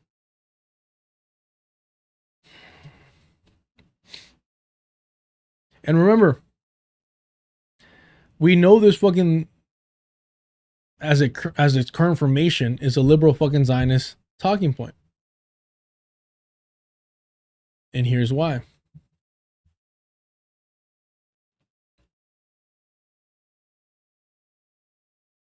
You're not anti-Zionist if you believe that Israel has a right to exist. Do you believe Israel has a right to exist? I don't know about that. How? I mean, well, no. Like, I believe Israel has a right to exist. I just don't think it can exist as a Jewish state as opposed to a democratic one. That was Matt Leck in the background saying how. Sam straight up says, no, I believe it has a right to exist. I wonder if I have the longer version of this.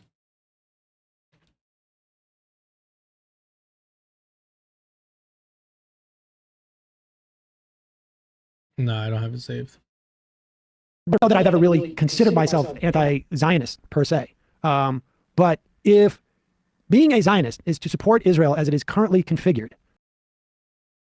If being a Zionist is supporting Israel as it's currently configured, how's that much different than its current formation?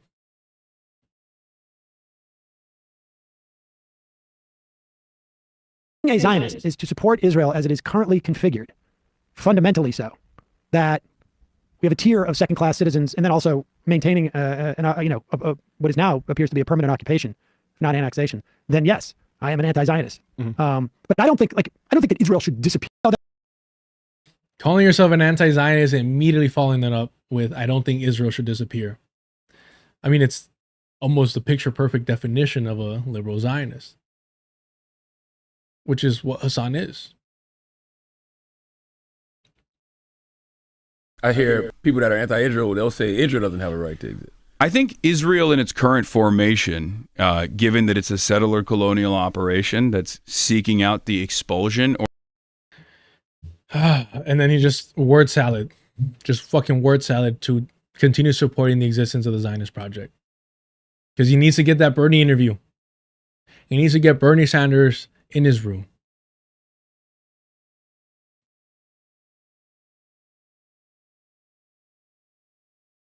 John William 13 from the Twitch chat. I don't know if there's like an issue with the audio on your end. The conclusion is the same. matter of, are they following international humanitarian laws? And they certainly are not. Currently exists. It's just a matter of, are they following international humanitarian law? People do exist. Israel currently exists. It's just a matter of, are they following international humanitarian right to exist? People do exist. Israel currently exists. It's just a matter. No, of course not. People have a right to exist. People. And that whole people have the right to exist is the same fucking talking point that Emma Vigeland pushes. Because what he's saying is, oh, colonizers that are there occupying Palestinian land, they have the right to exist there. That's why he mentions that. I'll pull it up again. We love these classic takes. Yeah, I mean, when people ask the question, does Israel have the right to exist? Of course it does. Of course people in Israel have the right to safety. Of course, like, because it does exist and because people live there. That's why they have the right. Because saying that it doesn't exist would mean expelling, 9 million Israelis that live there? It's the same fucking talking points. It's rad lib, DSA, approved liberal Zionism.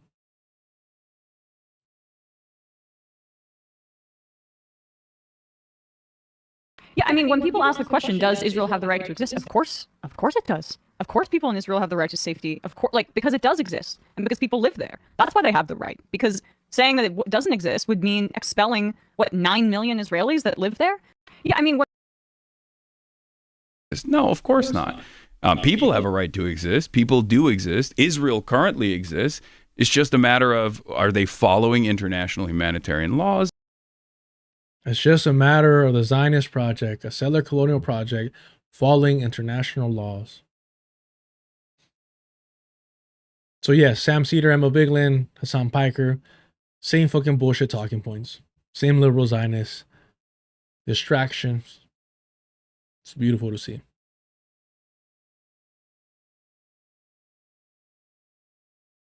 Oh, this is hilarious. Then look to these unbelievably powerful forces and why they are so aggressively trying to thwart this movement. Okay? Same thing with Shonda Black. What movement? What movement saving the Democratic Party? That seems to be all you're invested in doing. I know it's really easy to just go on Twitter and be like, this guy is a sheepdog for the neoliberal Zionist Democratic Party. He just wants to take all this revolutionary potential of the masses and feed it back in the Democratic Party. That is literally what he does. You know, he's saying this to condition his audience so that when they hear that, they're like, oh no, Hassan told me that when people claim that he's doing that, they're the bad guys. They're liars. No, he's telling you exactly what he's doing. Exactly what everyone else that isn't in a parasocial relationship with him recognizes. And he's telling you so that when you hear that accurate criticism, you've been conditioned to immediately dismiss it and ignore it instead of engaging with the reality that that's exactly who he is, falling in the footsteps of his Zionist hero, Bernie Sanders.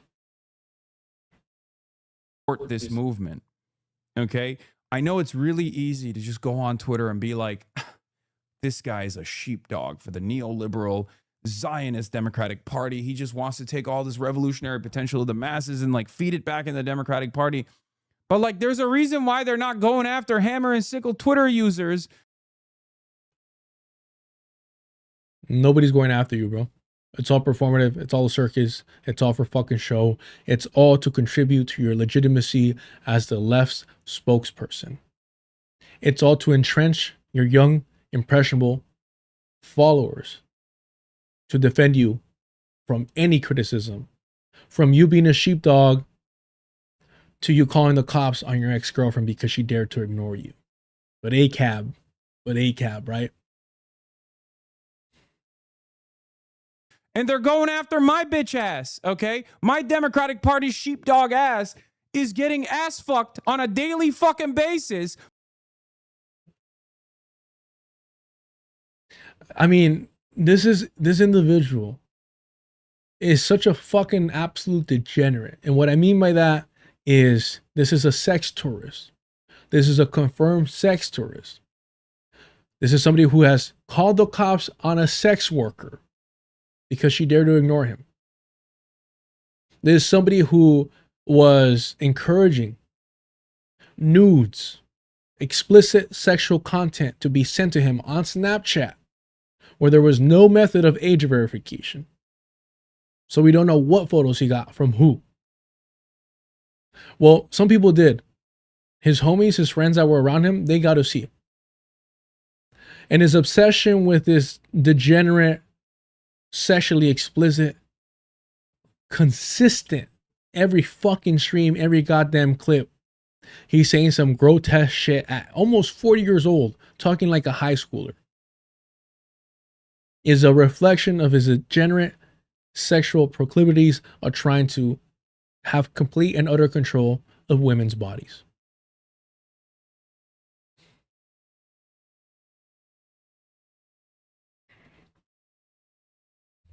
Come on, y'all. Have I not shown this one recently? Sometimes I'm like, I'm showing these clips over and over again. Like, I need to chill out.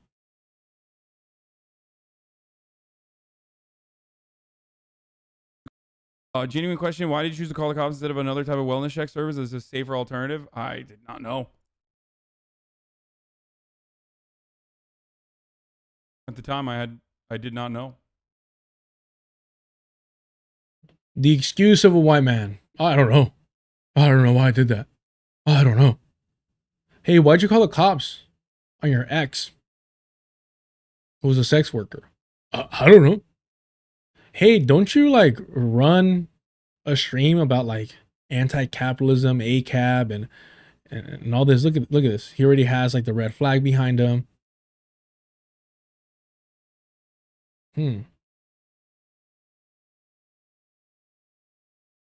Genuine question. Why did you choose to call the cops instead of another type of wellness check service as a safer alternative? I did not know. At the time, I did not know. So the question is, hey, why did you call the cops instead of another wellness check method if you were so concerned about her well-being and it wasn't just an abusive act of trying to enforce control? He can't even come up with an excuse. And again, he can't even come up with one memorable book. So of course he can't come up with an excuse. This is consistent.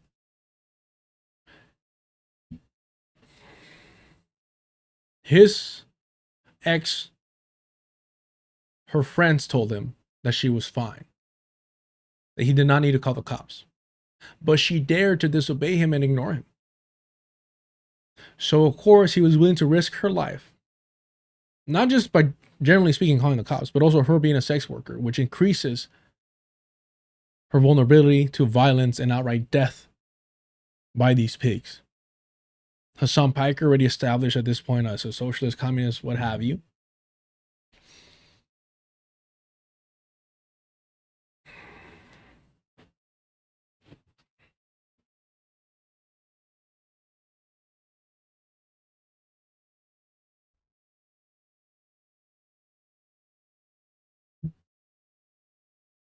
That's it. It's as simple as that. I mean, I did know that there were risks involved with it, but he didn't give a fuck. It's as simple as I don't know. And I knew, he acknowledged this, I knew there were risks. What are the risks? The cops killing her. The cops abusing her. All increase by being a sex worker. And that's what he chose to do. Now his audience has harassed his ex so much about this that she has publicly stated, I don't want to be involved, stop bringing this up. And whenever you bring this up, his audience will have a screenshot of her tweet saying that, with her name, her profile pic completely present. They don't even bother to cover that up. So that then, if she gets harassed by anyone, his fans or anyone else, they could blame you for bringing that up in the first place. I'm not bringing up any names. I know their name. I know this story. I'm not bringing any harassment towards her because I'm not giving you the information you need to go harass her. But his audience will provide that for you whenever you comment on this, in order to put the blame on you, in order for her to get more harassment by his fans, and then It's just a circular fucking abusive narrative.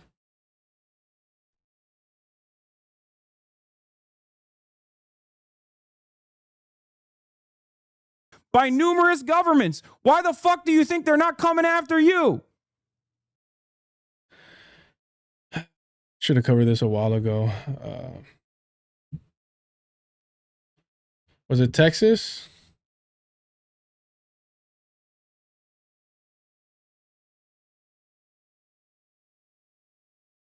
Why aren't they coming after you? Trump counterterrorism strategy targets violent left-wing extremists with transgender ideology.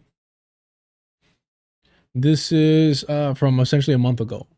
Violent left-wing extremists and extremist transgender ideology are among the most concerning threats facing the country, according to the Trump administration counterterrorism strategy released Wednesday. The strategy, first released on President Donald Trump's second term, underscores how Trump's priorities differ from predecessors, listing the violent left-wing extremists as one of its top 3 focus alongside narco-terrorists and Islamist extremists. Oh, no, but only Hassan Piker is a victim. Only Hassan Piker is being targeted by the state. Not these leftists who criticize him.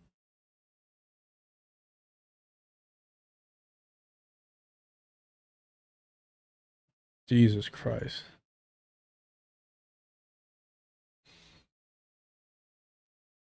It's a sharp departure from the Biden administration, which concentrated on extremism on the right. Former President Joe Biden called white supremacy the most dangerous terrorist threat to the nation. Was he looking in the fucking mirror when he said that? The Trump team is also looking at how domestic online activists could incite violence, a focus that follows an increase in political violence, such as the multiple attempted assassinations of Trump and the killing of Charlie Kirk. Both actions that were taken by reactionaries, by the way.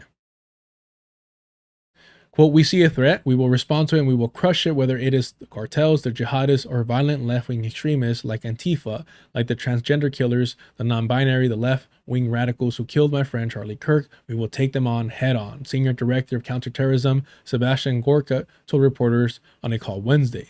Gorka stressed that counterterrorism team is focused on all online groups that are inciting violence against innocent individuals on both sides of the aisle. It is also about ideology. Whether it's against Western civilization, America, the U.S. Constitution, our friends, our allies, peace in general, you fit under the rubric, he said. Our national counterterrorism activities will prioritize the rapid identification and neutralization of violent and secular political groups whose ideology is anti-American, radically pro-gender. What the fuck? Radically pro-gender?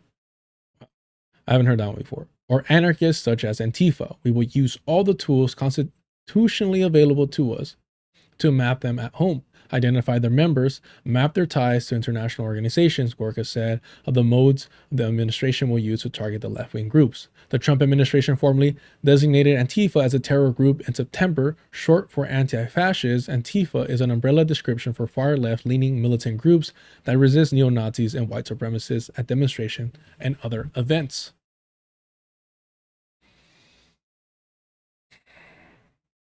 You know, the type of people that would criticize Hassan Piker for being a fucking sheepdog. Why? Why is it my ass that's getting fucking gaped? Why? I've been doing this shit for a decade. And nothing's ever happened to you. And nothing's ever happened to you. When you get questioned, you freak the fuck out.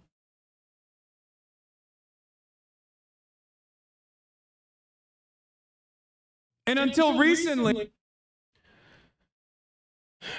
Narcolepsy 911, not asking to defend Hassan, just for future reference if needed. What are the wellness resources called in this situation? It depends on your state and your region. Just Google it. I'm not even trying to be a dick. I'm not trying to be a dick. There's, depending where you're at, I mean, I'm in Southern California. There's going to be a hell of a lot of fucking more options for me than somebody in a red state, for sure. But he's in California.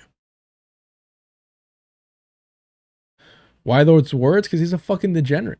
This is somebody that went to a Diddy party. This is somebody that went to a Diddy party and stayed despite there being what he described as an attractive child dancing on screen. That's Hassan Piker. Until I decided to become more active in this part, in the electoral route a little bit, and actually put a couple fucking numbers on the leaderboard. To put a couple numbers on the leaderboard. Is he trying to take credit for what, like Mamdani winning? And like, what a fucking narcissist. He fucking denounced you in a debate. What do you mean put a couple points on the leaderboard? Not only that, you realize how he quickly tries to move on from the fact that he is now a sheepdog? Recently, until I decided to become more active in... Until recently, until I decided to become more activist. More active in this. And until recently, until I decided to become more active in this part, in the in this part, in electoralism. Yes, until you decide to become more proactive sheepdog. This is how unintelligent these people are. Imagine they're fucking fans. He's literally telling you, until I became a proactive sheepdog, I wasn't getting called a sheepdog. Mind you, he was always this. He was always this. George knew this. Everyone's known that he's always this. Every time I talk to FD, I mention, fuck Hassan. He's a counter fucking revolutionary propagandist. He's a counter revolutionary propagandist. But he tells you, he's telling you, that's how unintelligent his audience is. That's how the parasocial relationship is deeply rooted. That he can tell you exactly what he's doing and you won't question it. Why? I've been doing this shit for a decade.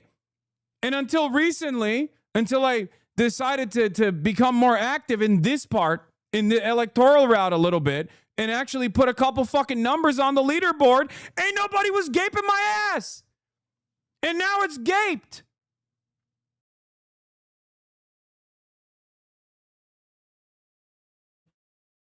What the fuck is wrong with these people, bro? It's like legit, like, this is normalizing like just a sexual abuser, like actions.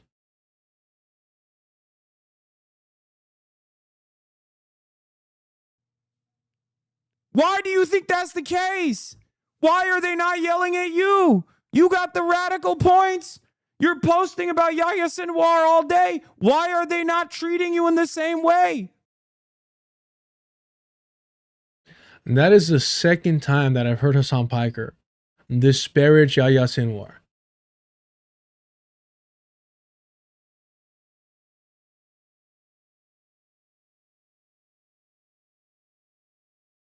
Jesus Christ, bro.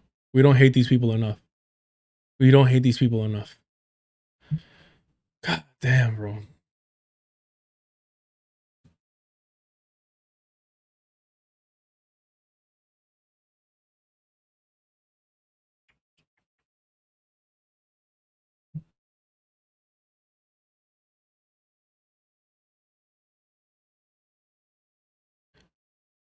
What is that? Shoot, I don't have it anymore.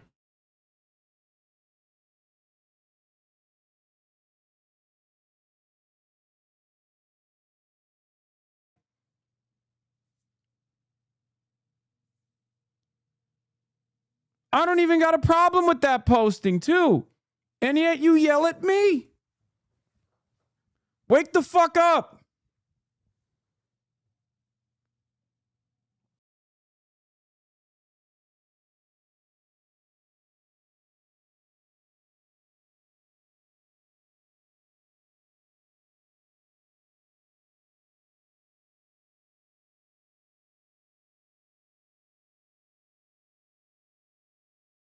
Federal prosecutors charged 15 people with conspiracy to impede agents during Minnesota immigration crackdown.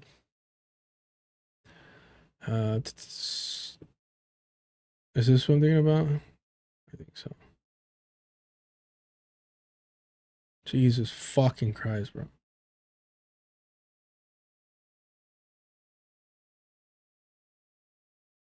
15 members and associates of Direct Action Minnesota have been charged with various federal crimes, including conspiracy to impede federal officer, multiple counts of interstate stalking, interstate threats, soliciting to commit a crime of violence, multiple counts of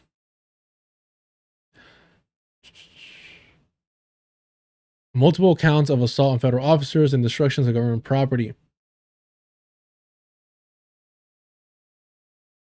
I mean, I think this, I don't know about this guy because he was always posting some like weirdo shit, if I'm being honest. But to act like he's the only one being targeted and he's not even being targeted, nothing has ever happened to Hassan Piker. He's never even been like deplatformed.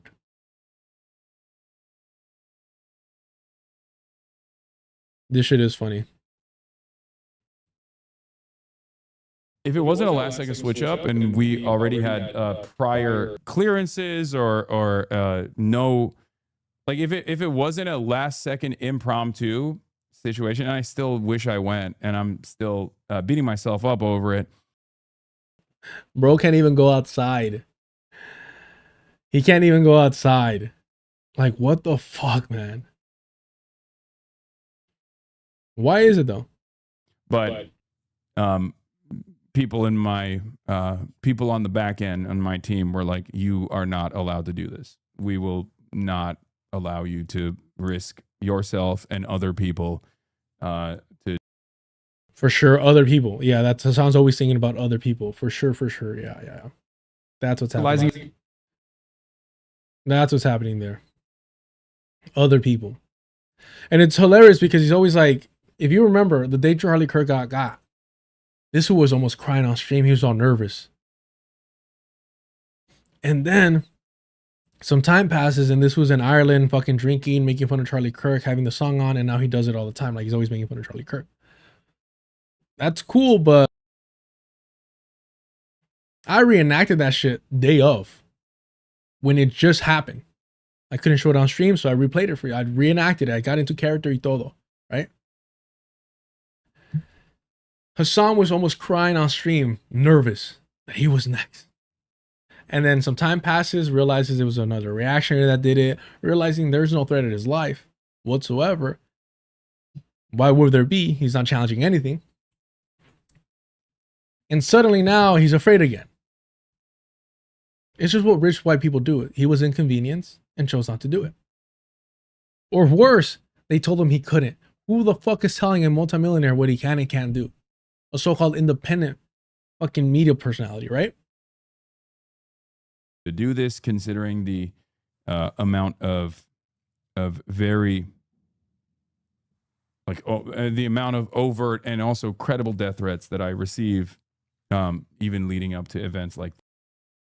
I mean, one of the many reasons, and the list of reasons why I hate Hassan Piker continues to grow. But this fucking fraud saying he has a list of death threats.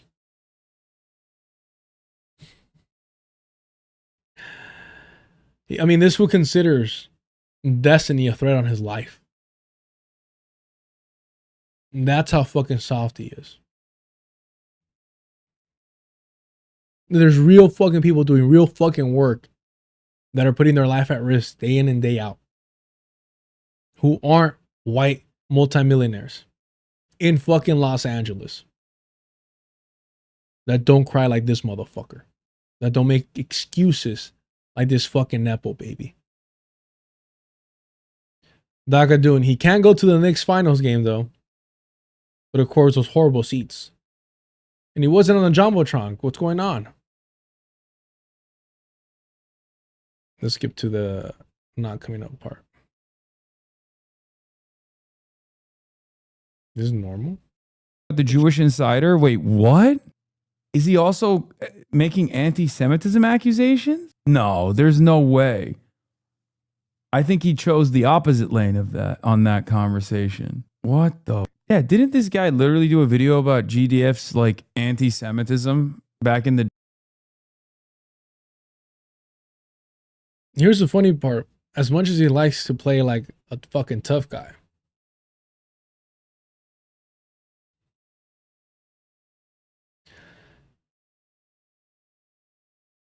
GDF caters to anti-Semitic conspiracy theories.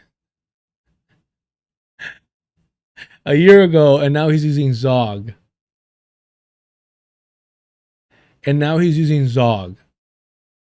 This is an unprincipled, inconsistent opportunist through and through. It's funny, and I saved it. I would have to find it, but I saved it. I took a screenshot of it.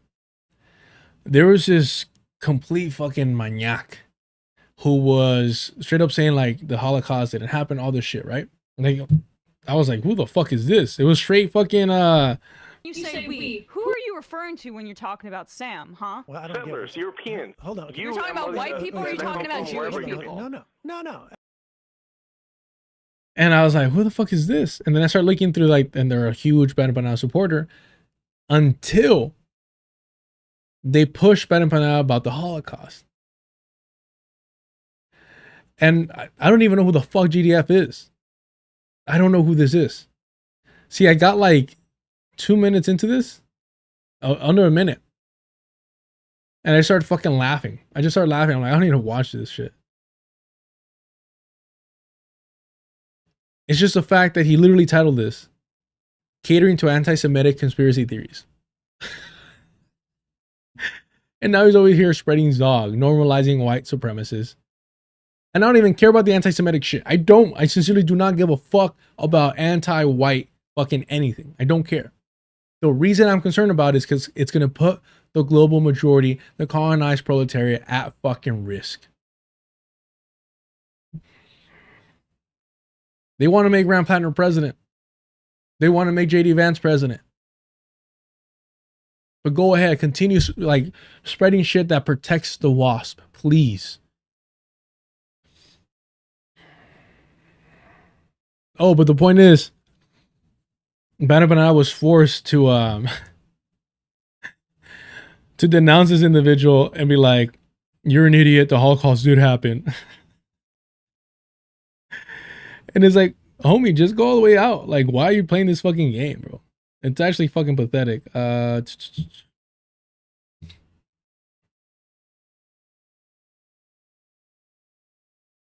here it is. Let me find it. I'm gonna guess Holocaust, but I could be wrong.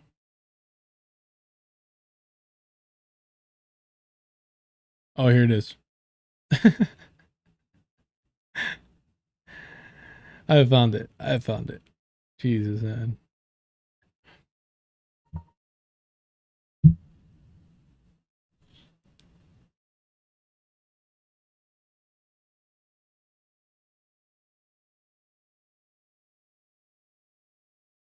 Ditter, are you in the Discord? Drop me one of his videos that you recommend and I'll watch it. So George said, the Western pro-Palestine movement has always been a movement to protect Jewish feelings and to do free PR for the Jewish community first, not to actually effectively advocate against Israel. October 7th should have been a wake-up call, but instead for many, it was not. No fucking way. Hold on. Remember the wake-up call that this fucking guy got? Let's see. Fuck, man. This is hilarious. Hold on. You can't make this shit up. This is why we get nowhere. This is why I do fucking apparently 6-hour streams now. Look, if you want to support this,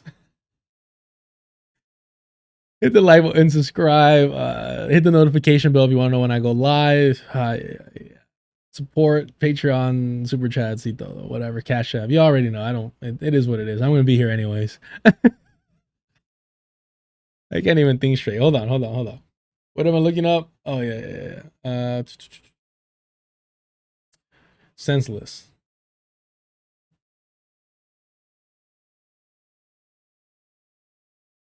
Let's look at this wake-up call.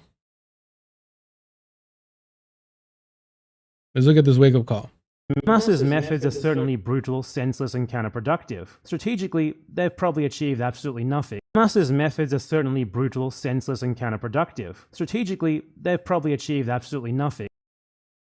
Imagine having the audacity, being of a fucking Australian colonizer, saying Hamas achieved nothing strategically. Damn. Mind you, the defense of his groupies are, oh, you don't watch the rest of this video. The rest of this video is just academic information. It's just factual information. This right here is his personal fucking opinion of October 7th. He was scared shitless that the same thing was going to happen to his moms and his daddy in Australia. Because I support decolonization everywhere. October 7th for all you colonizers.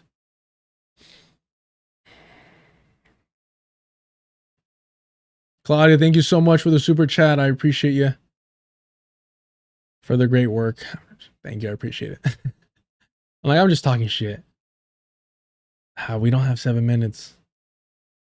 Okay. Israeli flag, already gone over the Iraq video. How Israel spies on the United States. How Israel cucked the United States as if the US isn't doing what it does for Israel voluntarily. It's being forced into it. Very generic, like surface readings of like fucking Mearsheimer and nothing else. You want to see who his audience is?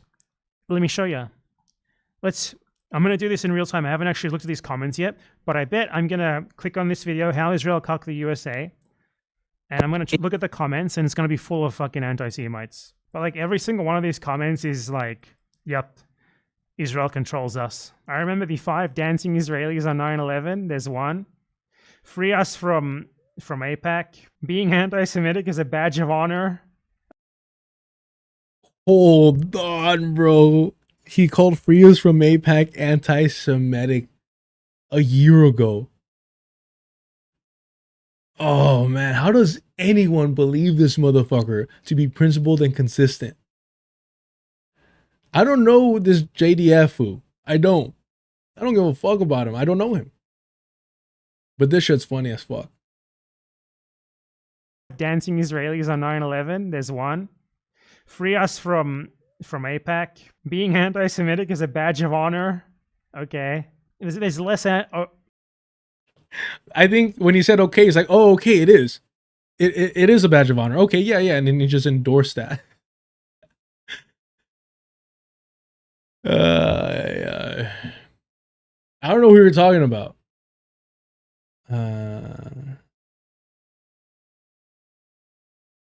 Yeah, he does, but dog, you got to think for yourself. In terms of what? I don't. Or maybe you're talking about the Groyper cartoons? I don't know. I think this shit's fucking hilarious. But you notice the same way that he gets to choose who is a real anti-Zionist now, while praising Norm Finkelstein left and right, just goes to show that he's full of shit. The fact that just a year ago, after October 7th,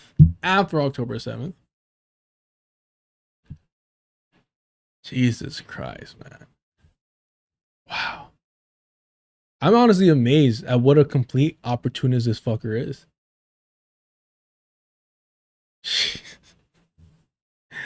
It should be unsurprising. He was emailing FD Signifier praising him. And when he got exposed for that shit, he's like, oh, thank God woke is over.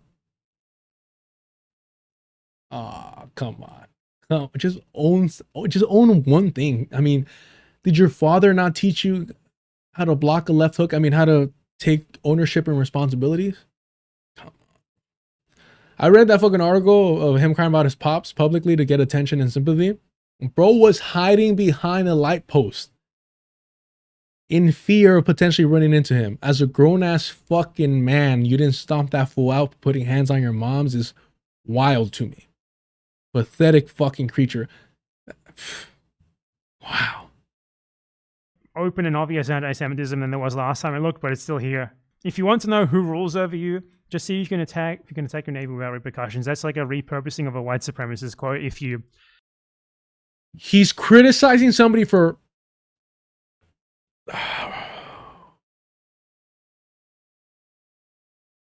repurposing a white supremacist quote. But you could repurpose Zog a year ago. What a filthy, unwashed colonizer opportunist this fucking man is, bro. Honestly, I wouldn't even call this fool a fucking man. Your dad did a horrible fucking job. By I think it was David Duke or someone similar, which was like, if you want to know who rules over you, just look at who you can't criticize. If you want to know, I think it was David Duke or someone's repurposing of a white supremacist quote. I think it was David Duke or someone similar. I think it was David Duke.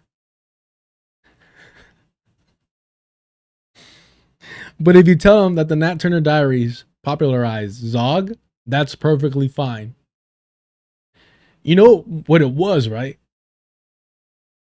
You know what it was, right? The Benjamin babies. It's all about the Benjamins.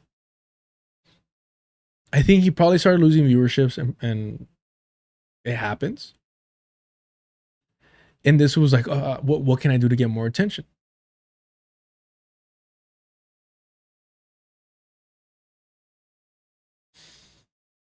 This is low-key sad. I mean, he's an opportunist. I've been telling you, I made it like, 30 seconds to this video, and I was like, I'm good, whatever. I didn't need to watch it. I wish I would have. This shit's fucking hilarious.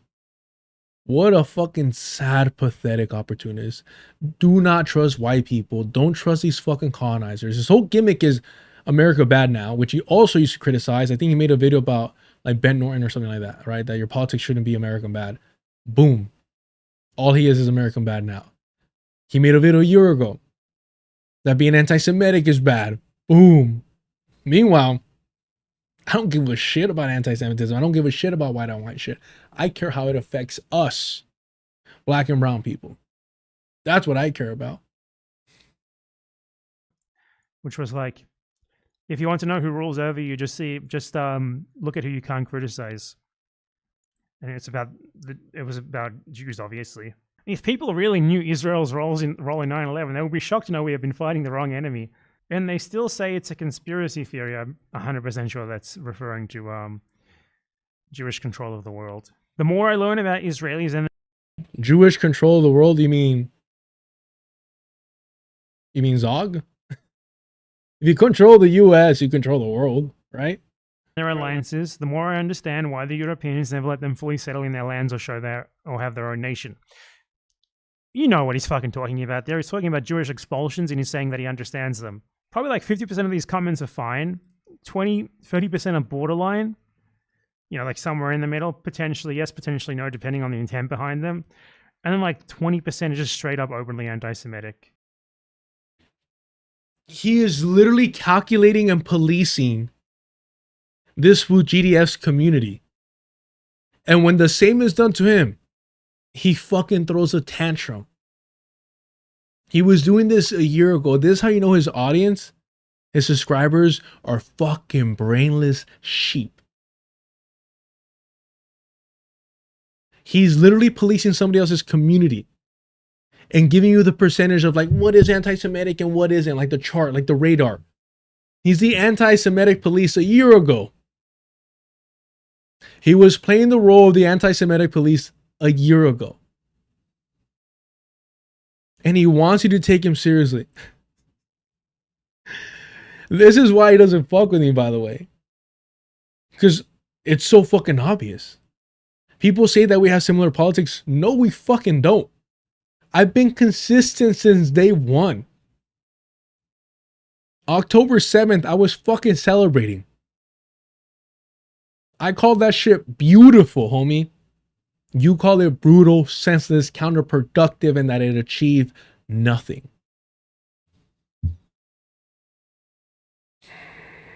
Now he's our commander.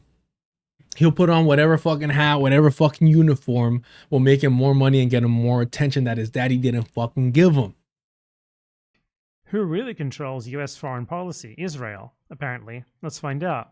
From the river to the sea, yet the US be free from Israel? Like, this is the sort of thing that this guy fucking instills in his viewers. That's literally Zog. Literally co-opting the Palestinian slogan of liberation and applying it to the US is advocating against Zog, legitimizing Zionist occupied government. The very same fucking thing you're pushing now, Georgie. They literally believe that they are victims of Israel. He makes Americans believe that they are victims of Israel. It's actually.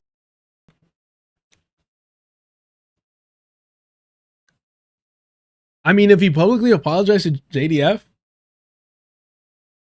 I guess. But I would love to see that. Has he done that, chat? Because he's literally advocating for this in this other video, saying he's going to use Zog strategically. Zog, let's see. 5 months ago. No, this just happened right now. Where he's like, oh, no. Americans are dumb, and using Zog might actually be positive. Hold on, videos. He's a psyop. Didn't make it through that either. Look, bro. The only time he's criticized, I haven't seen it, but I'm assuming the only time he's criticized Norm Finkelstein is when Norm is pushing against reactionary ass Tucker Carlson opportunism, because that's who his new fucking gimmick is. Racist attack also made it like 2 minutes. Stopped watching it because I just started laughing. As soon as I saw his fit, I started laughing. Where is it? Debating myself. Jesus Christ, bro. That's what you have to do when you're fucking inconsistent. Where's the Zog one? Did he change the title?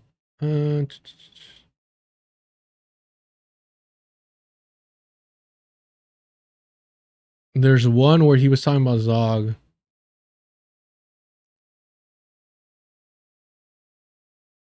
And how to strategically use it.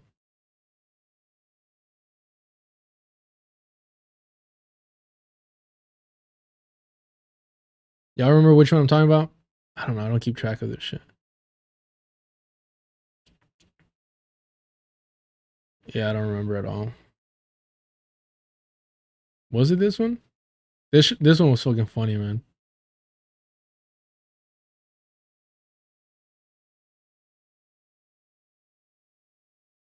I don't remember. The HR left? Oh, you know BadEmpanada hates HR. You know this fucking creep is harassing women left and right. He does it online. Why wouldn't he do it in person?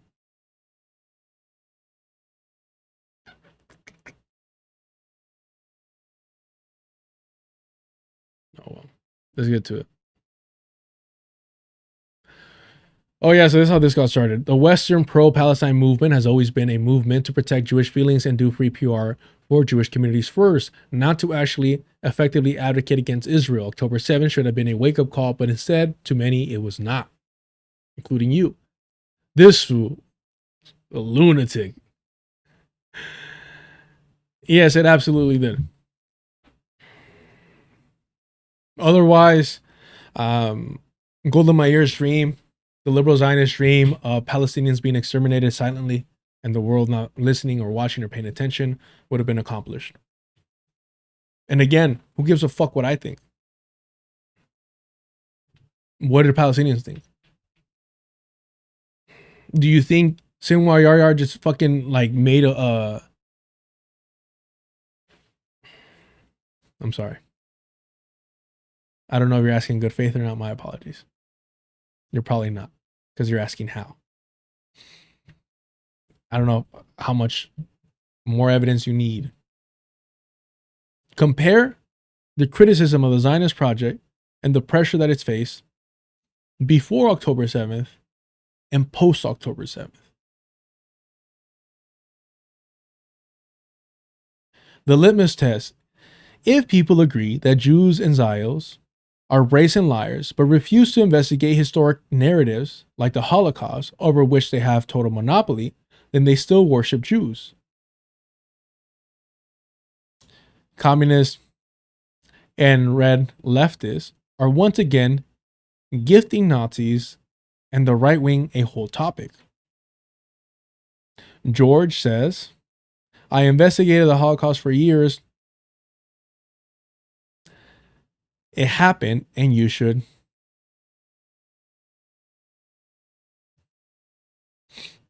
And of course, if you're wondering why this one needs to get got, I get to use the R word once as a treat. So that's what I'm saying. It's like safe, edgy. People like the liberal ass creep Destiny uses the R word all the time. It's not really edgy. Hassan has used the R word. It's not edgy, but he's doing safe fucking edginess. He can't even let it be. He's like, oh shit, I got a little too heated because of I gotta protect Jews at the end of the day, right? And then he says, I get to use the R word as a treat. Backpedaling, half-assing shit. And look at this gorgeousness. You will allow Zionist scum all over your account. As soon as you face non-Western views, as soon as anyone with grit talks with you, you start blocking. This is why you're another chauvinist liberal in the end. You're only radical because you seek out Western idiots. You're Swedish. But somehow Australia gets a pass. Sweden doesn't, but Australia does. Interesting. It's hilarious. I love this shit. I love seeing this white on white shit. Hamas's methods are certainly brutal, senseless, and counterproductive. Strategically, they've probably achieved absolutely nothing. Jesus, bro. The arrogance of a colonizer determining what a liberation, decolonial, indigenous operation has achieved. Today. He's an opportunistic hater and an op. People say anything. He believes in nothing. He called Mike an anti-Semite last year. I mean, fuck Mike, bro. He is an anti-Semite. Emblem Faith, thank you so much for the super chat. George has a scouter. Your anti-Semitism is over 9,000. Yeah, mine probably is. I mean, generally, he probably assumes that I'm anti-Semitic too. He'll somehow assume that I'm both a Zionist and anti-Semitic, just like his good friend Emma Vigeland. Well, no, he's an incel. He doesn't have female friends. I don't know.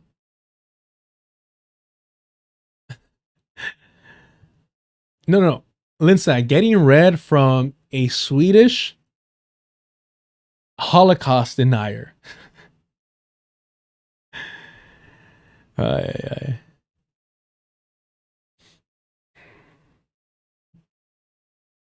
I don't think he is a Fed. I think he's having a contrapoint moment. Being too online fried his brain. I used to like him, but he got obsessed with you and it was off-putting. BadEmpanada just farms left his drama because he realized that's the most low-effort way he can farm an audience. Look, I have pretty good hearing. He's so desperate to sound like, that fucking guy. Like, I can't understand what he says sometimes. Like, it's really hard. The incel Crocodile Dundee. Jeez. That's not virginity. This is.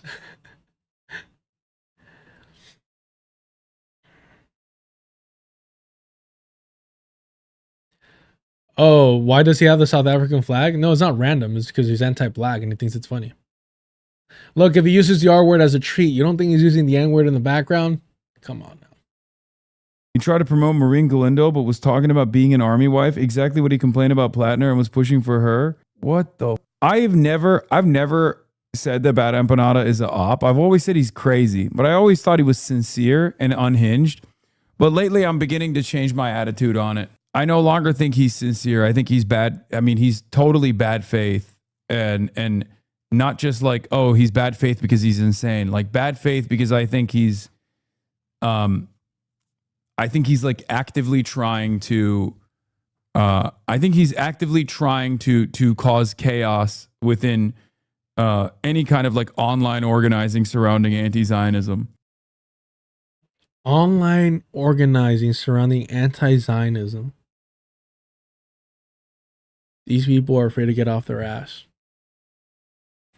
Online organizing surrounding anti-Semitism. Fuck, that's sad. But I will say this. This is all bullshit.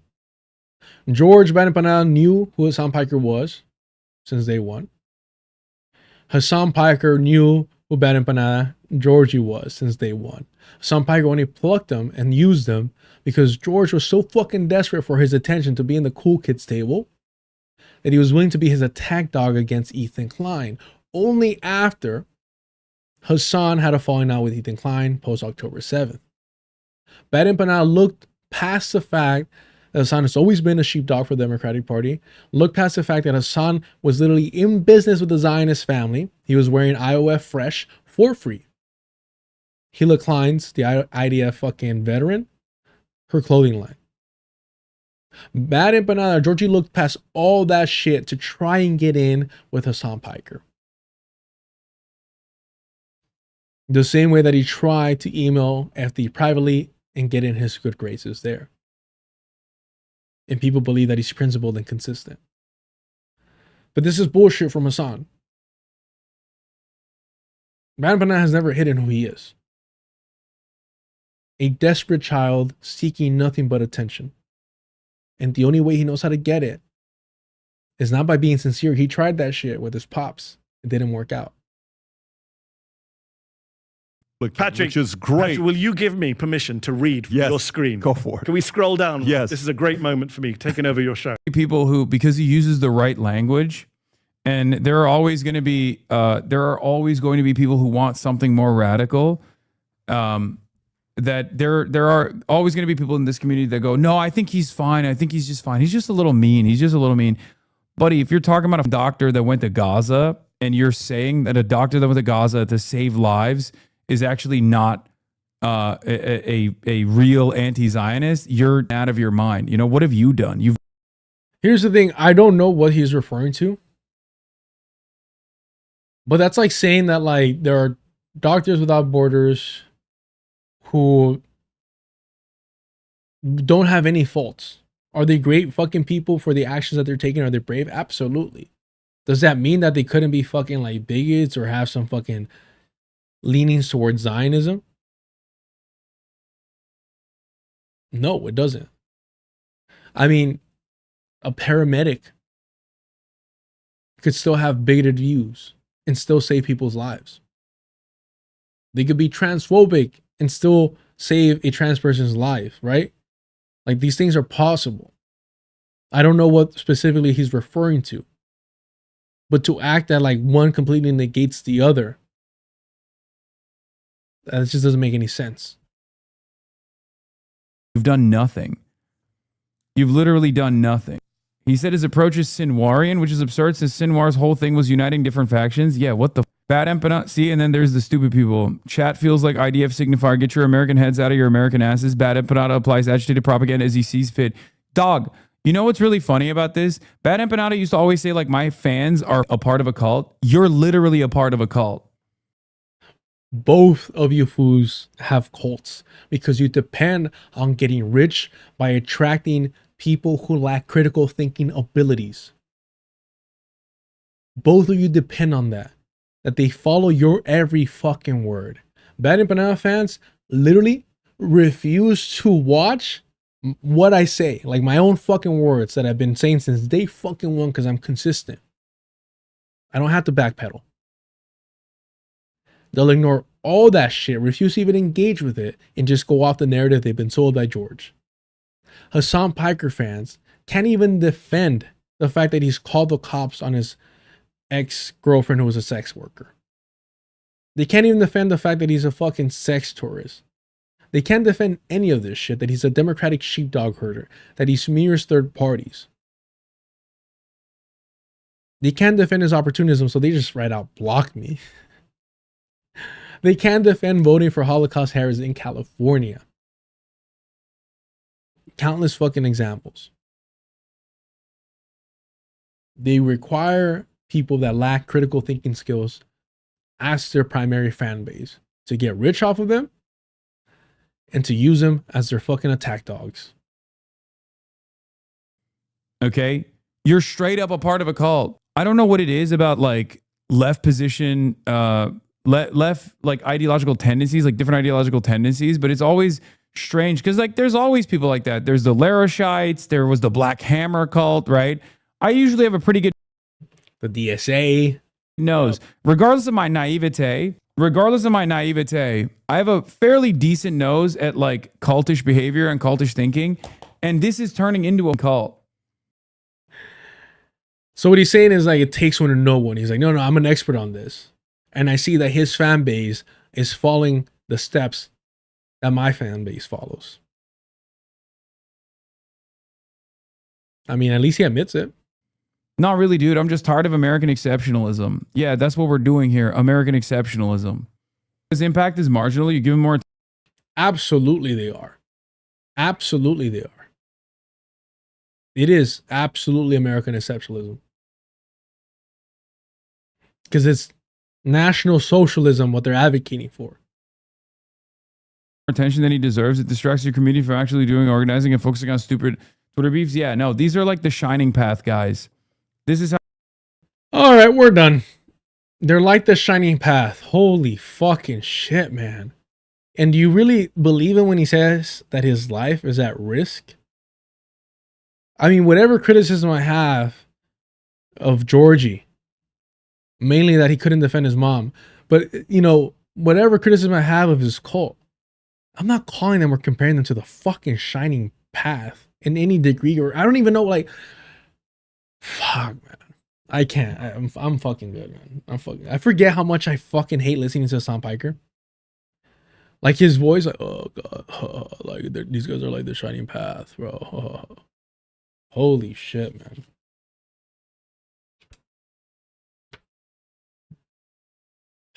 The thing is,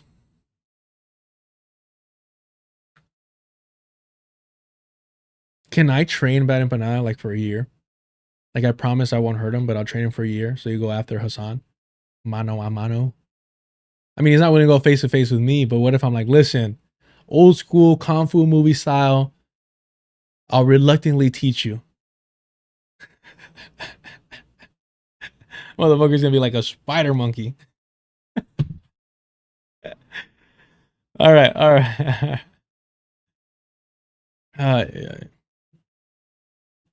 Yeah, no, the 5 hours, come on, yeah. Almost 5:30. Jesus. Yeah, we can't do any more of that.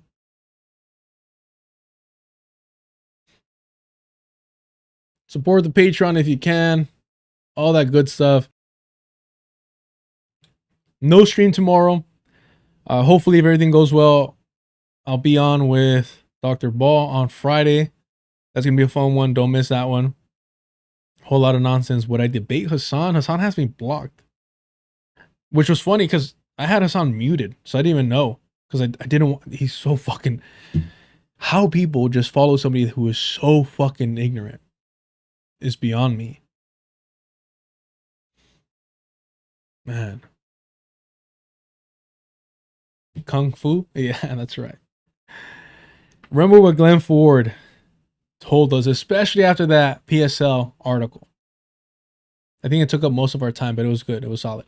I'd rather like take up more time reading even something like that than like the other nonsense. Lizzo, look, speculation here. Yeah, no, I think he absolutely knows. He knows of people that know me out here.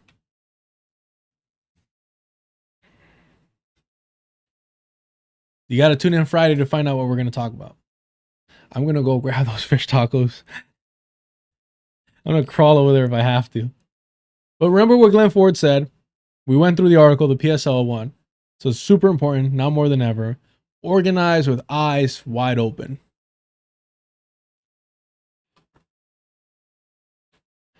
Thank you. There's some changes happening, so I don't know how long that shelf is going to survive. Yeah, it's getting tough. The Beast by John Trudell. In the wisp of smoke down on the corner, there was this cat named Fortunate Lee, talking at me from voices in his head, yelling about what storyteller said. You gotta be careful here, child. There's a beast in the promised land. There's madness you don't understand. The beast is crazed and running wild. Little boy, man, little girl, woman, no big deal. Nothing personal. Your mind's another meal. Savoring the rush of you like heady wine. Feeding is what the beast is meant to do. Stranger are those walls built to hide. Stranger to look and learn not to see. He's in the mask you put on your face. Thoughts, his favorite breeding place. In the race to midnight, it's after 11. The nature of the beast is all he knows. Behind doors of hell, are gates of heaven. Doors are open, but the gates are closed. Yes, Tool.